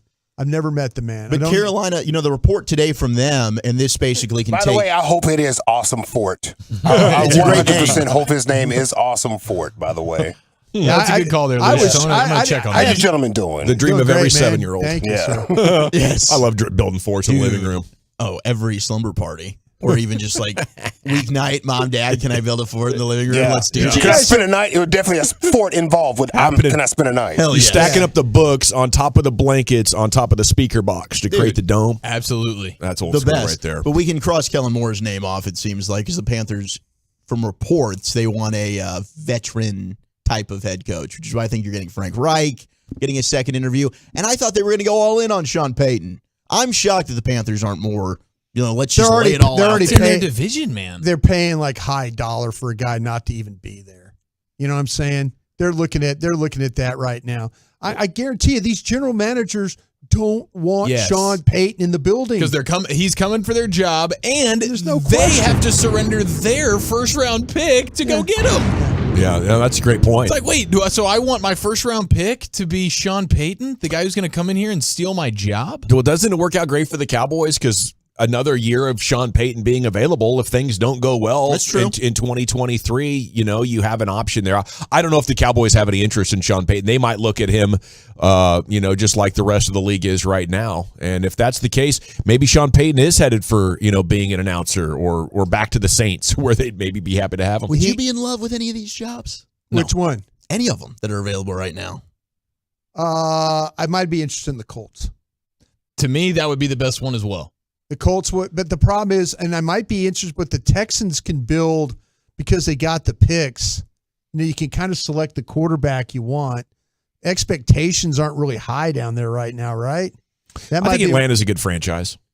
Yeah, I kind of feel like that. To me, the Colts would be one that I would look at. I think Chris Ballard's a good general manager. I think he's been saddled with some veteran quarterbacks. That's some bad decision there.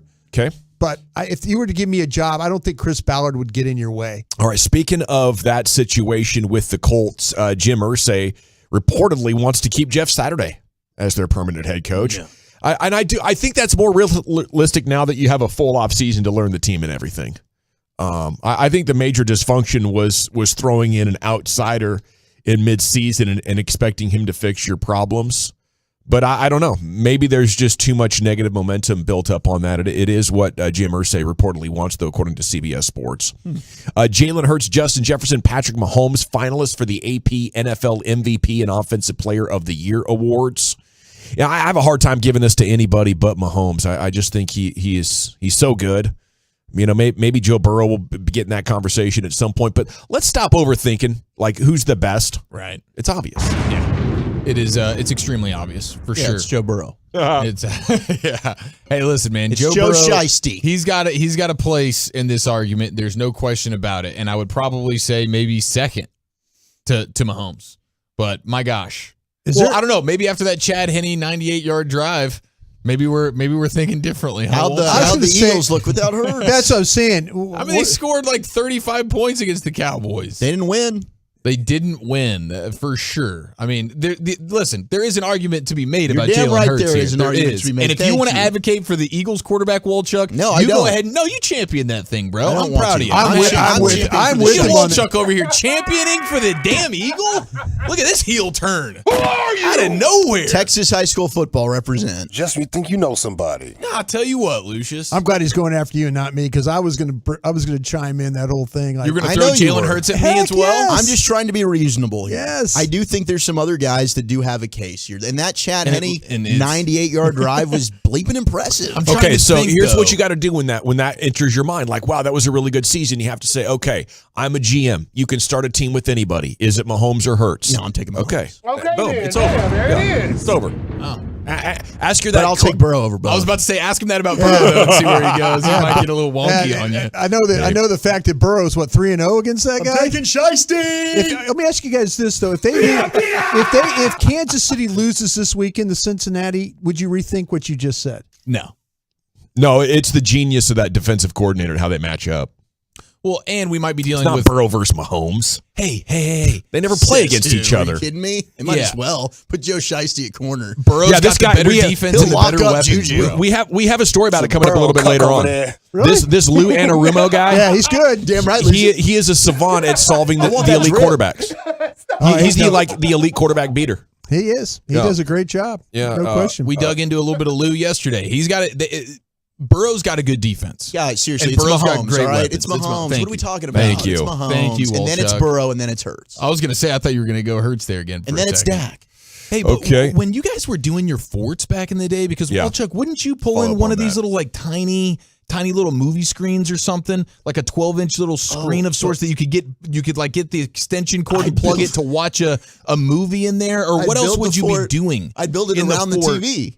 You made it in the living room around the TV. Yeah, it's in the living room for sure. The parents are in their room because you have taken over your friends in the sleepovers situation. Yeah, exactly. Whether it be cousin or friends. And coffee tables are turned up on their side to be like couches a wall. are put together. Yeah. Couch cushions are put together on like a little triangular situations. Yes. Yeah, you need to create that dome. Yeah. We didn't have anything but a 13-inch black and white TV. You know? Right. Yeah. So we would get a little extension cord and run that under the blankets. Okay, cool. And then we That's had good. then we had a 19-inch sitting up on the whatever in the living room. That was Dad's. That was the big dog. We couldn't move around that. So that 13-inch black and white was basically our iPad back in the day. Did you guys ever build forts with like old boxes that like they had like refrigerators or washer and dryers in? Absolutely. Those were probably the go-tos if you could find them. You guys never dug like big holes and like took wood and stuff and made forts and things like that? I was all We didn't have blankets. real What did you guys furniture. do? It was Wait, blankets and blankets? furniture. Yeah, just Like a blankets. fort? Just like living room Like resources. you get attacked in that, you're going down. Oh, Well, for sure. We're like, we couldn't bed go ask our sheets. dad to go drop $500 on fort supplies, Brian. Yeah, that's a I good tell point. you You were what- serving up shrimp cocktails to your friends as But no, but what's like no seven- crab legs, crab legs, legs.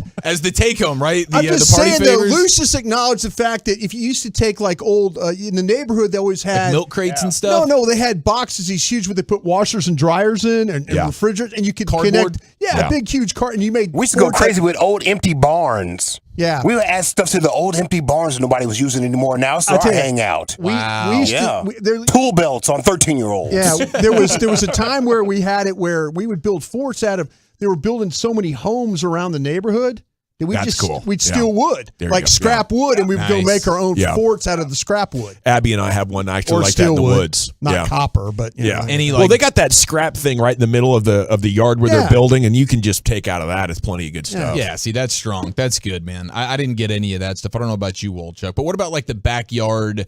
Let's sleep outside in the backyard tent situation, like the backyard camp or the trampoline. Did anybody ever spend the night on the trampoline in the backyard? I never did had the that I slept on once. a pool float one time, but I was hammered. I The just sun couldn't make was it in the still up. house, and I was just floating In the pool? In the Oh, that's pool, great. That is fully legendary. clothed in the pool. Fully clothed. Yeah. That's awesome.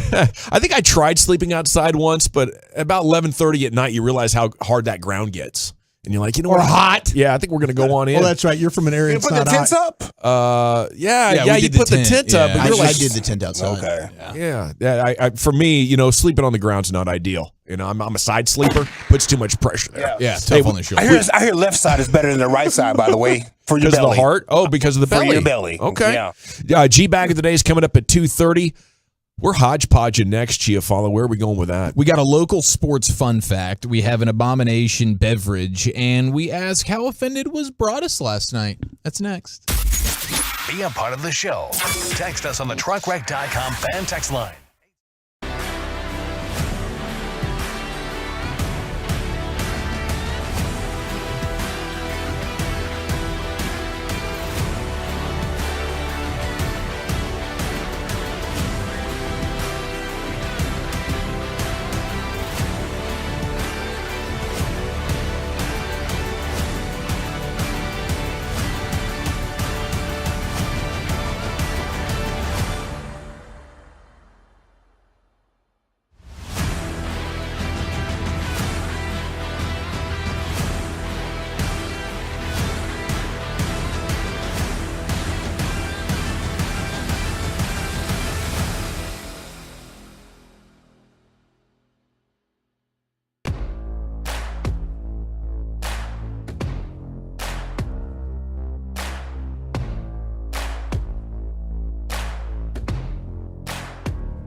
Fan.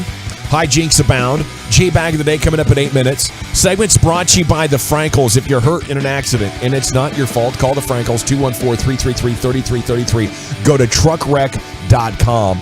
Join the Fan. Meet your favorite Rangers at the Fan Fest this Saturday. All kinds of autographs and interactive activities. $10 for adults, $5 for the kids.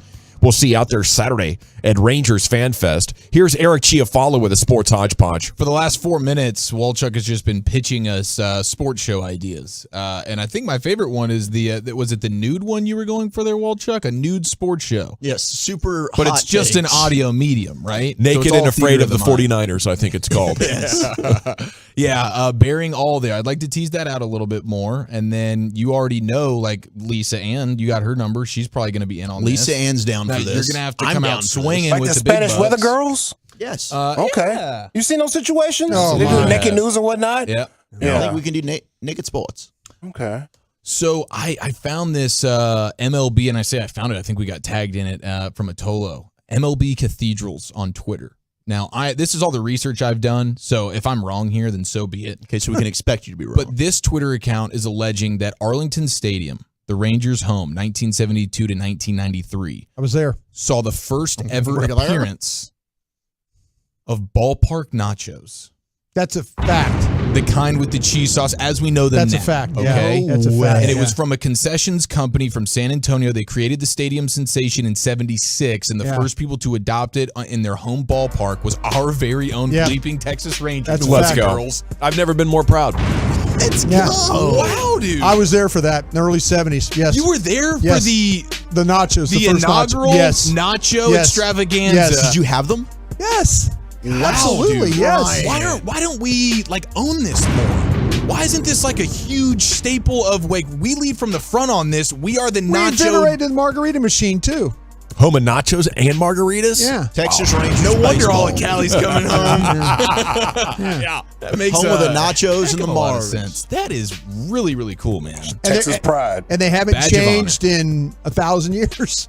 You're It's the welcome, same- world. it's the And they're same- still fire, Or by the 40. way. They're still fire. They haven't changed. Yeah, Still it's on the Mount It's Rushmore. still the chips, the overly salted chips, and the The jalapenos. Yeah, the sport thing. Yeah, jalapenos. Yeah, the Give me chili them. sauce situation. Oh, Love it's- it. Love haven't it. changed. Haven't changed. Throw a bit. little protein on that bad boy. No one's gonna be upset at See you. that never got that far. You don't go like No, ground no, beef on top? It didn't go that far in the early. Like we weren't Oh, thinking yeah. that far ahead. Sure. We were just thinking like, oh, how can we throw some cheese You guys on were top? pioneers, man. Like at that point, that was like, don't fix it. Don't try to fix it if it ain't Oh broken. no, we were like, we were smoking on the way to the game. We had no seatbelts on, and we were, it was there a time probably drank way too many beers on the way? 70s were crazy. They Yeah, were. man. Where is this innovation 80s gone, too. Lucius? So we were going heaters on the airplane. Were people driving and Oh, yeah. cigarettes with the windows up? Oh yeah, Like it was just and a drinking, no and people problem? would drink too. Yeah, That was my childhood, yeah. too. Yeah. Yeah, Windows up, most of a heaters? lot of my kids' dads, we live pretty rural, but they would have like a Budweiser sitting in the cup holder. Yeah, in the cup. You didn't have to hide it. Dart on the lip. Yeah. Sure. We are not in seatbelts. We're in the back of the van. Yeah. Just like rolling around as you go around turns because they wanted you to be entertained, right? So you would not bother them, right? So They they used would just to- throw Legos and Yeah. Star Wars guys back there, and that was your playpen. They used to build a station wagon that had seats in the very, very back, so you could face like the traffic. Like you could sit in the back and face it like you're flying Southwest Airlines. Right. You're That facing was a pretty cool backwards. feature. And then they realized it's like, whoa, like cars slam into each other in the back. You know, and they said, "Wait, we can't do this anymore. It's not safe." Yeah, not safe. Yeah, That's amazing. So the 203 is saying that on the club level on the wall, there's a painting. If you take the tour of the stadium or sit in that level, so they are paying homage to it, and they're owning it at the stadium. I think we need a statue, though. I think Seriously, dude. we do. Draw more attention to it. As you walk in, it This is should big. say Texas Rangers baseball, Home of the nacho, Home of the nachos. and the Raiders. There's Nolan Ryan. Yeah. Instead of a baseball, it's like a bowl of nachos. he's tipping his Yeah, hat. man. He's tipping his hat with a pan of nachos in the other. Yeah, how about that? But it's like you do it with you get the ballpark glove and there's maybe ice cream or something. Oh, in it, no, but wait. his No, glove no. has just a bunch of nachos. Maybe and I want to know who invented the ice cream helmet, the little Yeah. mini helmet. Ooh, yeah. Whoever came up with that, they've got their place in heaven for sure. Yeah, that was a marketing yeah. genius. genius at its finest right there. Okay, so that's really cool. I thought we'd all appreciate that. Turns out we did. Sounds like old Broadus over there has been keeping that secret for a while. Oh, no, in the early dear 70s, God, absolutely. Yeah, at the stadium, we used to do that all the time. But when's the last time you went and got some? Are you a nacho at the game guy? Yeah, I did it at the Mavs game the other day. Because the Mavs got the cheesesteak. They go cheesesteak nachos at the AAC. Whoa. Holy So you're saying with the protein. Okay, the Mavs nachos, you don't get the cheese sauce and the chili sauce. You get like some decorative nachos type of situations. I just want stadium ass nachos. I feel you there. Boutique nachos, yeah. But if you're feeling a little crazy, though, these cheesesteak nachos at the AAC, they're getting it done. I mean, it's a Philly cheesesteak, bro. But it's just a bunch of decent tortilla chips. Yeah, they're really good. They're LA, really good. so like you've probably gone to AT&T Stadium, of course. I think they've got the best one. Yeah, they got some great nachos. I like classic ass stadium nachos. Yes, theirs are the best. Yeah. And they're expensive, of course. That's but why I they're go worth to my son's high school games. Yeah. You got the stadium nachos right Yes. there. Good to go. Or that Frito pie is always popping at the high school Served games. to you by some 15-year-old. Flex seal cheese is what it is. Yeah, it really It's is. a little tough, yeah. Solid news for my 817 folks like me, Alliance Town Center, welcoming in the brand new addition that is PF Chang's to our community. And I just want to say, congratulations. huge excitement all the way around. 25 years since the first DFW location in Dallas debuted. I'm a big PF Chang's guy. You like the Mongo lettuce beef. wraps? I'm a Mongo beef guy like you've never seen before. You ever had the lettuce wraps? Yeah, we're doing the lettuce wraps. I'm a big fan. Well, yeah, wife's a big fan. I Well, never- Chuck, since being on Soda's a big fan. I never kind of get enough of the lettuce to.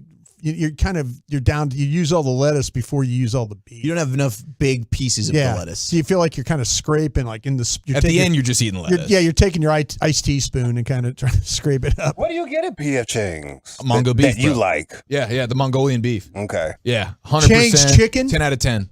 I'm sorry? Chang's chicken. Okay, I haven't done the Chang. I just know You what stay I'm in your doing lane there. where Yeah. it works? Yeah. I got an orange chicken there one time. So, right? Yeah. Yeah. No, hey, I'm telling you, Mongo beef. I hear you 10 trying. out of 10. 10 out of 10, boys. I used to get the honey seared. We do have really unfortunate news coming out of Minneapolis where they are trying to do something pretty disgusting with chili cheese and turning it into a brew and a beer. I don't know how to feel about this. A chili cheese beer? Chili cheese inspired beer, yes. And we've seen like a sour beer made with like buffalo sauce in the past, but now they're trying to do a chili cheese brew. And I don't know, man. That just seems like complete disgust. Yeah, you threw one up the other day. It's like, like sausage and grease and all that in a beer. You got sick doing that the other day. But the chili cheese one, that doesn't make a bit of sense to me. And then finally, brought us just simply yes or no. When Arkansas and their band last night began playing Neck after beating the crap out of your Wait a minute, LSU Tigers. you get fined for that in the SEC. Well, were you personally offended by it? Because they beat you by 20 and then they started playing your song. I know, and yeah, we're not allowed to do it. I think Odell Beckham actually paid the fine the last time they played Neck. Well, fine's coming to Arkansas. Yeah, there you go. Alrighty, there it is. A sports hodgepodge. Time now for the G Bag of the Day, curated by Lucius. Here he is, LA. I have a Mavs season ticket holder saying that you can get some stadium nachos at the Mavs situation. Man, my son and I, we walked that thing twice concourse? and didn't see it. Yeah. So please help me, bro. I'm not saying you're wrong, but just show me where I am wrong. Please. Yeah, it's tough. There's not like a standard concession stand that has all their items anymore. Yeah. You go to different areas and they offer different stuff, so it can be a scavenger hunt sometimes, Yeah. I'm not trying to start anything, but the Ranger situation has the best food out here. Yeah. I'm not trying to start anything. Yeah. It is nice. In that way. They pivoted like in 2012 or 13 out there at the old ballpark. They just said, to hell with the old concessions. We're going gourmet, and they pulled it off. I mean, great food out there, man. Well, I'll tell you what, they used to bring us food at when we were doing the Cowboy pregame show out there at AT&T. Legends does it right. Legend does it right. I want to give them some credit because they took care of us during the year. There you go. Facts. Looked really good. I'm going to see about that PF Chang's one day. Let's see what we got right here. Oh, prank calling the dealership. is our winner still. This man said rats ate his wires, so he called up to the dealership that he bought his truck from, or allegedly bought his truck from, and threatened to get his money back. I bought a truck about 3 months ago. I bought it down there from Stephanie, and I just I popped the hood today. I was going to change the oil myself, and the rats done chewed up all the wires and stuff. I didn't get no warranties or nothing, but that just ain't right. Okay. Well, I got it looked at by my mechanic. He said it's about $4,000 worth of damage. Yes, sir. And I mean, can you think we could maybe split this bill? You know, I'm easy to work with, but y'all definitely got to help me out somehow. I mean, that's just ain't right. No, sir. Can't help me. You can't help me out at all. Oh, can't do that. Well, man, I just want to know who I need to come down there and give $4,000 worth of ass whooping to. Who do you think I should ask for? I guess that'd be me. Yes, sir. What was your name? My name's Mark. Bro. Yes, sir. What hours do you work down there, Mark? Mark's a badass. I'm here from 9 to whatever time you want to come. All right. You think you'll be available around about 2 p.m. to catch this ass whooping? Sure thing. Are you a pretty big boy? I am a pretty big boy. I'm about 5'8", 390. I need to know who I need to be when you get here. Yes, sir. You just be looking for a guy built like a stump. I'm about 5'8", 320. All right. Hopefully I can handle it. Yeah. What did he say? If that's the way I can handle it? Hopefully I can handle it. Yeah. Mark rules, bro. I'm betting on Mark. Rules. I'm betting on Mark. Yeah, I got my money on Mark too. Mark's going to win this one. I think Mark might have a little something in the drawer on the side. I think Mark might get For sure. Do you think he's employee of the year kind of a guy? Employee of the year? Yeah. Mark? Yeah. Yeah. Everybody's like, oh, hey, nah. Mark's our guy. Yeah. Mark's probably running the whole store. Yeah. Yeah. And so that's why he's personally offended by the idea that he would cut $2,000 out of his own sort of pocket there. Yeah, Dawson, I think you're right. I think Mark might have that 4-5 on him. Sitting right there in that desk. You want to come on down here. Yeah, his secretary's going to say, like, Mark, there's a gentleman to see you. He says about 5'8", 320. Yeah. Be right there. Must be my 2 o'clock. Load him up. Yeah, up there. Mark, Be my 2 o'clock. Mark to the service department. Mark to the service department. He reaches in that drawer and puts it in his back of his pants. Tell him I'll be there in a minute. Just stands up and Mark straightens his ain't shirt. Yeah. All right, I've been wanting to get this off for a few days, and I haven't, so I'm going to find a spot for it right here. There was a man that found a whole bank deposit from McDonald's in his McDonald's bag. Oh. Look like he just went to go get some McDonald's, some nuggets, whatever the hell. Oh. And he ended up getting a whole bank deposit. Listen to this. Well, what's in this bag? Your deposit. Why? Just a couple $1,000 here. What the Why would you guys do this to me? You know how bad I want this money? Why put me in this situation? Are you guys laundering money out here? No. What the? This was a just pass money. Look at that. Oh my God. You are a blessed from God. Dude. Oh my God. Oh my God. I really want to give you a hug. Oh my God. I even want to take a picture of you. I cut that short, but they were just all hugging me Yeah. and thanking me and crying. Save their And I jobs. get free McDonald's for a month, I guess. All right. Cool. Yeah, he did save their jobs. They saved their Standing guy. jobs. Jeez. That's amazing. So was it an accident, Lucius? Yeah, I think they put the money in the bag so like a bad guy wouldn't be able to watch you go to the car with a bank bag. You know, so you're just taking home some burgers. Yeah. You're not going to the bank. They're not going to rob you just carrying food. Yeah. Hey. Talking up the side of your neck. Let's see right here what we got. Hey, what kind of sauce is she talking about? This is not one. I just want to play it for you boys. My mama asked me to get some Roy's Sister Cherie sauce. Some what? Roy's Sister Cherie sauce? One more time for you boys. My mama asked me to get some Roy's Sister Cherie sauce. What kind of sauce is she talking about right there? Roy's Sister Cherie. Worcestershire sauce. Yeah, there you go. Oh! There you go. Some Roy's Sister Cherie sauce. Yeah. Just say Liam Perrin. That is a tough one to say. It is a tough one. It's very tough. I'm pretty sure Eminem found a way to throw that into a bar. Did he really? He's throwing everything inside of a bar. He's amazing. Wow. Especially lately. He's just been rapping his ass off. Rap on top of rap on top of rap. It's crazy. And those warehouses where he's just like standing around. Like, oh my gosh. He traded in the pain pills for Adderall.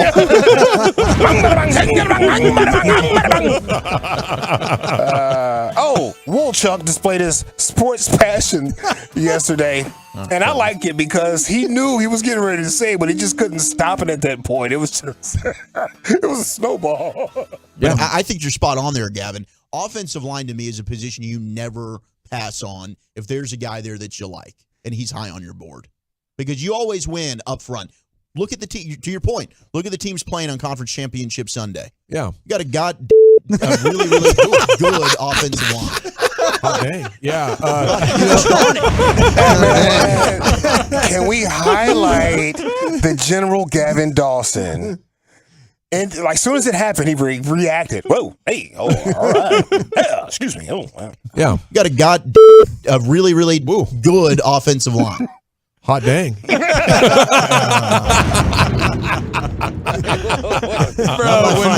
Bobby tweeting out the reaction video. Awesome. That was phenomenal. Yes, you can find that. We probably all tweeted it, but Bobby cut up all of our reactions, and you should follow him and get some Cowboys news along the way. Is it the prank caller or the dealership? Mark is ready, boy. 2:00. Found a bank deposit in the McDonald's bag. Wolchuk displays his sports passion. Zach, let's start the voting with you today. Oh man, I'm gonna go with Mark. All righty, Broadus, how about you? Wolchuk. Okay, I'm going to vote for Wolchuk as well. That means it's 2-1 as the vote swings to Chiafala. Bully bully. 3-1, Lucius. What do you say? Yes, he does sound like Roy D. Mercer, man. Shout out to that guy, Roy D. Mercer. He does. It's amazing. It's great. What's the D stand for? Do you really want to know? Domination. You really want to know? Kinda. Let me get on up out of this chair real quick. Carter, turn these lights off. Let's see. Who do I want to ride with? Carter turned them lights off too. Carter, let me see what you talking about, Lou. What you talking about, Lewis? I'm going with the prank call still. By a score of 3-2, and your new G-Bag of the Day champion, Wolchuk. 817 Hurtado Barbecue is coming to Globe Life Field. I'm going to a lot more games. See? Yeah. You see what I'm saying? That's the case. They be acting a fool over there, man. They brought some ribs over for us last time we did a show there, Yeah. and they were next level. They were some of the best ribs I ever had. Krusty's Corner's coming up next. Where are we going with that, sir? Oh, it's never too early to talk about free agents in NFL. We'll do that next. Coming up Thursday.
like buying to be easy. That's why they created the Classic Chevrolet Easy Pass online buying tool. Visit ClassicChevrolet.com to get started. Chevrolet, find new roads, yo. Thank you, Lucius. It is the G-Bag Nation here on 105.3 The Fan. Text 903 says, dude, Brian is such a legend. You're damn right about that. And it's good timing because it's time now for Krusty's Corner. Here's the legend himself, Broadus. Thank you very much, Jim. Appreciate that. Thought you were going to read the text from the 980. But somebody say I was an absolute buffoon? No. They said Walchuk was. Oh. Not a big fan of the Odyssey app. The Odyssey app works great for 98% of phones. There's like 2% of phones that it doesn't work. And so you should use the Twitch app. Twitch or YouTube. YouTube, yeah. You can totally stream those without you run it in the background. It'll be just like a radio app. Go party with the Twellos or the Tubers. It'd be fine. Plus, you got the chat. That's true, too. By the way, I'm looking forward to going to Pecan Lodge with you guys tonight. Me too. Not lying about that. Oh, that's where we're going? Yeah. Okay. Hello. Yeah. Okay. Yeah. Yeah. I thought so. Yeah. I should probably just go with that the mini Jersey Mikes today then. No, I went with the full deal at about 12:45. Italian, right? Yeah, I'm doing push-ups and squat throws in the breaks, trying to work up an appetite. I'm living through you. Yeah. Eat that whole that's right. You get none sandwich. of it. You'll get nothing and like it. I haven't eaten since 10 p.m. last night. Let's go. I don't intend to until that first rib enters the face. This should be fun. This should be a lot of fun. All right. Oh, by the way, Gavin, Mel Kiper's first mock draft. Yeah. Bijan Robinson. Dallas Cowboys at 26. So just to let you know that. That's And he was right last year about Tyler Smith. So he knows something about the. No, we'll talk about that at 5 o'clock in depth, by the way. Oh, I like it. I like it. All right. I teased something about free agents. And this comes from our friends at NBC Sports in Chicago.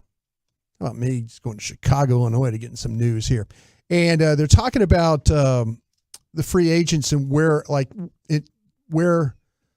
these free agents might end up. What would be the best fit for each team? And I'm not going to run through all 32, but I kind of cherry picked a few. And I cherry picked them because your Dallas Cowboys in mind here. And so here we go. The Miami Dolphins are a team looking for a tight end. Dalton Schultz would be the best fit for the Miami Dolphins, they're saying. Saying here that Mike Gesicki wasn't a good fit in Mike McDaniel's offense, but Schultz would be. This is where I had a little question. He excels as a run blocker, and he's above average in passing game as a receiver. I would say that he excels as a pass receiver and is maybe average to below as a run blocker. Agreed. Would that be? Would I have him right then? Yeah, I think so, for sure. The Dalton Schultz blocking thing, I don't really understand. He got better this year, but I think he did. He's average. He is average to below, I would say. But as far as catching the football, they said that adding Schultz can unlock another element to Miami's offensive attack. You okay with Dalton Schultz moving on, Gavin? Yeah, I think that'd be fine. I know we did the old Yeller yesterday, some of that stuff, but it's easy, and I do diminish just the ability to find a soft spot underneath and be open and be reliable, and he's done that well. But if that is your only thing that you do well, then I have to go find somebody more athletic that can, take that short catch and occasionally make a big play out of it. You're not threatening the defense, really. The worst threat is we might get a first down with this guy in the game. Chief, how you feeling about that? You interested in maybe trying to sign this guy back, or are we moving on? No. I mean, and a lot of it has to do with him, and then a lot of it has to do with the young guys that you have that seem to be promising on the roster, and a draft that is going to be filled with. We might have a first round tight end, or maybe multiple first round tight ends, and that's not something you usually see. This is a really good tight end class here, so this is the year to capitalize on that. He is not a game changer. There's only a handful of game changers at this position. We all know who they are, and we all know that Dalton Schultz is not that. In fact, he had the single lowest total expected points added on targets for the Dallas Cowboys pass catchers this season. Wow. Like Dennis Houston was better. Zeke was better. Michael Gallup was better. Jalen Tolbert was better. Cavante Turpin was better. James Washington was better. You get the point. Dalton Schultz was negative expected points added. He was not what you would want. He was single in terms of getting points. He was the single worst person you could have thrown it to on the Cowboys this year. That's surprising. And unfortunately, you only have one guy that's impressive, and then you've got 4 guys that were, I guess, above whatever, or 5 that were above their expectation. Lamb? Yeah, Lamb was Lamb, T.Y. Hilton, and then Jake Ferguson. And Jake Ferguson is your replacement. Yeah. All right. Carolina. Can I stop down on that for a second? Sure. Are we comfortable going into the year with Jake Ferguson as tight end 1 and we didn't draft a tight end? Well, you got Peyton Hendershot as well, but I think that you can draft a tight end as well. I think you're looking at 3rd, 4th. You're going to get some compensatory picks. Yeah, you're going to get some fifths. I think you're going to maybe even get a 3rd or 4th out of this. But don't I remember Schultz being hurt and them being awesome? Like they played with just those guys. Well, I mean, I think it was the Giants game, I believe, and they played well. Yeah. I mean, I don't know. I would be surprised if Ferguson had more than like 300 yards receiving this year. No, he didn't have an overly massive year, but I think that if he's given the opportunities, he can give you similar production. Yeah, I agree there. 4-yard catch against the Bucks, right? Yeah, that was his one catch for the. I think Jake Ferguson can be a good player. No, I absolutely do too. But I think you could get a game changer at the position in this draft, and I'd be very interested in doing it. Yes, if there's a game changer in rounds 2, 3, and 4, they're not blocking me, but I think we have sufficient, and maybe even better than Dalton Schultz next year. I think I'm going 3, 4, 5 there on those rounds, but I like what you're doing. The Carolina Panthers, they have Tony Pollard. After trading away Christian McCaffrey, the Panthers remain effective on the ground with Foreman, Chuba Hubbard, right? Hubbard was their guy. Mm-hmm. Pollard, even after his injury in the Cowboys' playoff loss, would bring some explosive back to Carolina. He would finally get to serve as a feature back and escape the shadow of Ezekiel Elliott. That's the Carolina Panthers. Okay, in my final couple of minutes here, the Dallas Cowboys, they're listed as Marvin Jones Jr., the wide receiver from Jacksonville, as the guy that this group, NBC group in Chicago, feels like the Cowboys need to go after. Marvin Jones Jr. Cowboys didn't have a steady second receiver behind CeeDee Lamb. And after trading Amari Cooper last offseason, while Jones isn't the flashiest name, he's just a professional NFL receiver. He surpassed 45 receptions in 7 of his last 8 seasons while playing for 3 different teams. Yeah, we don't need Marvin Jones. Michael Gallup is going to be pretty good next year. He'll be a solid number 2 for you. If you want to go get another wide receiver, it's got to be the absolute burner or a guy that, doesn't give you the kind of things you already have on this team. And I don't think Marvin Jones is like a low 4.4 guy or anything. No, he ended up getting surpassed by Zay Jones this year on his own team. And then Evan Ingram even surpassed him as a weapon at tight end. Like he was the 4th option in the passing game there in Jacksonville. They signed him to maybe be their wide receiver 1 2 years ago, and then that didn't work out, so they had to go get Christian Kirk. I think Marvin Jones is an okay player, but he'd be at best your 3rd option. Could I interest you guys in Michael Thomas from the Saints? You absolutely could, but there's massive health questions and a high salary. Is he going to play football for you?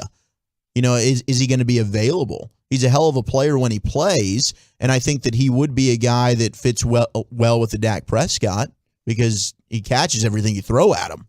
Do you revisit Odell Beckham? You will revisit Odell Beckham, yeah. You think that's going to be one? No. You're out of that? It only made sense in a short time, right? Where he is trying to earn another contract and the injury history doesn't threaten your plan. You can't give him the 13 to 15 million bucks or something like that he wants on multiple years. There's no way that fits the Cowboys front office strategy from my perspective. Thank you very much, guys. All right, there he is, Krusty's Corner. Brian brought us every afternoon, 2:40 here on 105.3 The Fan. Mike Golic Jr. Set to join us, talk AFC, NFC title game, and the NFL stories of the day next here on 105.3 The Fan.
From our fan studio, secured by DFWsecurity.com, you're rolling with the G-Bag Nation on 105.3 The Fan. It is hour number 2 of the G-Bag Nation here on 105.3 The Fan. Hope you're having a fantastic day. As you know, we're looking at our wounds still a little bit. We're heading towards conference championship weekend. We're starting to get some pretty good draft topics, some Cowboys off-season topics going, and we'll continue to talk about those with you. Really was hoping for a better, a Mavs performance last night to give us some hope and excitement for that, but I think the hope and excitement around the Mavs right now is team building. So maybe we'll pick up that conversation a little bit later on. But joining us now here on The Fan is Mike Golic Jr. And a good afternoon, sir. Thanks for joining us here. How the heck are you?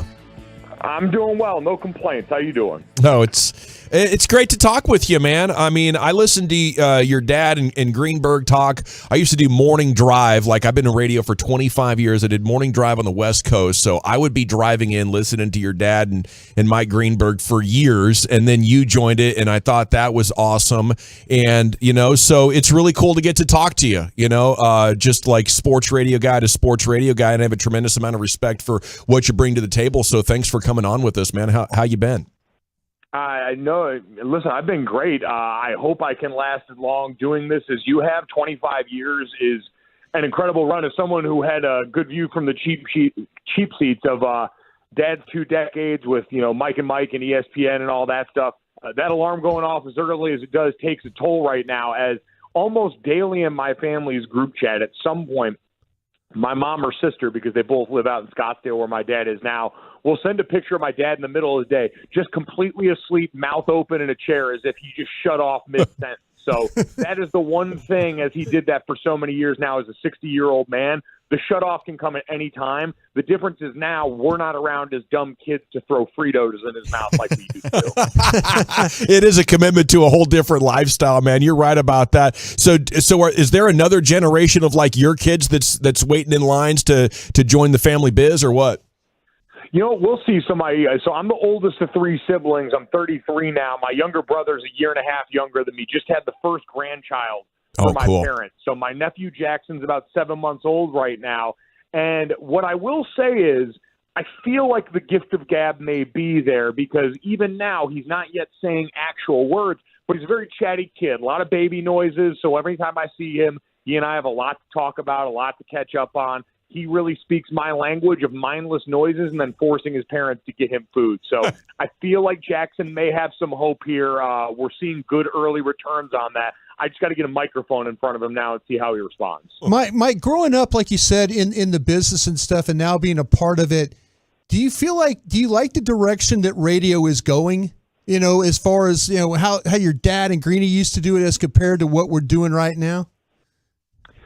You know what? It's sort of TBD because I think radio, we got to lump it in general together with audio, right? Now, radio is always going to be different, always going to be kind of special to me, right? There's that thrill of doing things live that even now as I do podcasting and it's similar, there's still that difference. There's a different rush when you've got to do everything and sort of read and react to the way that I had done for so many years. And so I think there's always, especially locally now, we're seeing such a push on that I think is kind of tied to podcasts where people want to hear from the people that love their thing the most and know it the most and are going to attack it with that kind of passion. It's the reason when we've got big-time sporting events, we almost always love to hear the home radio call or the local radio call, but because there's just sort of that different approach and care to it. So, yeah, I think we're in a good spot. I think, as always, everything's got to evolve to stay doing the same thing that we've loved for a long time.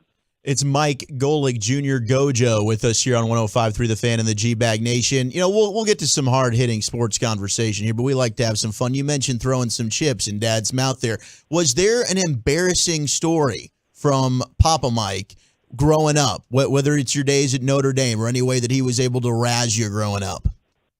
Well, so it wasn't anything he did. I blame the producer. Well, no, you know what? I blame him. I'll start off. The blame is always going to start with him. So for years on the show, there was this bit where every time my dad would talk about going home and, doing something with my mom, or, he'd make the joke when it was his birthday, they were going to go home and, and he would start to make all the sexual innuendos.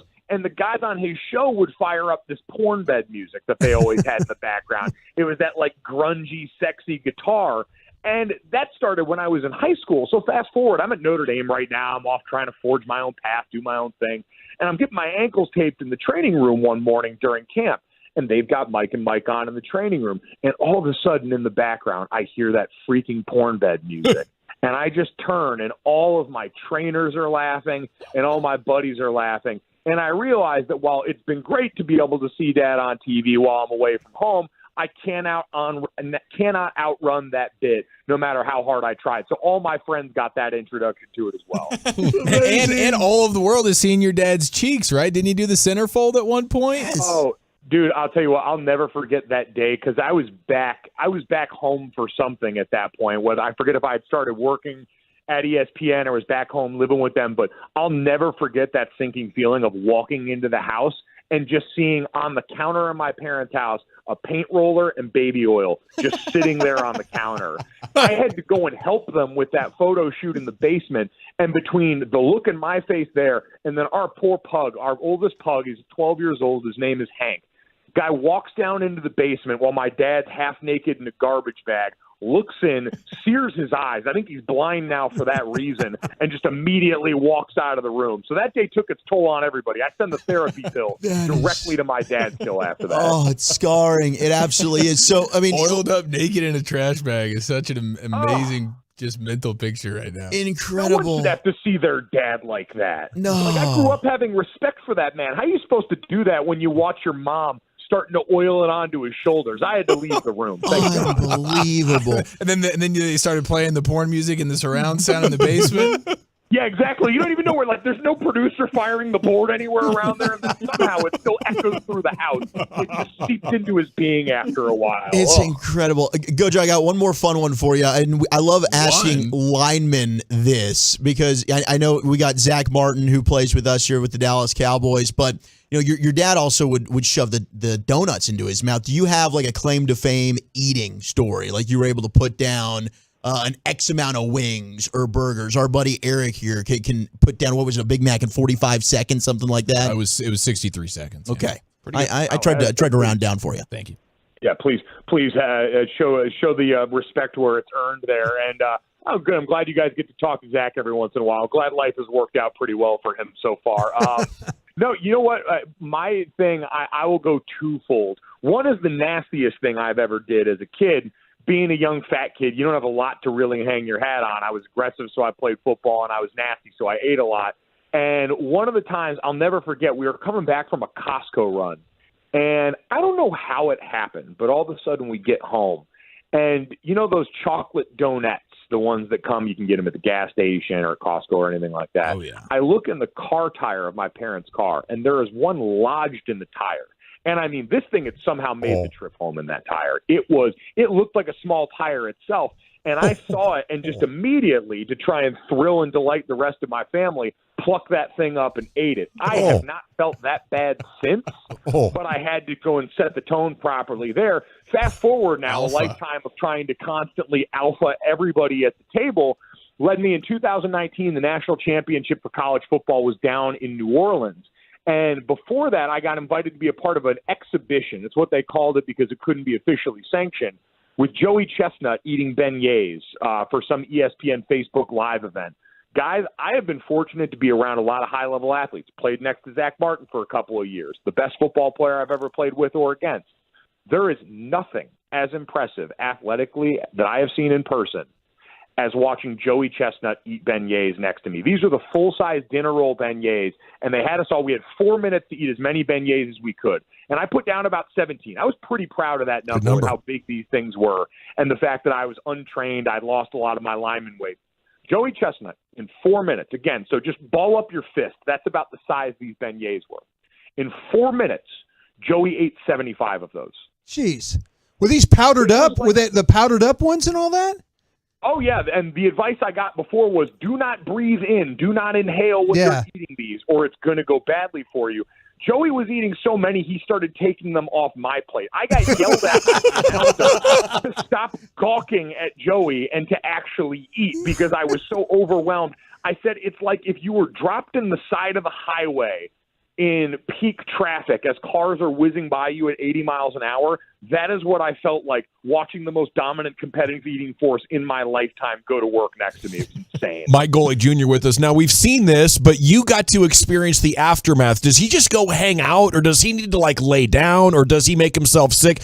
What's the next hour like for Joey after one of those performances?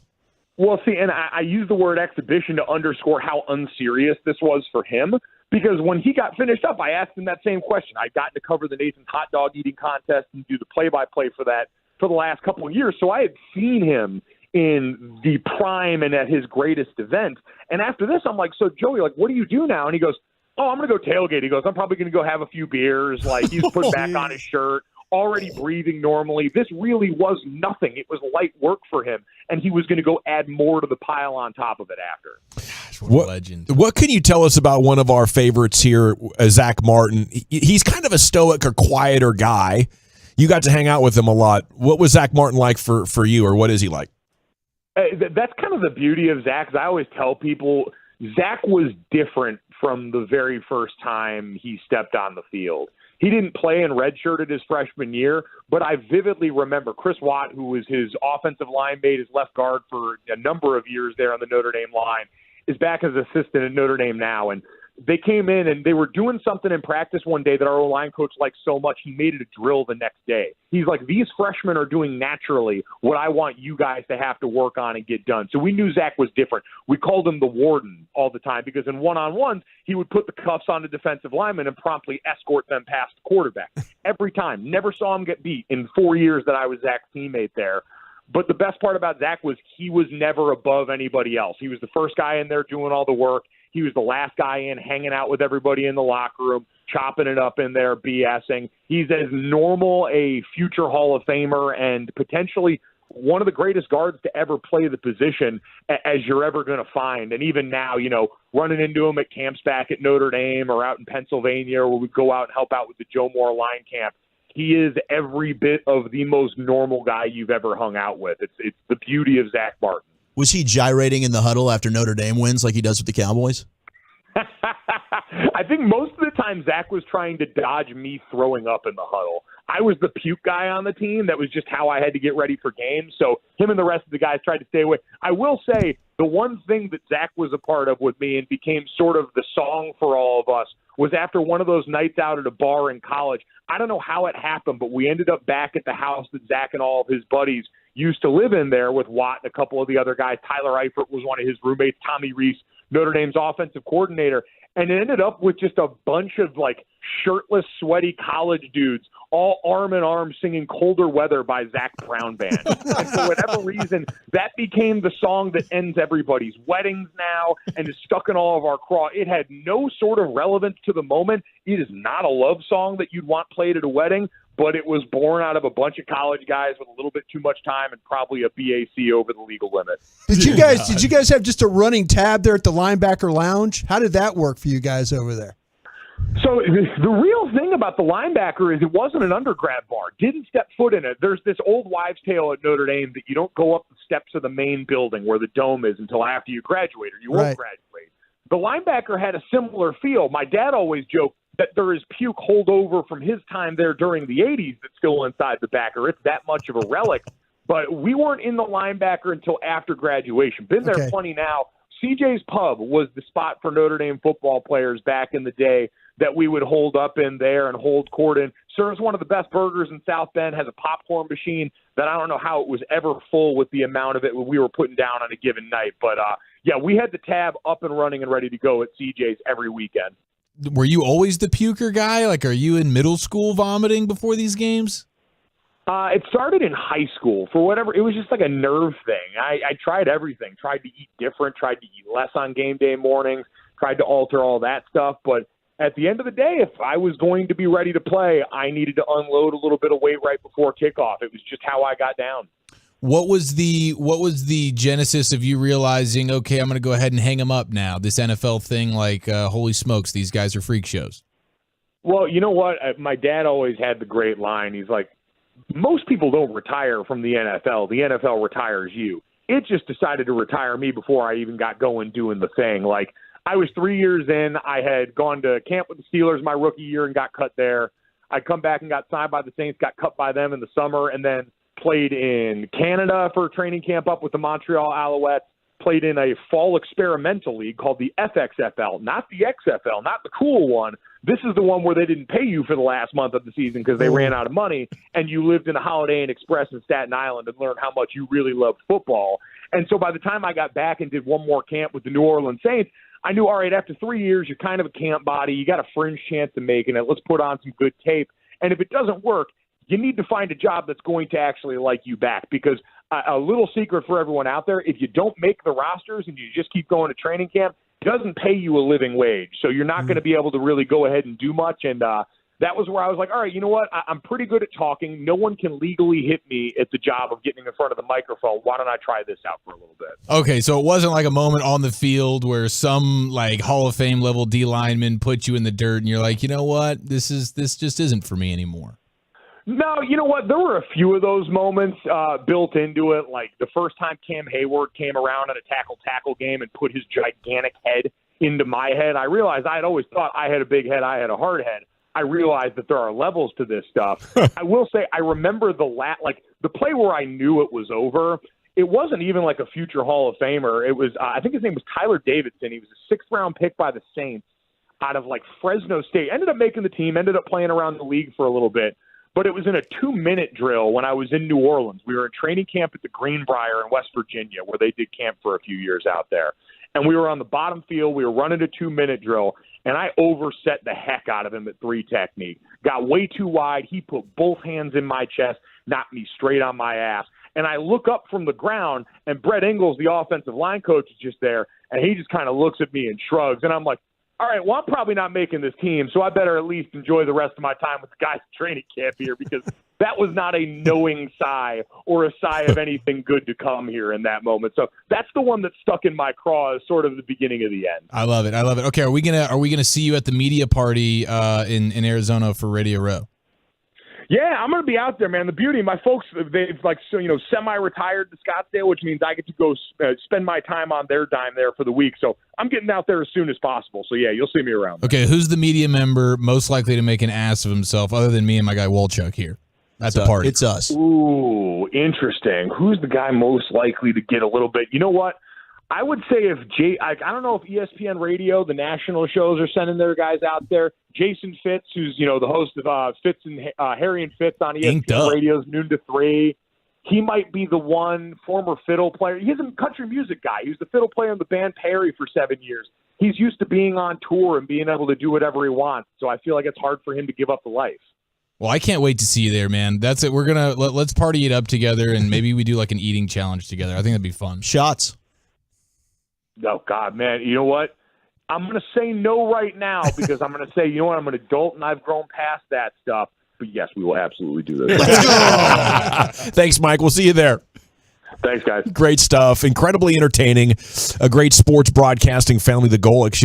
It's not just his dad, but it's also his uncle, Bob Golic, who really got the party started and I believe does a news talk / sports show in Cleveland. Okay, Rangers Hot Stove Show tomorrow, 7 to 8 in our showroom downstairs. You're invited. Brock Burke and Taylor Hearn are going to join Sandler in the Get Right.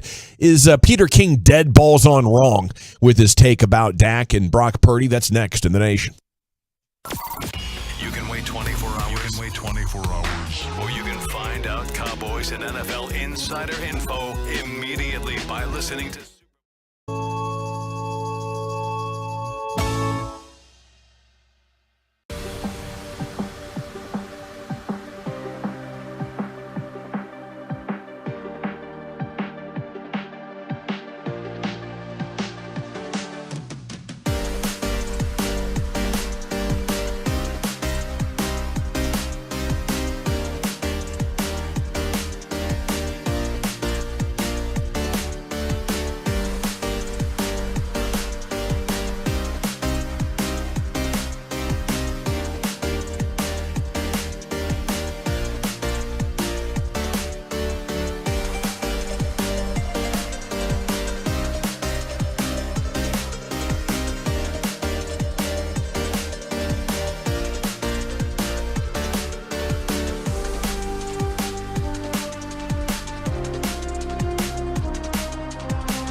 back. It is the G-Bag Nation here on 105.3 The Fan. Thanks to Mike Golic Jr. for joining us. That was fun. You can go back and listen to anything you might have missed if you're streaming.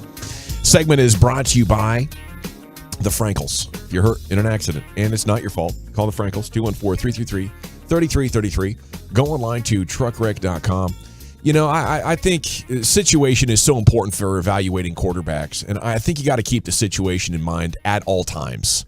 And I don't care how well a guy played this year compared to another guy. If he was in a much better situation to thrive, and therefore he made less mistakes, you can give him the credit for that if you want.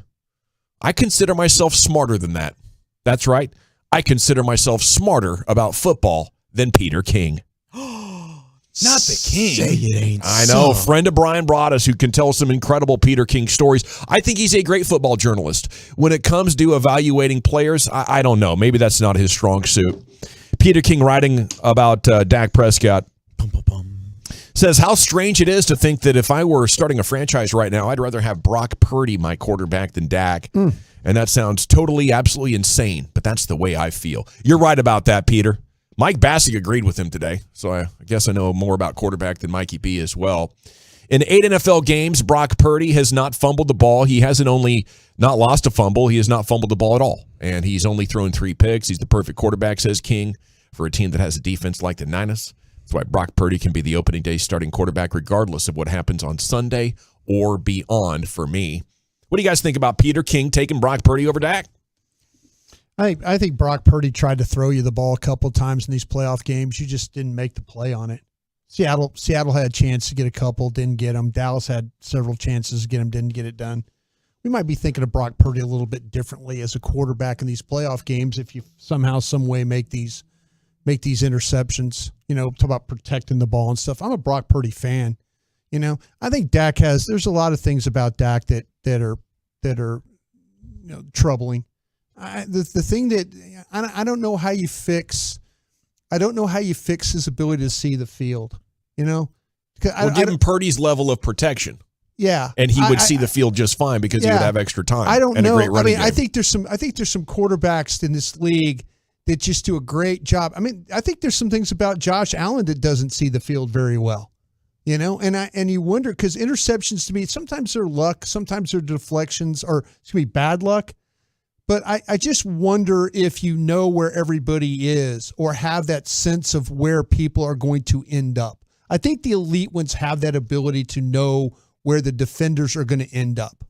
And he's not elite, but he does have a long track record of being in the top 10, something that Brock Purdy is. Dak? Oh, yeah. No, absolutely. Yeah, that's what I'm saying. I am totally on board with Dak as far as I think Peter King's wrong here. That's what I'm saying. I think Peter King's wrong, but I don't know how I'm going to fix Dak with what I just said. Sure, that's fair point. Yeah, and I agree with what you're saying. I think Brock Purdy can do that. Yeah, I just think that we would think of Brock Purdy differently if Seattle picks off a couple of balls and Dallas picks off a couple of balls. With you on that, I also wonder.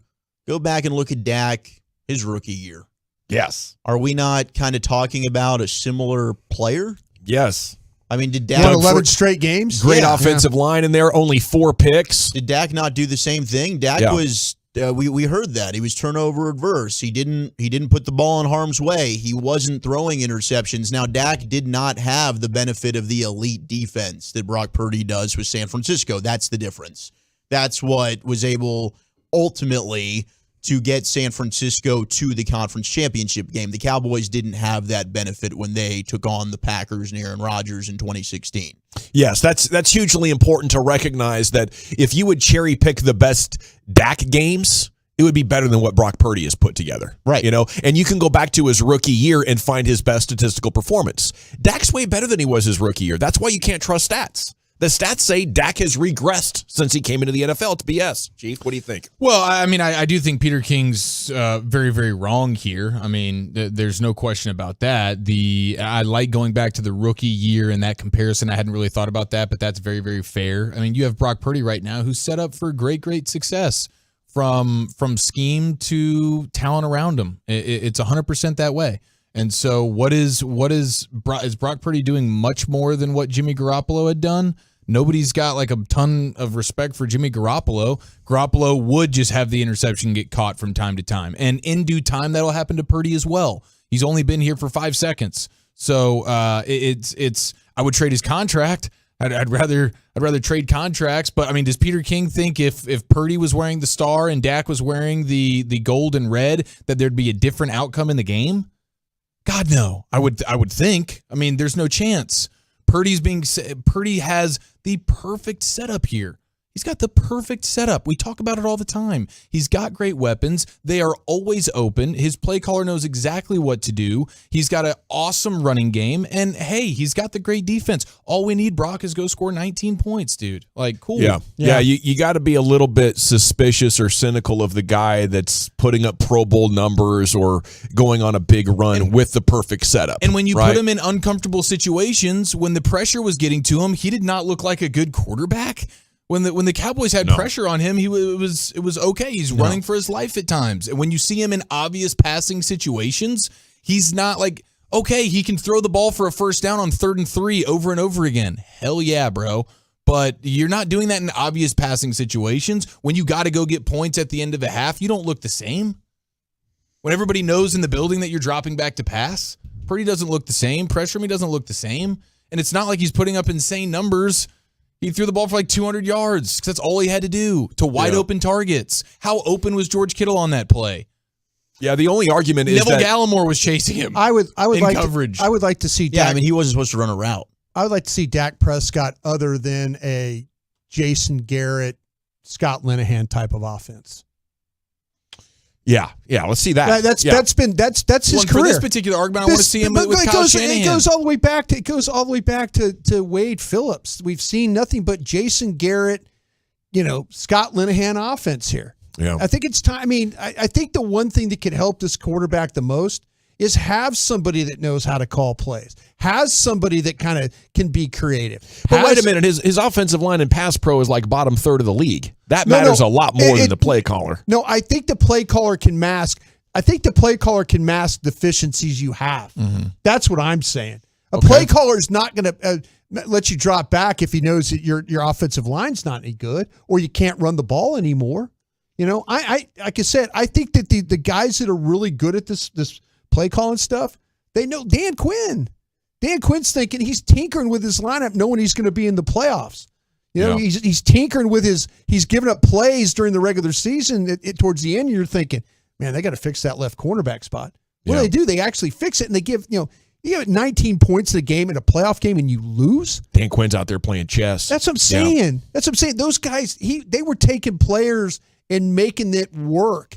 And this, with Kellen Moore, I don't know. I want to believe if I get a different offensive coordinator here and maybe a different line coach and some other things, and Dak continues to fail, then I'm on board with Peter King. You've exhausted all your resources. I've done everything. Right? I've done everything I could to help the quarterback. Well, I would say you need at least one other really good offensive lineman and one other playmaker because Purdy benefits from like the most yards of separation. They shut the down cleanest pockets. They shut down everything Purdy did the other day. Yeah. They look what that's why Christian McCaffrey it took 3 penalties. It took 3 penalties and a miracle catch to score a touchdown. That's what I'm saying. Yeah. To me, if I'm the offensive coordinator, I'm Kellen Moore. I'm thinking, man, my defense is playing their ass off today.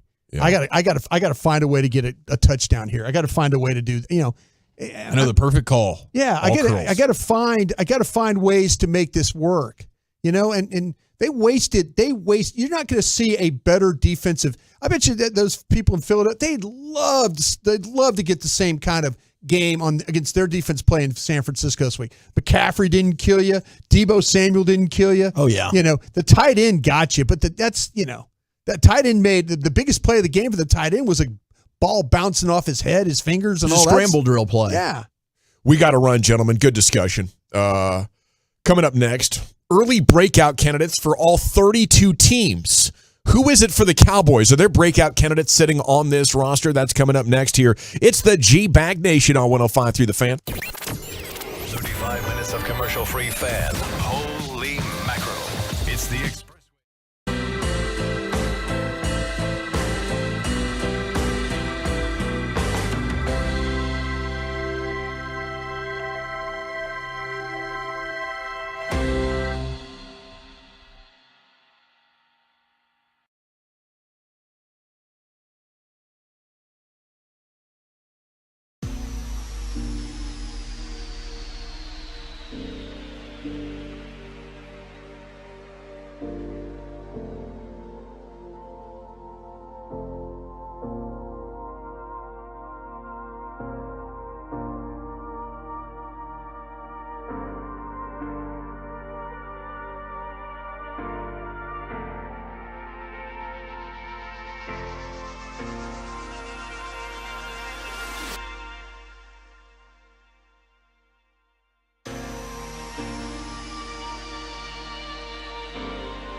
come. Thanks to Rally House, the guys are heading to Radio Row for a week of the biggest guests, with even bigger hijinks thrown in. Our coverage is also brought to you by Window Nation and A1 Air. Turn it on, leave it on. One of the craziest weeks all year. Radio Row Week, beginning February 6th, right here on The Fan. Even though shortages in demand are driving up prices, Classic Chevrolet will never charge over MSRP. Not now, not ever. This is Texas. This is Classic. Find new roads. Well, thank you. It is the G-Bag Nation here on 105.3 The Fan. 9:03. I'm not giving up. I know how long after Aikman it took to find a quarterback. Thoughts? I think you're on it. Here's my thought on it. It's going to be a lot more difficult to find a better quarterback than it would be for the front office to just say, oh, look at this. We can't skimp anywhere on the roster and expect him to go win the Super Bowl for us. We have to pick one of these seasons to be like, yes, we're going to have a great offensive line, good receivers, and a good defense. And the Cowboys believe strongly that they need to exclude one of those from their resources to maintain the ability to be good every year. They don't want to borrow from the future to try to win now.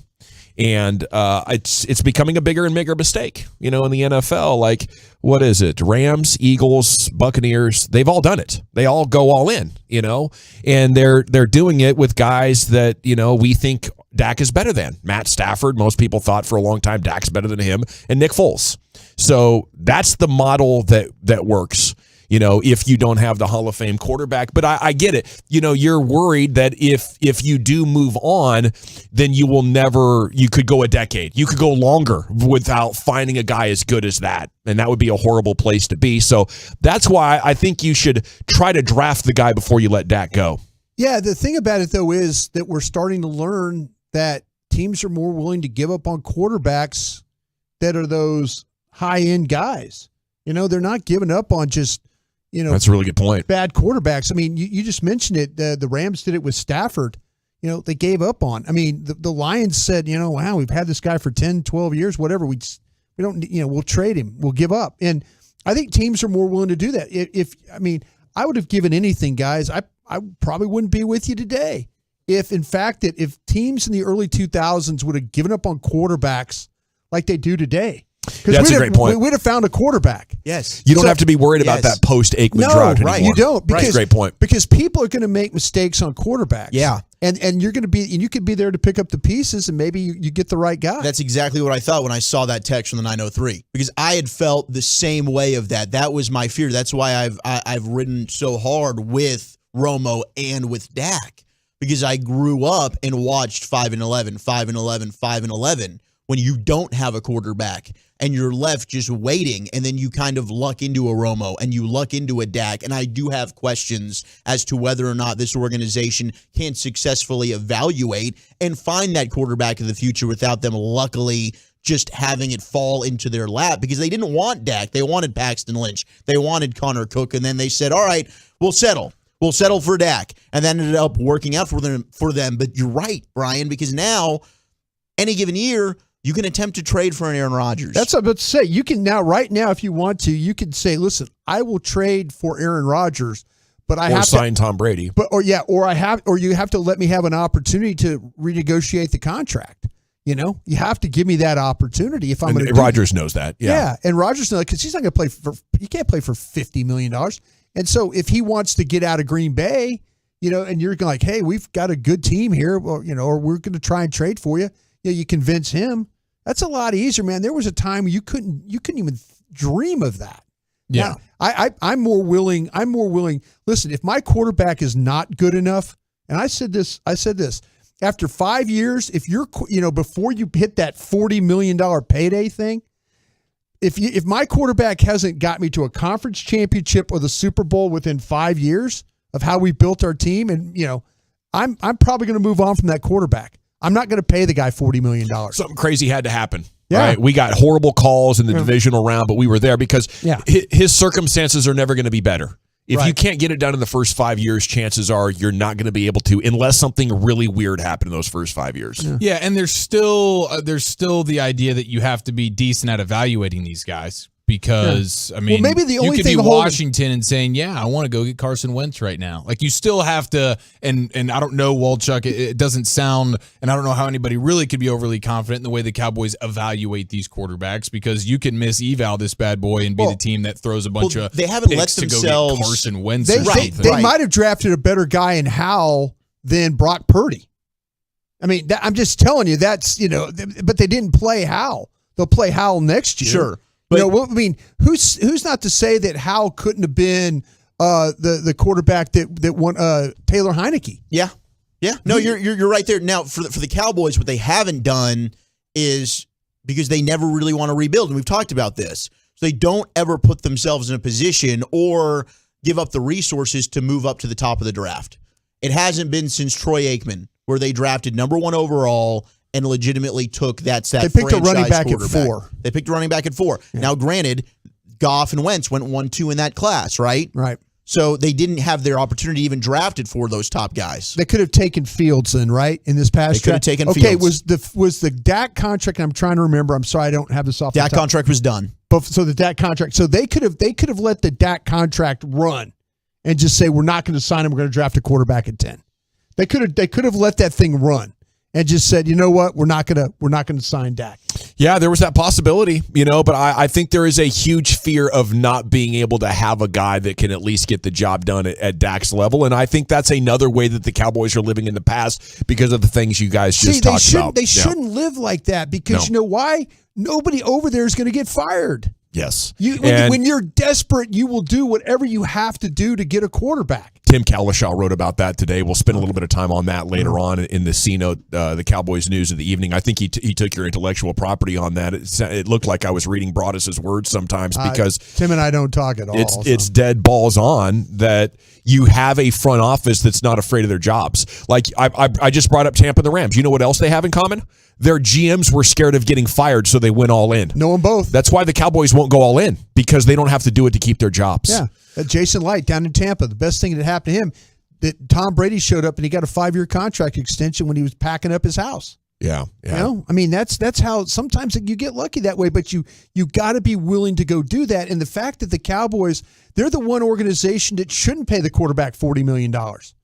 Because because they can change him out. If they want to change him out every 2-3 years, you can. Your job security is not tied to it. You got to make that work for you instead of against you. Yeah, wins and losses are they're important. It's nice to win and all that, but to them, it's like we'll still be here.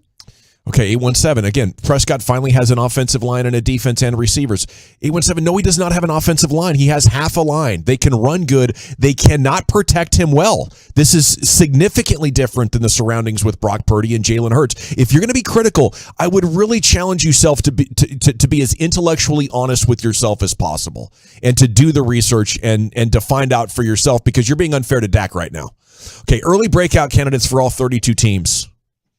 Who should it be for the Cowboys? Do they have guys on this roster who are capable of taking it to another level, Wolchuk? Jalen Tolbert. Zach's in his bag today. That's good. Oh, God, man. If Jalen Tolbert can... That was like the Goodfellas laugh. If he could be... I was hoping we would all just jump into... I was so amazed how you did it. But it's okay. I appreciate it. I was letting you go full Ray Liotta, baby. I do appreciate RIP. I do appreciate the Jalen Tolbert joke there. That was actually really good. Well, my serious side immediately went to Sam Williams. Yeah. I like that. That was my first name too. You know what? I think right now sounds like Ferguson's your guy. As we stand, Jake Ferguson, I think is the guy that might end up being your top tight end. Now, look, there are a lot of tight ends that I'm very interested in, and you might be looking at. I don't think they're going to go tight end round 1, but there are some guys now. Like I could talk you into someone. Yeah. I could talk you into somebody that's pretty darn tantalizing. Don't we need to get the Kincaid guy? I love me some Kincaid. The Kincaid guy. He's got the built-in sponsor. I don't know if this burger joint is all over the country or not. Maybe he could get it on any NFL team, any NFL city, but here locally, he could be the Kincaid's guy. He's going to be the burger guy in the DFW, and he's going to catch a bunch of touchdowns. I do love a good burger guy, and there's definitely value in that. I don't know. With tight ends, there have been so many over the years that I've heard the guys talking about, and O.J. Howard, is one of them. David Njoku, and it's like, oh, this guy, and it's like, and it doesn't come together. It's like a 350-yard guy. Fair. And there's these unique combinations of traits. It's like, how could this miss? I don't know, but it misses. You have Gronk and you have Kelsey and you have Tony Gonzalez. There's like legendary tight ends. There's like 2 or 3 of them at all times in the NFL, it seems like. But there's so many of the great athletes that can't put it together that I would be excited to draft. I think, just like with Jason Witten, it happened, but the league didn't see it coming. What was he, a third rounder? He was third rounder. Those things are so hard to project. If you think you got one, I'd be excited to bring him onto the team and be like, okay, maybe this is our Wookiee tight end, the actual real deal. But it's just rare that it comes together like that. And I am confident in Ferguson and Hendershot. Like what are the downsides on these guys? Why wouldn't it be them after what they showed? You know how hard it is to come into the NFL and pull off the plays that they did with the swagger and the confidence that they did? The sweet, like, over the head type of move Ferguson pulled at the 5-yard line. They were blocking well. I think you really lucked out at the tight end position with the 2 guys you got. It might need to be Tyler Smith though to go to a Pro Bowl level. Tyler Smith at tight end? No, as a breakout. Oh. Go from he had a good rookie year, but to take it to the next level and be a Pro Bowl caliber lineman, it might need to be him. I mean, maybe McQuamu. Yeah, I would say Deron Bland, but I feel like he broke out this year. I was thinking Bland too, is what I was thinking as well, for sure. Damone Clark, does he have a shot? I feel like that I might have done folks a disservice. I really, really sold what Clark could be, and I know because I think he played better at LSU than he played, and I'm not making excuses. He probably shouldn't, maybe not even played. I mean, you look at the back situation and all that, for him to even come back and play even play this season and play as many meaningful snaps as he did. But man, I thought he was going to play be so much more of a physical presence on the field. I would hope things get better for him as far as next year and stuff like that, as far as kind of picking up things and coverage, being around the ball, much like what we saw Leighton Vander Esch do this year. Yeah. Okay, Chief Vaughn's going to take us through a fun Cowboys segment. He will have his personal draft strategy, which I'm very much looking forward to. But how about, what's the worst Cowboys take you are hearing right now that is absolutely driving you crazy? At 877-881-1053, leave your name and city you're texting from, and we'll pick up that conversation next here on The Fan. I got to chat D&M leasing with you, though, because D&M is the best way to get a new vehicle. It's been that way for a long time here in North Texas.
FWSecurity.com.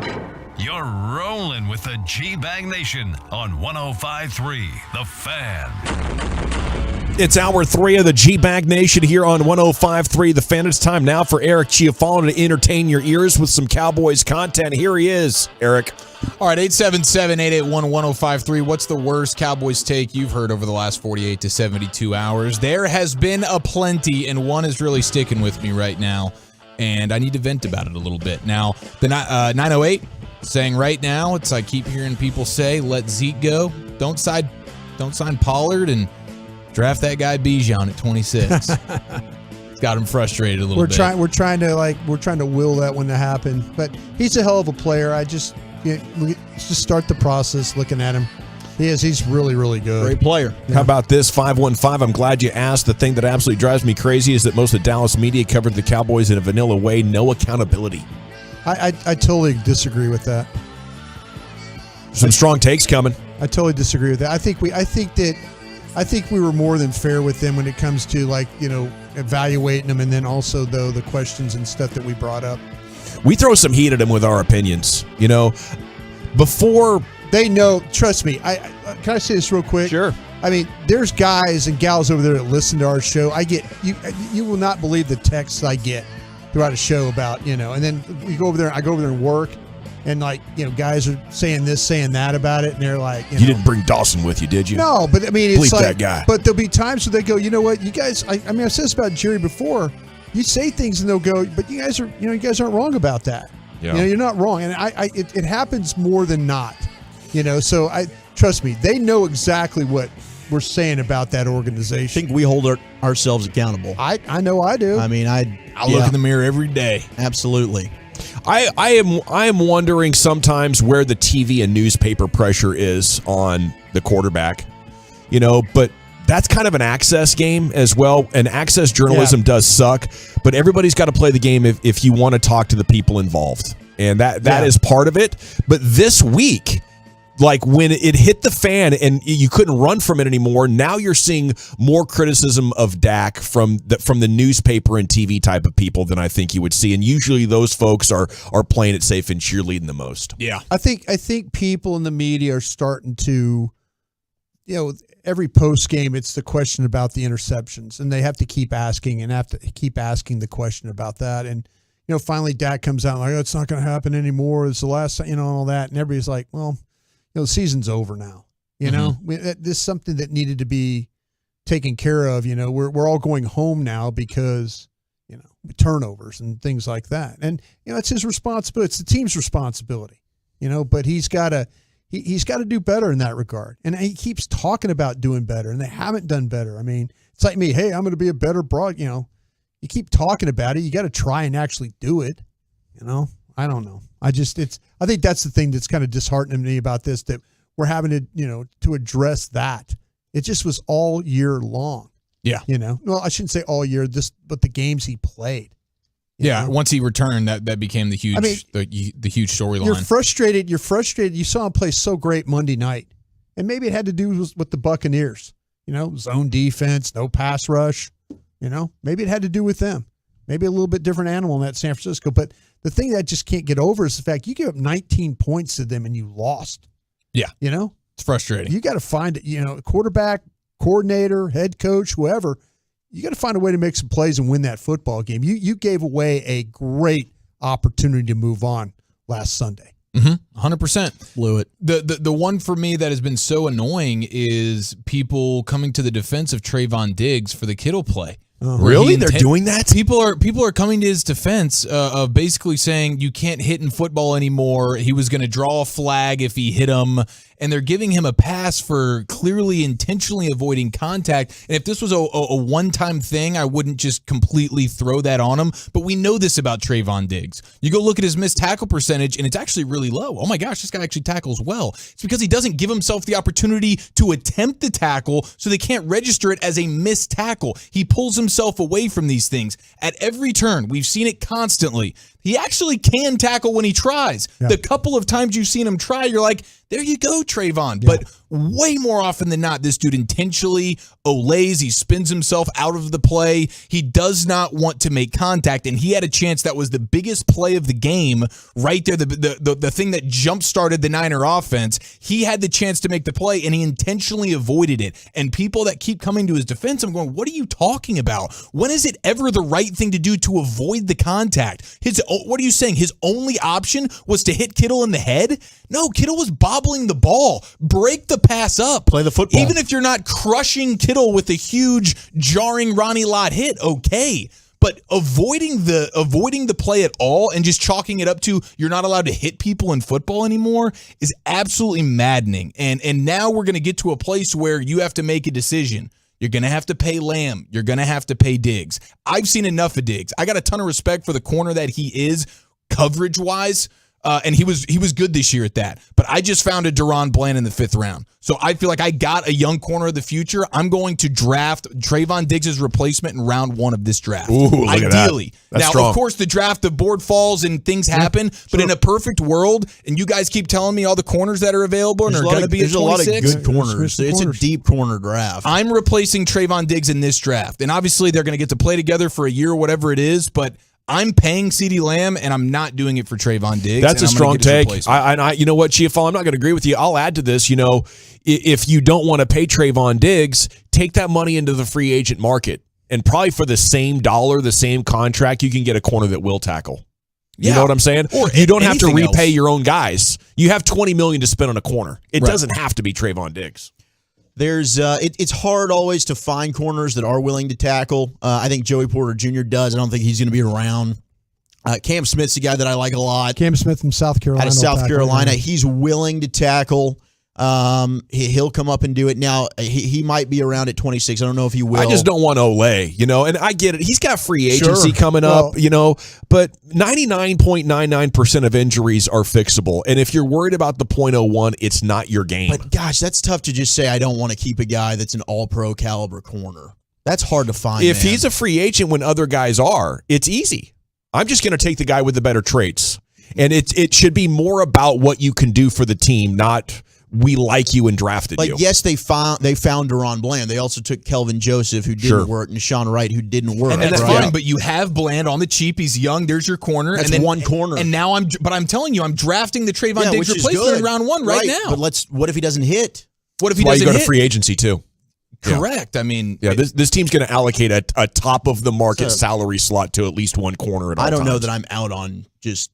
They let I'm sure plenty of people will disagree with it. Yes, that's true. I don't know that they don't necessarily pay for secondary guys. Yeah. I'm frustrated with Diggs and the willingness to tackle as well, but he is still a very good cornerback in this league. I'm not just going to completely dump on this guy. Do you think it's a salary thing that when I get paid, I was a 2nd round pick and I'm short on a bunch of cash right now for the job that I'm doing. Pay me and then I'll put my nose in there. I hope not. I mean, you should. That's a divisional playoff game. You should be putting it all on the line, man. There's no excuse for that crap. Well, what about the wild card round? Either way, the easiest 3rd and 7 that's ever been given up. There's no excuse for that crap. It was the most legendary business decision I've ever seen made, and then he doubled down on it with the Kittle play. I can't have that mentality on my defense. When I'm asking all these guys to go be physical and 10 guys on the field for this Cowboys team this time around, physical as hell. Malik Hooker's coming in hitting people. You know about Donovan Wilson. Name that Cowboy defender. He's ready to lay the wood, unless his name is Trayvon Diggs. So I got Deron Bland. I'm going to draft the Trayvon Diggs replacement in the round 1 because everybody keeps telling me there's nothing but dominant corners in this draft. No, I didn't say dominant. Very good corners in this draft. There's not an elite corner prospect like there has been in previous years. Don't walk it. Don't walk it. No, I'm not walking it. There's not a Sauce Gardner. Well, Dallas is picking at 26. But there's good corners. I think Garrett Williams from Syracuse. I like him. I like him a lot as well. Toughness, willingness to hit, physical player. I think you can throw a lot at corner. I think you can draft multiple corners in this draft, and you can set yourself up for possibly moving on if you want to. I'm not opposed to that. I want to. I understand if you don't. I want to. I'm sick of watching that dude not try to tackle anybody, and I can say that while having respect for what he does as a coverage player. Yeah, I think there's no question. I love you. I think it's an overly emotional take on a cornerback that didn't want to tackle, because what did Brandon Ayuk and Deebo Samuel do necessarily in the passing game? I think that's a credit to Trayvon Diggs and his ability to cover. Right? I think he's still a very good cover corner. He is. I won't disagree. I think Trayvon Diggs is still one of the best corners in football. It's an extremely difficult position to find a guy of that level of play. But I'm with you, Eric. I agree with you in terms of the wussiness, if you will, and him not wanting to stick his nose in it, bro. If you're a player on that defense right now, everyone should be looking at him and being like, what the hell are you doing? It's a morale killer. All season long, it is a morale killer. And it's in the regular season, and then he showed it back-to-back weeks in the playoffs. I'm a guy that doesn't want to tackle. And that's fine, dude. There's another team. Another team will pay you. Sure. Because your skill set is valuable, but I just don't want it anymore. And now that I have Deron Bland on the cheap, cool. I got a young corner of the future. I'm about to draft another one. Mm-hmm. And Izzy McQuamu is going to be a guy that can play some nickel for me. Cool. Yeah. I can get by with Jordan Lewis if I need to for a little bit more time. No problem. That money's going elsewhere. Trayvon Diggs, I don't want you anymore. We can get a corner at 26, and it'll be a guy that we like. Yeah, you're not the soft. And I don't need you, Trayvon Diggs, as people keep texting in. I don't need you to be a dominant hitter. I don't need you crushing skulls. I just need you showing some willingness to try more than once a year. Because we can all point to the Bengal game. Yeah. Nice job in the Bengal game, bro. Week 2 was sweet for you. Yeah. The other 19 tries that you had, you botched it. Yeah. And it's been like that since day one. And if you're going to pick off 12, 15 picks a year, cool, bro. That's great. But we all know you're not. So somebody else can pay you a bunch of money. I'm with you on that. Tackle anybody. I'd be willing to vote. You got to be careful with how you spend your money, and I don't think that Trayvon Diggs is going to have double-digit picks. I see a guy that takes too many chances and gives up big plays, and down in, down out, he's not giving up the numbers. But that was probably because the other corners were so easy to pick on. I think the stats could be significantly different over the next couple of years for him. Yeah. Okay, very good. Is there any other takes, by the way, that are frustrating you guys? I mean, I'll jump into the text. Right, the take I'm having now is seeming to be a little bit frustrating for people. So maybe this particular. I don't have it in front of me. Are they split on you, or are they? I would say decently split. Yeah. Okay. A lot of people are passionately with me, and then a lot of people are telling me that I have worse the fours are all about what? What are the people defending him saying? That are defending Diggs, just saying like, are they using the Dion? He's been playing hurt. Is this the Dion line? This take is one of the worst I've ever heard from the station. Eric is making me so mad I almost crashed on 635. Let's not get people hurt. You don't pay a corner to tackle. You pay a corner to cover. That would probably be the best defense. Well, okay, but you got to get off the field. These playoff games. I mean, like he was talking about. He's right. I'm not asking him to get Leighton Vander Esch tackles. I'm not asking him to get 10 or 12 a game. I'm asking have a willingness to, at least when it's 3rd and 7 and we're trying to get off the field. That 3rd and 7 that the Buccaneers converted the other day, it ended up being a touchdown. You know, so to me, that's kind of where you're in that mode. Well, I take that back. It didn't. Kerr saved it from being a touchdown. Saved it being from a touchdown. But they're driving the ball, and you could have got off the field there. Yes. You know, the Kittle play. That was a huge play in that game. Bro. Huge play in that game. And that's coverage. You can say it's not tackling. That's fine. Play the ball. What did you say, Walchuk? Play the ball. That's your job as a corner. Play the ball. So he didn't play the ball there. Play the ball. So he did not do a good job as a corner. Even if he didn't want to make contact. He's juggling the ball, bro. Just force the incompletion. Shouldn't be that hard. Instead, he dives into a space where he knew he could avoid contact. Yes. That's the toughest thing. It's like, so your hand-eye coordination is that bad, Trayvon Diggs? Can't buy it. You're one of the best athletes on the planet. Yeah. And Don't tell me you were trying on that play. It's not throw your shoulder in there because that's what he tried to do. You need to go in there and form tackle and wrap up a guy or try and dislodge player from ball. I'm just interested. If you have the opportunity to get a guy down, do it. Yeah. That's all I'm asking. 714, Eric snorted a line of cocaine asking Diggs to leave WTF. The very next text, 858, great take on Diggs. Great. Beautiful. Thank you. Appreciate that. We should move Diggs to receiver and draft more corners. There we go, 214. I like that idea. Now he's going to drop the ball. If he's going to be the Deion Sanders guy, then try to go both ways. We need receivers right now. All righty. Great stuff. I guess we're going to get Chia Follows draft plan. That'll come in a later segment. Take a receiver at 26. Take a corner. Take the corner. Okay, those things come together. Yes, gotcha. Sir. Thank you, sir. Yep. Wooly Bully's top 10 at 420 coming up next. Where are we going with that, sir? All right, so I got some NFL audio for you. We got the Bills GM that has taken a shot at the Bengals, and C.J. Gardner-Johnson had his car stolen. We'll have his reaction. Plus, in honor of MILF Manor, which KNC is loving right now, we got the best reality shows. What's your top 10? Next on The Fan. Be a part of the show. Text us on the truckwreck.com fan text line.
Nation. Time now for the top 10 at 420.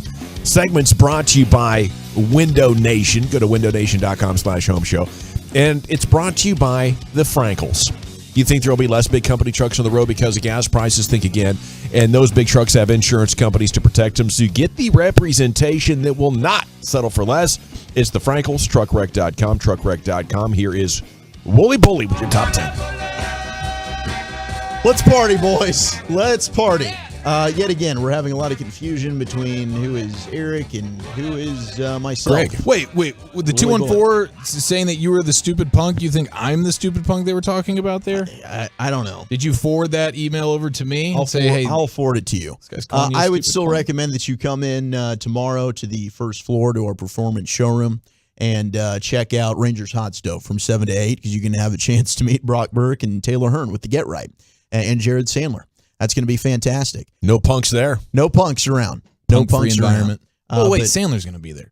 And Jared's lovable, though. I mean, he's only a punk during, what is it, extra innings? I mean, fine. But he can't explain the catcher interference rule. He's kind of a punk. Yeah, that did. That's what did it for me, That did frustrate me. All right, text in your favorite reality shows because I got the top 10 of that in honor of MILF Manor because, gosh, is that not just delicious watching? Did you really watch that? Did you watch episode 1? No, I didn't watch it. Yeah, you were watching tape. You were texting me. Yeah, you were watching College Guys. Yeah, we were all watching College Guys. We were watching College Guys. I now text Brian, and Brian just looks at it and moves on with his life. But it's okay. I just want him to know what I'm thinking. Are you just sending takes Broadus's way? You're just sending texting takes. So he knows where I'm at. It's funny because it happens like all during the night.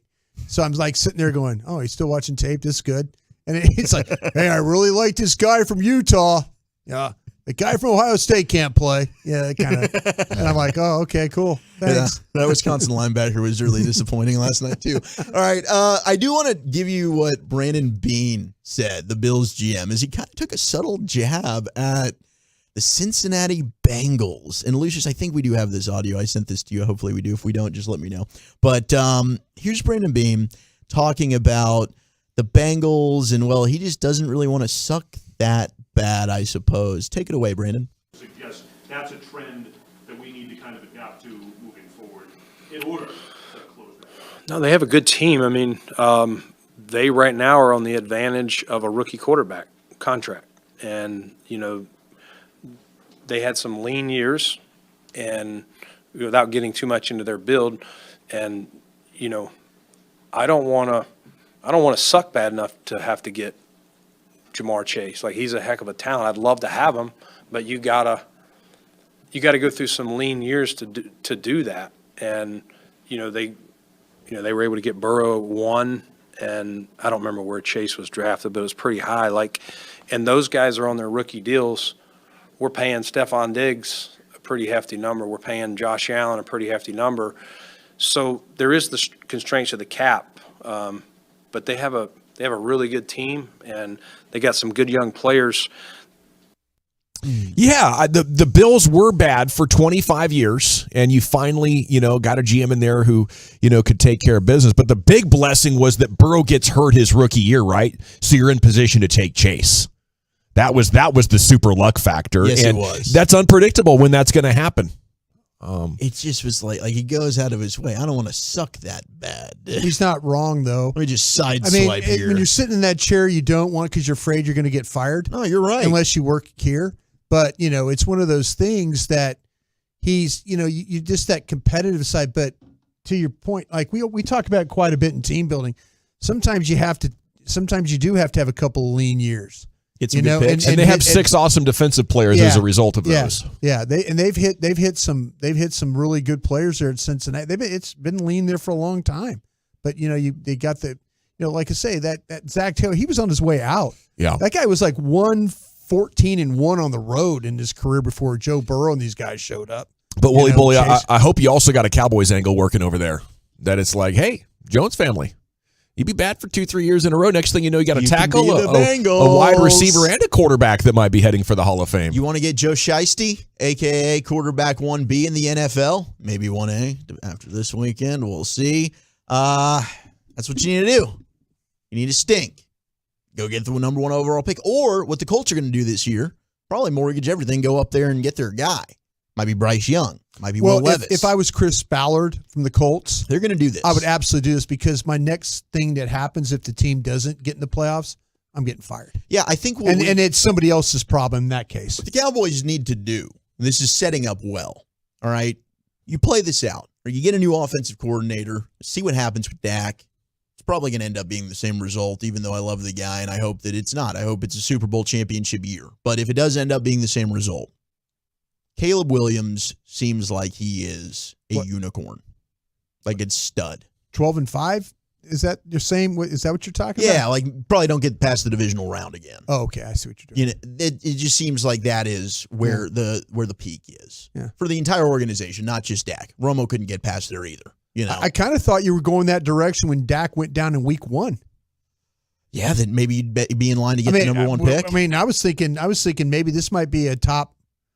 Might be a top 10 pick. Well, and Dak is good enough to where you're not going to be getting in the top 10. But what you're going to have to do is then be trading to go get up there. Yeah. So that's what you're going to be looking at. Mahomes was drafted at 10, right? Dorsey went to 10. Mahomes was drafted at 10, but that's the weird thing where like Mahomes. Josh Allen. Some people didn't think for whatever reason, there was doubt on Mahomes. He was just a freak athlete, but he kind of played quarterback like a shortstop. But Andy Reid saw. Oh, John Dorsey saw.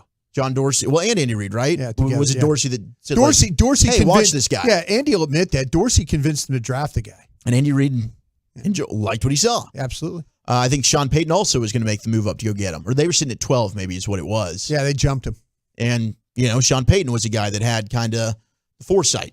Yeah. That's what it takes. You got to find a quarterback really that you intel. like. We're good intel. Go up there and get him. But Caleb Williams might be one of those guys. Maybe it's a May from North Carolina. But that's where a draft class that maybe – this is what you want to do. Sean Payton found Romo. Wade Wilson found Dak. I don't know how good they are at evaluating with the current guys over there. Yeah, that's a big question. Yep. Okay, we can get to the offensive linemen. They got a good handle when it comes to the first round guys. Yeah, that seems to be that seems something that every time they pick one of those cats, it works out pretty decently. It does work out. It does work out. Okay, C.J. Gardner-Johnson got his car stolen, Brian. So you're not the only one that's had this issue. He took to. Do they have cameras available where he was at? Yeah, he did. He knew exactly what happened, but he filmed a video following the incident that he knew who took the car. And this was C.J. Gardner-Johnson taking to video and talking about the incident. I know exactly who took my car. Oh. There you go. I heard that. Yep. Yeah, if you want me to, I can send these clips. Yeah, it's good. I know exactly who stole my bro.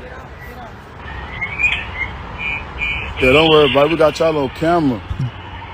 Wow. Wait, where was that angle? That's how y'all getting down? In Philly? Y'all still after a win? Yeah. Wow, dude. That's fantastic. So he gets done with a playoff victory, walks outside, and his car's gone. Car's gone after beating the Giants 38-7. Didn't we just have Blake Corum at Michigan? He got his car stolen as well. Michigan's running back. I get it after, I mean, it's running rampant right now. Yeah, it's just crazy. You walked outside with me when it happened. Heck yeah. I'll never forget the color just completely leaving your face, and you were despondent like a wax statue. Yeah. And then I saw the one no Sean Moreno tear just come dropping down your face, and I was like, man, he's really beat up about this right now. He loved that truck. He really did love that truck. I did love it. It was a great, 6-7 months in that bad boy? I loved it, You sold it to me. Dang right I did. It was amazing. I had a couple of Dos Equis in the front seat for him, and a little thank you card. Dang it. That's a nice touch, Chiafalo. Yeah, you I get good appreciate retention that. business. Good retention business. He was right a quality. there. He was a quality salesman, I'd say. All right, let's I get wasn't as into ballsy as old Mark from G Back of the Day. the top 10 here. We've got the top 10 best reality shows. Thanks to MILF Manor doing this for us. Are they number one? No, MILF Manor not on the list. Are we doing top 10 MILFs? Didn't make the top 10. Well, we know who's I'm confused now. top 10 MILF for us. Last reality show I Lisa. watched, 1999, Joe Millionaire. This construction worker. Yes, I watched that too. They told these 10 gals he was a millionaire, and he was just a total lughead moron. Okay. And at the end of the series, they were like, "Surprised? Do you still like him?" What did they say? I don't remember. None of it was them a long time stayed ago. with him, bro. They were none of them. None of them stayed with him? It was on Fox, I believe. Yeah, maybe. Yeah. Love is Blind is getting some votes here. We got Survivor. Snowflake Mountain on Netflix, which I've never seen, is getting some love as well in the text. Snowflake Mountain. Snowflake Mountain. Sounds kind of strange. Bunch of beta dudes vying for the attention of Let's us. party. 877-881-1053. What is your favorite reality show? Lucius, do you have a vote here? Oh, hey, what's up, fellas? How you doing, buddy? Hey, buddy. Intervention. Ooh, Jocelyn. I like Intervention right there. Yeah. Jocelyn's Cabaret. Crazy in Love. That's Blueface and his girlfriend. I've been watching that lately. Bad Girls Club and The Real World. Dude, The Real World. Real World. The Real World Yeah. is up there for me. First couple seasons were The magical. Challenge, I still Yeah. rock with. Big fan of The Challenge, no doubt. And Big Brother growing up was kind of like a family. Yeah. I'd watch that with the fam. And I think it's still going strong. Number 10 on the list is Flavor of Love. So this is all time? This is all time. Dude, that was Flavor so Flav, good. right? Flavor Flav. Rocked from What's the 06 story? to Was he 08. with the big clock? Yeah. What's the story? Is there a story? Good prop for stage. Okay, thank you. Yeah. All right. Yep. Flavor Flav. And you know what time it is. Oh, yeah. Okay. What time Was is that it? Morris Day in the night? Morris Day told me that what time it is, right? Back in the day? Morris Day and the time. And Morris Day and the time. You guys looked at me like you had no clue. That's a great song. I was thinking of Jay and Silent Bob. Should I? That was from Because Prince. Jay would always be rocking to that. Oh, okay, yeah. I Purple got you. Rain. Purple Rain, I got you. Yeah. Number 9 is Love Island UK, which I stumbled upon over the summer. It's not bad. The Bachelor Paradise stuff. That's you'll fun. rock with that. Yeah, my wife got me on that in the last probably 6 to 8 months. Ooh, we got a text in for The Circle, which my dad started watching, and I did end up watching in a couple episodes with him. It's good. The Circle's interesting. It's on Netflix. Number 8 is What Would You Do, which was an ABC show. I never watched What Would You Do. It's like I think you got kids on here as well. I don't know. Would not do a kid. No, I don't think kids are involved in that. We're gonna move. Good. We're gonna move on from that. Yeah, let's go ahead and pivot. A little awkward. They would make up situations like you would witness somebody walking off from their tab at the restaurant, and they would have the camera on you. Like, what would you do? Oh, Yes. They would make situations happen to see how somebody would react I've seen to that. it. Yes. I used to watch that. Like you'd get a customer that was berating someone who was like old or short or something, and like people are looking on, and it's like, is somebody going to step up and Like, be like, how would hey? you handle that situation? Like punked almost. Number 7 is the like great TikTok now. Yeah, TikTok. Number 7 is the Great British Baking Show. All right. It's a good show. Yeah. Number 6, we've got American Idol. Which I think is still going, man. Why? Oh, it is for sure. Season 1 was fire. It was great. Kelly Clarkson. Oh, yeah. Justin, whatever. Who's now the Dr. Pepper Guarini. guy. Yes, he is. He's a little sweet. Yeah. Little sweet. Number 5 is Keeping Up with the Kardashians. Never watched an episode. I used to watch it with Lucius back when I was interning. We'd have some good times. Throw it on in the there. Pimp Cup back there. Oh, yeah. I just remember when Reggie Bush was dating her, and I was like, oh, okay, I'll watch this. And I was yeah. like, this isn't really about Reggie Bush. Yeah. It's a pretty good show. Jersey Shore was probably my number 1. If I had to like go all time, like the height of my reality TV powers, it was Jersey Shore every Thursday night, I believe. Jersey Shore, definitely an honorable mention on here. Number 4 is RuPaul's Drag Race. All right. Number 3, we've got The Bachelor, which all women love. Yeah, dude.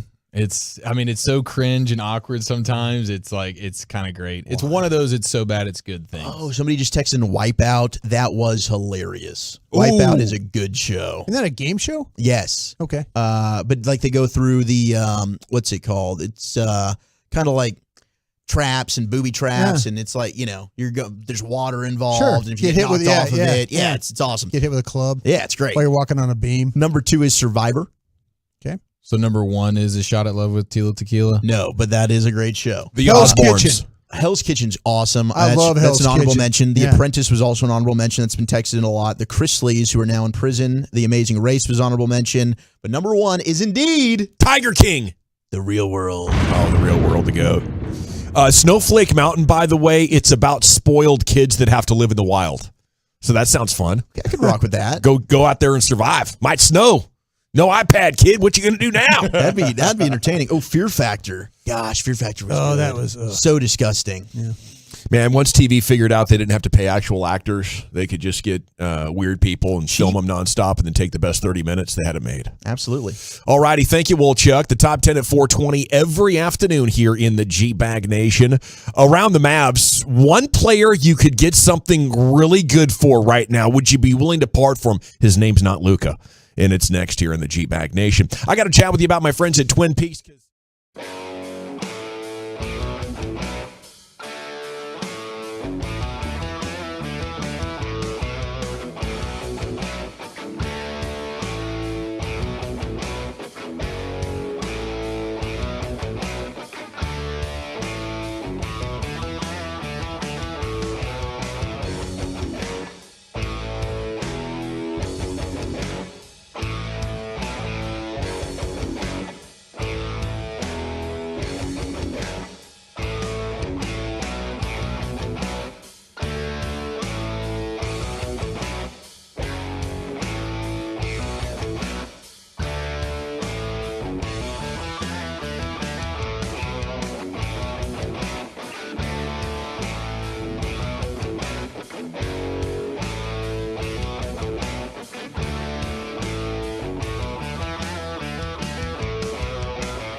that you might be able to get something really good for right now. Okay, let's talk some Mavs. Carolina Hurricanes in town tonight. Sebastian Aho, one of the most underrated players in hockey, going to be taking on the Stars. So looking forward to that contest. If you're looking for something to watch on TV, you might want to check that out. Canes are pretty good. I think they're damn good. 29-9-4, something like that. Crazy record. Yeah. The Mavs were fun to watch last night. It was one of the most entertaining games I saw. Luka was going insane, and he had another 40-point game along with 15 boards. And at one moment, I tweeted that was Olajuwon-esque on the baseline. He's just making a guy look stupid. And that's unfortunate that the Mavs are unable to win these games because they're giving up so many points. But cut all that out. It's like, hey, this is who they are. You can't really get too worked up about it because you know what's going to change massively, and we're in an acceptance period now where everybody knows this team has to change. And I'm pretty much content to wait until the offseason when they can trade a bunch of picks and maybe try to get a superstar. But I think we saw more flashes last night from Josh Green that will absolutely get your phone ringing. And I wouldn't be surprised if Mark in the front and Nico were getting texted last night. Like, hey, what are you guys' plans for this? We're a young building team. We have this guy that doesn't match our timeline. He's a veteran. We're not going to be able to be in the playoffs for 3 years. Would you want this guy for Josh Green? Could we get a pick on top of that? And if I'm the Mavs, I'm taking all of those calls right now. I'm very excited about where Josh Green's going to be. In the offseason, I said, I think he could be a part of a championship rotation at some point. Now I think he could be the third best player on a championship team. I think 17-8 guy who can, like the Sean Marion role, on the Mavs championship team. That's kind of where I think that this thing is headed. And at just 22 years old, there's so much upside on this. If you make a trade, it's got to be for the right guy. But maybe that is possible. Maybe there's an actual bona fide star out there on a team about to hit the switch to a rebuild, and you're not going to get better than a first-round pick. And I think Josh Green, who is an exciting young player with a ton of upside right now. So I think that does provide an additional fascinating wrinkle into what we might see come available in the trade market over the next couple, 2-3 weeks. You think you could go and make another swap with Washington? Say, hey, Ooh. Bradley Beal. I would love to. See what Josh Green just did in front of you guys? Yeah. Bradley Beal has no trade clause. I think that he's now talking to them. I've read some articles that he's now open to. Oh, he's open to it because I was kind of hearing that he was possibly he was hopeful that they could do things better in right. Washington. And I think he's realizing now that that's not happening. So I think that Bradley Beal is now more than ever willing to maybe be traded for the You right can see situation. he's going through the motions. He's a different guy. Yeah. I wouldn't be surprised if Beal would. He just wants control of where he's going. Yes, that's what that no exactly trade's it. about. Yeah. If the trade is to a team, and we don't know, maybe he doesn't want to go to Dallas. Sure. And maybe he's like, nah, the Mavs don't really intrigue me, so he wouldn't even be interested. But I'd be surprised because I think Bradley Beal is a player that would be a perfect fit with Luka. Do you guys think I'm too high on Green's potential? I think yes. As a number 3 right now. Not right now. No, yeah, but like he at the height of his powers, he'll be a third best player on a championship team.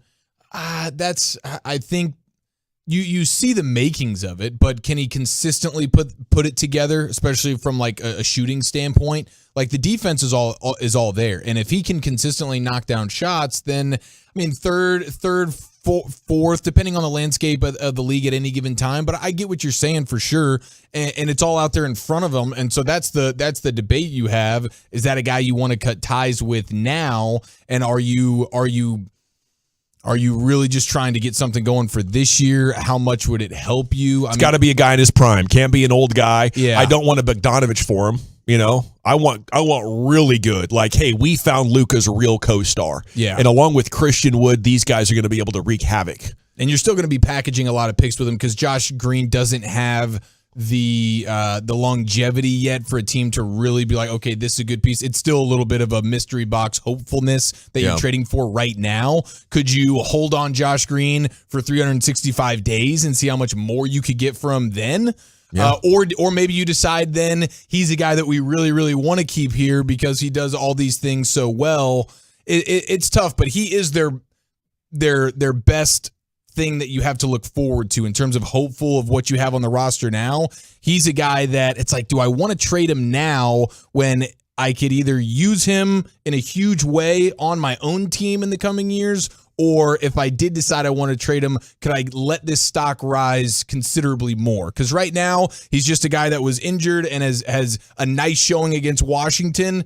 And are you selling high enough on him? My answer would probably be no. Yeah, and maybe you just got to wait till this summer when all your picks are going to come available after the draft. And Josh Green plus like 4 future ones, I think that should be able to get any star that's available in the league. I kind of wonder if Josh Green's really a fit for a team that plays so slow.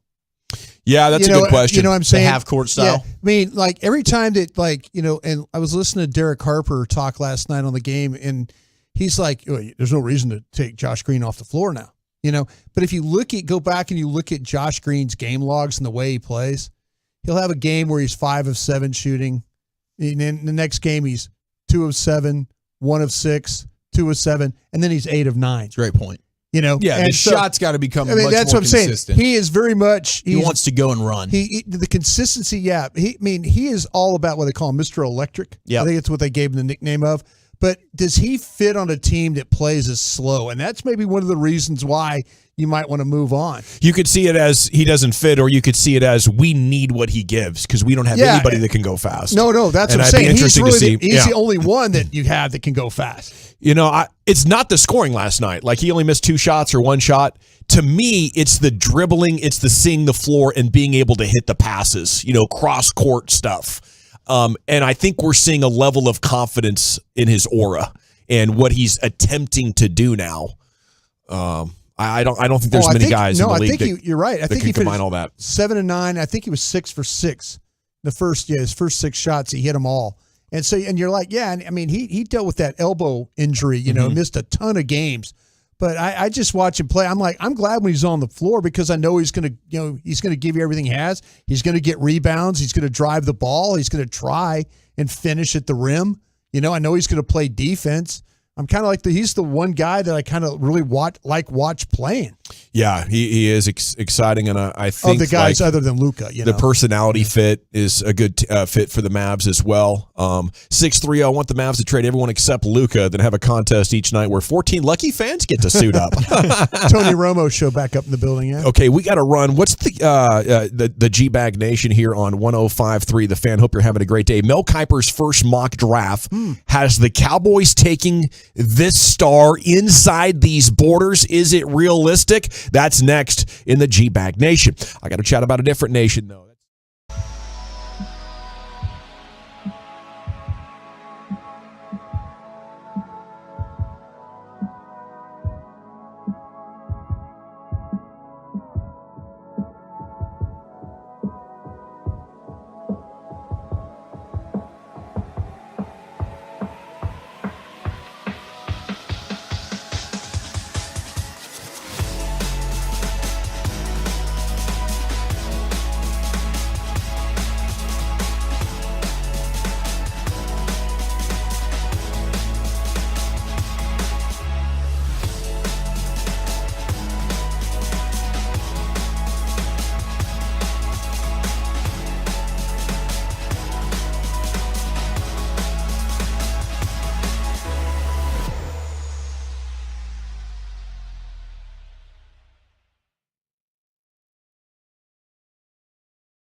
From our fan studios, secured by DFWsecurity.com, you're rolling with the G-Bag Nation on 105.3 The Fan. Welcome to the Nation. It's hour 4 of the G-Bag Nation here on 105.3 The Fan. Hope you're having a great day. 682, are you guys going to finish up the Old Yeller segment?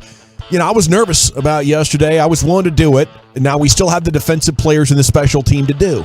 Maybe we'll do it tomorrow. Maybe we'll do it Friday. It just needed to cool down a little bit, okay? Got a lot of complaints. The boss man, Gavin Spittle, had some sweat above his left eyebrow. Yeah. I just thought we just needed things to calm down a little bit. So maybe tomorrow, okay? Right here, scared. Right here, it is perhaps, the first inklings of an NFL Draft Big Board report. Now, yesterday, we brought up the name Bijan Robinson. As soon as I say that, I know, tens of thousands of people out there in the audience just got a little chub going. They're like, whoa, what's it? We're talking about Bijan? Okay. I know Broadus did. He's pitching a 10 over there right now. Go excuse myself. Yeah. Hope you brought a second pair of panties. Yeah. The pins are working right now. The diaper. So we brought him up yesterday, and the reaction was huge. And Mel Kiper then sends Bijan Robinson to the Cowboys in his first mock draft, and it's like, holy heck. Is it realistic to you guys? Could you see the Cowboys doing it? Could you see Bijan being available there? Yes. Oh, yeah, we can see the Cowboys doing this. They took Zeke at 4. Yeah, they could take the best running back in the draft, probably a top 5 player in the draft at 26. Damn right I can see the Cowboys doing this. Now, will Bijan be there? That is something that I don't think is likely. I don't think he's going to be there at 26. I think one of the teams ahead of you are probably going to go ahead and snag him. But if he's there, it's a hard guy to pass on. Would he be the best player on their board at 26 when they picked? I think yes. I mean, with the way you guys describe him, we're not. Trust me, and everybody I am not does. overselling this guy. No, I know. Every time I turn around, everybody's just salivating over Bijan Robinson, and it's fair because it's not just his ability as a running back, but his ability as a pass catcher. Like the dude he is an absolute super beast, and just on a talent alone, I think he'll probably be a top 5 to 8 player on everybody's board by talent, and then you start to factor in the value of the position, and that's when you get pushed down the board and you don't actually get drafted in the top 5.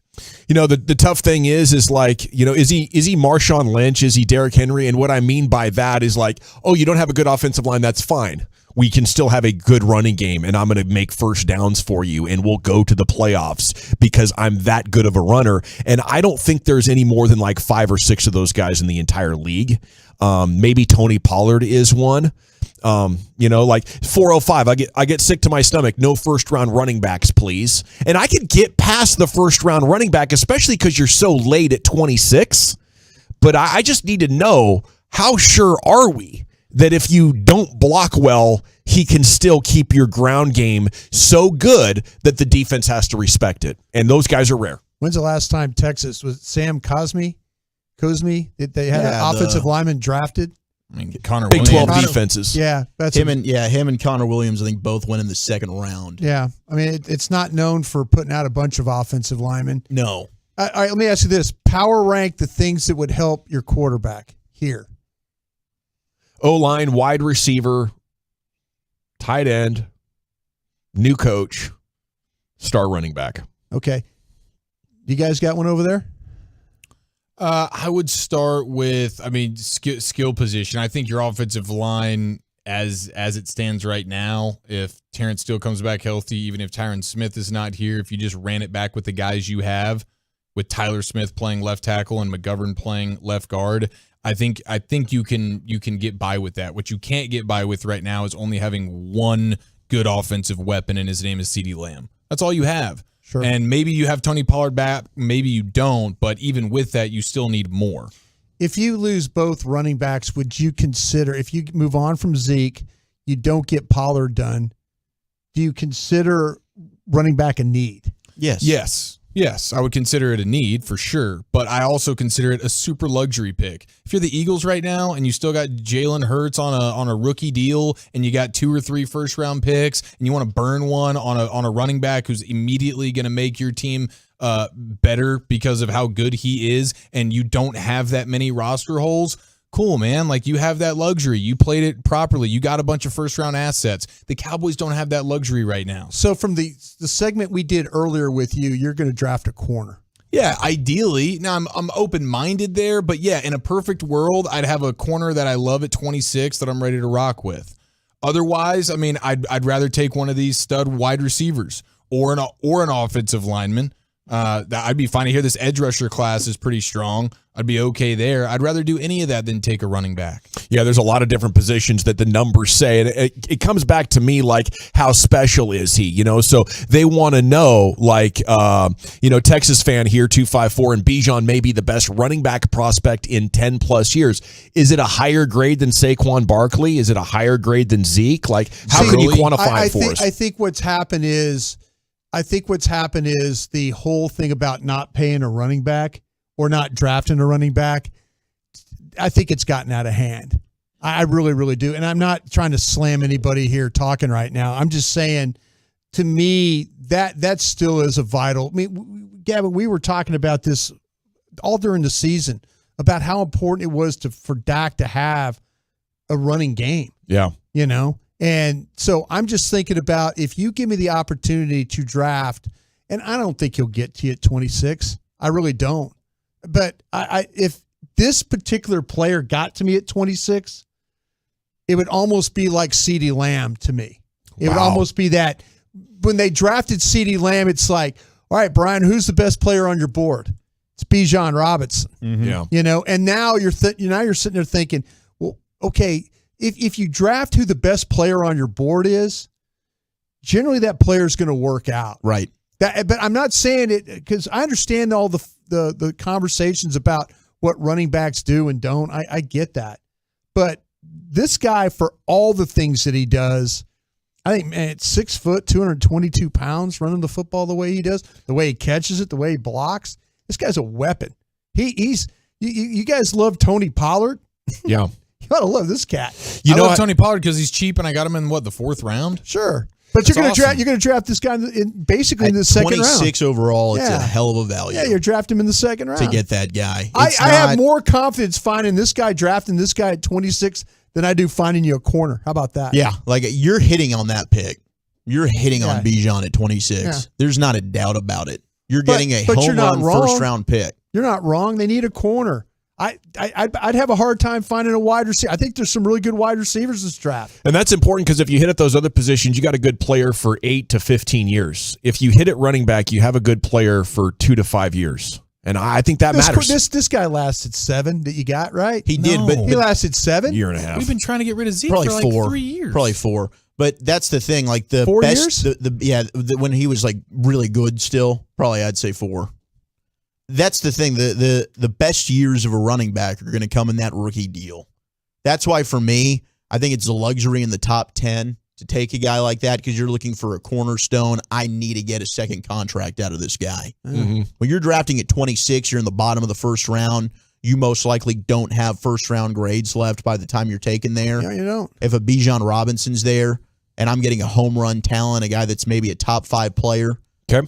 I know I'm hitting. I'm all here. about drafting Taco at 27 too, though. Well, yeah, that one was tough, and they've made some mistakes. But what we have seen the Cowboys do, Brian, I'd love to get your thoughts on this, is they kind of say, well, we want a running back here, but we also want this position, and we feel like we can get another running back later, but we can't get the corner later. Boom. We can't get the tackle later. And I think that's got to be the number one reason that the Cowboys will decide not to take Bijan, because they'll be like, corner here plus running back in the 4th round gives us the much better use of our assets. Corner stretching. I think corner stretching to round 2 and 3 in this draft. This draft I feel good if I did do that. But aren't running backs too? If I did do that, sure. But if I did do that, but there's a big gap. There's a big gap. Whereas corner, I think they're pretty clustered personally. Like the corners that I'm going to be looking at 26, there's not as big a gap between Bijan and the next runner to say, hey, I'm wiped out. I don't have, I'm looking at, say Phillips from Utah, the corner, and the kid from Northwestern.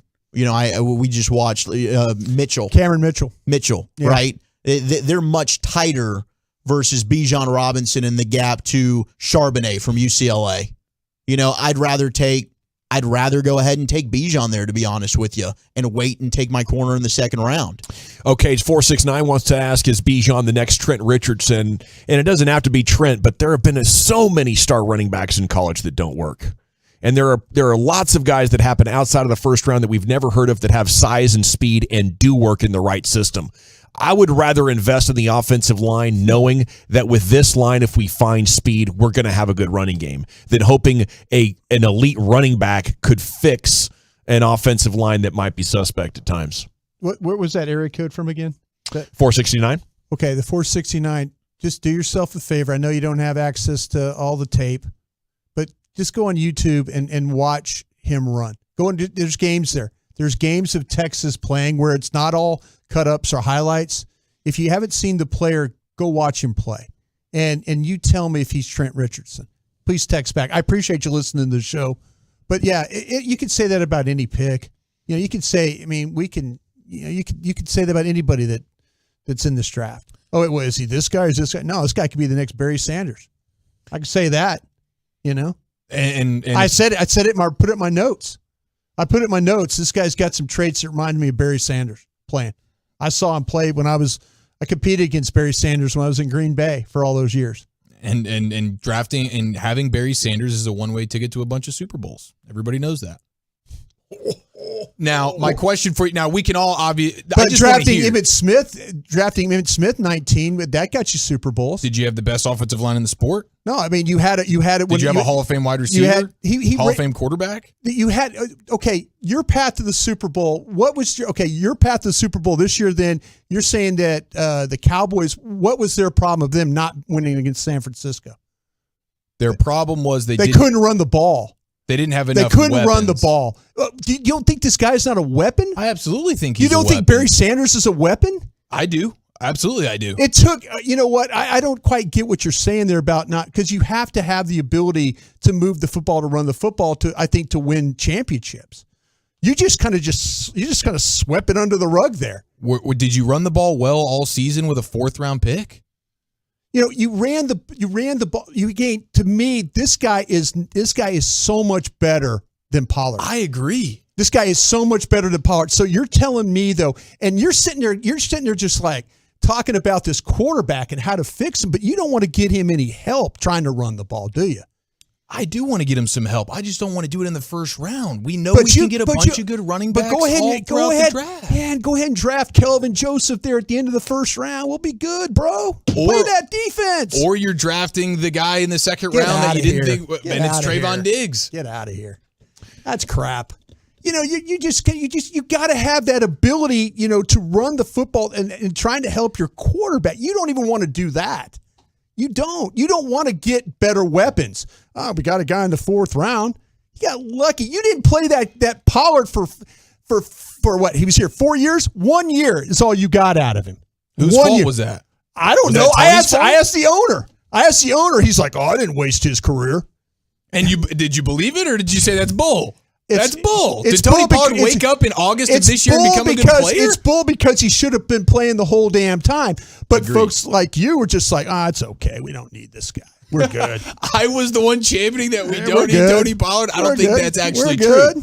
I don't think that's actually true. I think you can find really good running backs throughout this draft. I do want to help my quarterback, and if there's not a corner that I really love at 26, then I'll take one of these receivers that's probably going to be a really good player. Hey, if you got a guy there that you like that is high on the board, I'm not opposed to it. But if Bijan's there and I'm wiped out and the top corners are gone, I'm not opposed to taking Bijan Robinson. Just because he's a running back is not going to scare me because he's that special. And that's good. And that's good to know. But you guys honestly don't think he's going to be there. I don't think that he will be there because I think some other teams can value him and say this guy is a transcendent. But there's people that don't like running backs in the and they won't. It's just hard to bet what a running back is going to do. Like you could be the best running back in the NFL, but not produce like it. You could produce like a bad running back if you don't have the line.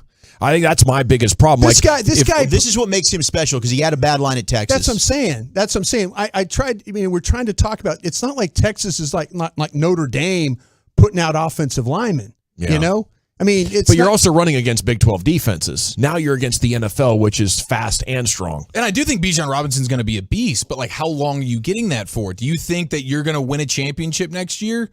and say, okay, the talent of Bijan Robinson, but if you're team building in a big picture standpoint, it's probably not the best way to do it because all of a sudden we see injuries at running back more than anybody. So as soon as he inevitably gets hurt, where do you go from here? The Jets had a great young running back this year, and 5 seconds into the season, that was it for him. We did because see the impact. position gets crushed. You're right, but we did see the impact. So we're not going to draft any. We're always going to be worried about injury on these guys then. In the first round, yeah. Oh, okay. Right. I mean, when I'm using that valuable of an asset of a first round pick, I'm going to take that into account. You're picking at 26. You're picking at 26. You're not picking at 4. That's a factor as well because you're picking at 26. Yeah, you're going to be second round guys anyway. You're second round guys.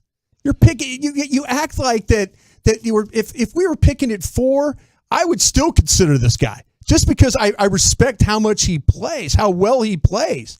But we're picking at 26. I do want to see. Do we know off the top of our heads how much mileage he has on his body right now? Like, did they run him into the ground?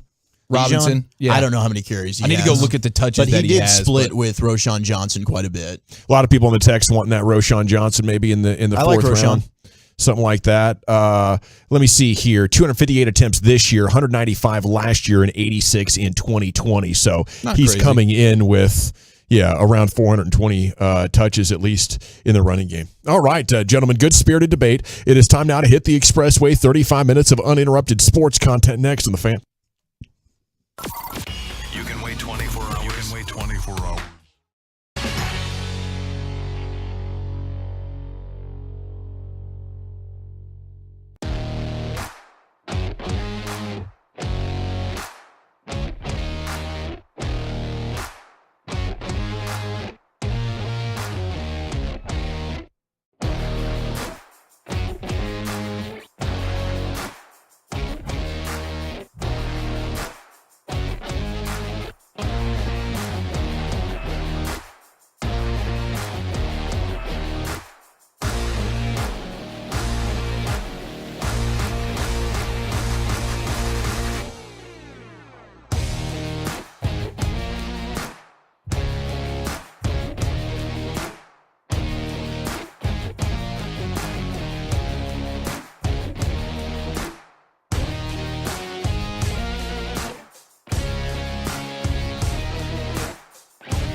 Yes, sir. Welcome back, G-Bag Nation. Segments brought to you by the Frankels. If you're hurt in an accident and it's not your fault, call the Frankels, 214-333-3333. Go online to truckwreck.com. Couple of news items. Patrick Mahomes says he's good to go for the AFC title game, as you would have expected. MVP finalists have been revealed. Mahomes, Burrow, Hurts, Allen, Justin Jefferson, all up for the award. So best of luck to those guys. And the NFL Defensive Player of the Year finalists have been revealed as well. Bosa, Jones, and Micah Parsons. Do you guys think Parsons is going to win this? Or is it going to go to one of the two guys with more sacks? Probably the sack guys. Yeah, 18.5 sacks. Yeah. And when you go even further, when you look at all the QB hits and pressures, Bosa was a super beast this year. You got to give it to him. Bleep that guy. Can't homer it up. I mean, don't get me wrong. Would I homer Parsons it up? played all the game. You're on a roll with bad takes. My guess is okay, because earlier to kick off the show when we were talking about MVPs, I'm pretty sure it was Jalen Hurts that kept getting spouted from your mouth. Woo! No, I went with Joe Shiesty, and you and I both know that. Yeah, by the way, I want to thank all my folks out there listening that we're going after you, and they were texting me. Eric, right? Yeah, and everybody was texting me and saying bleep Eric, and they want to remind you that Tony Dorsett was a rookie, and they went to the found one. Only had to go back 45 years. Well, the last time they won a road playoff game was like 30 years ago. But anyway, I was surprised. I was surprised how many agreed with Brian as he was reading off the text, but I guess I shouldn't be. Because they're crusty. Hey, and it goes to say just how dang special this Robinson is. It is fair to say this is a unique every one guy. of these guys that were texting me were saying he's not going to be there. Do you think he's going to get the ability to jump, stop, and accelerate against the pros in traffic? Because it's amazing how often he would be like surrounded by dudes and escape. Yeah. What's he going to run? A 4.29? It's what it looks like on film. This guy, there's just, I don't know. It's one of those things where you fall in love with a player because of and it not to do with Bennett, my son going to school there, and I watch all their games and stuff. But then when you watch him on tape, he makes some incredible cuts, and it's like he's trapped, and then he spins, and it's like and then he's ducking, and now he's through, and it's like it's a 7-yard gain, and you're going, how did he do that? That's a 5-yard loss right there. And then they throw him the ball, they swing it to him, and I'm just thinking of like when you're thinking about just a much better version of what Tony but the blocking too, like, complete. But you're right. I mean, how many years are you going to get from a running back? No, it's that rookie contract. How many years you can do it? You can't be sure of any position.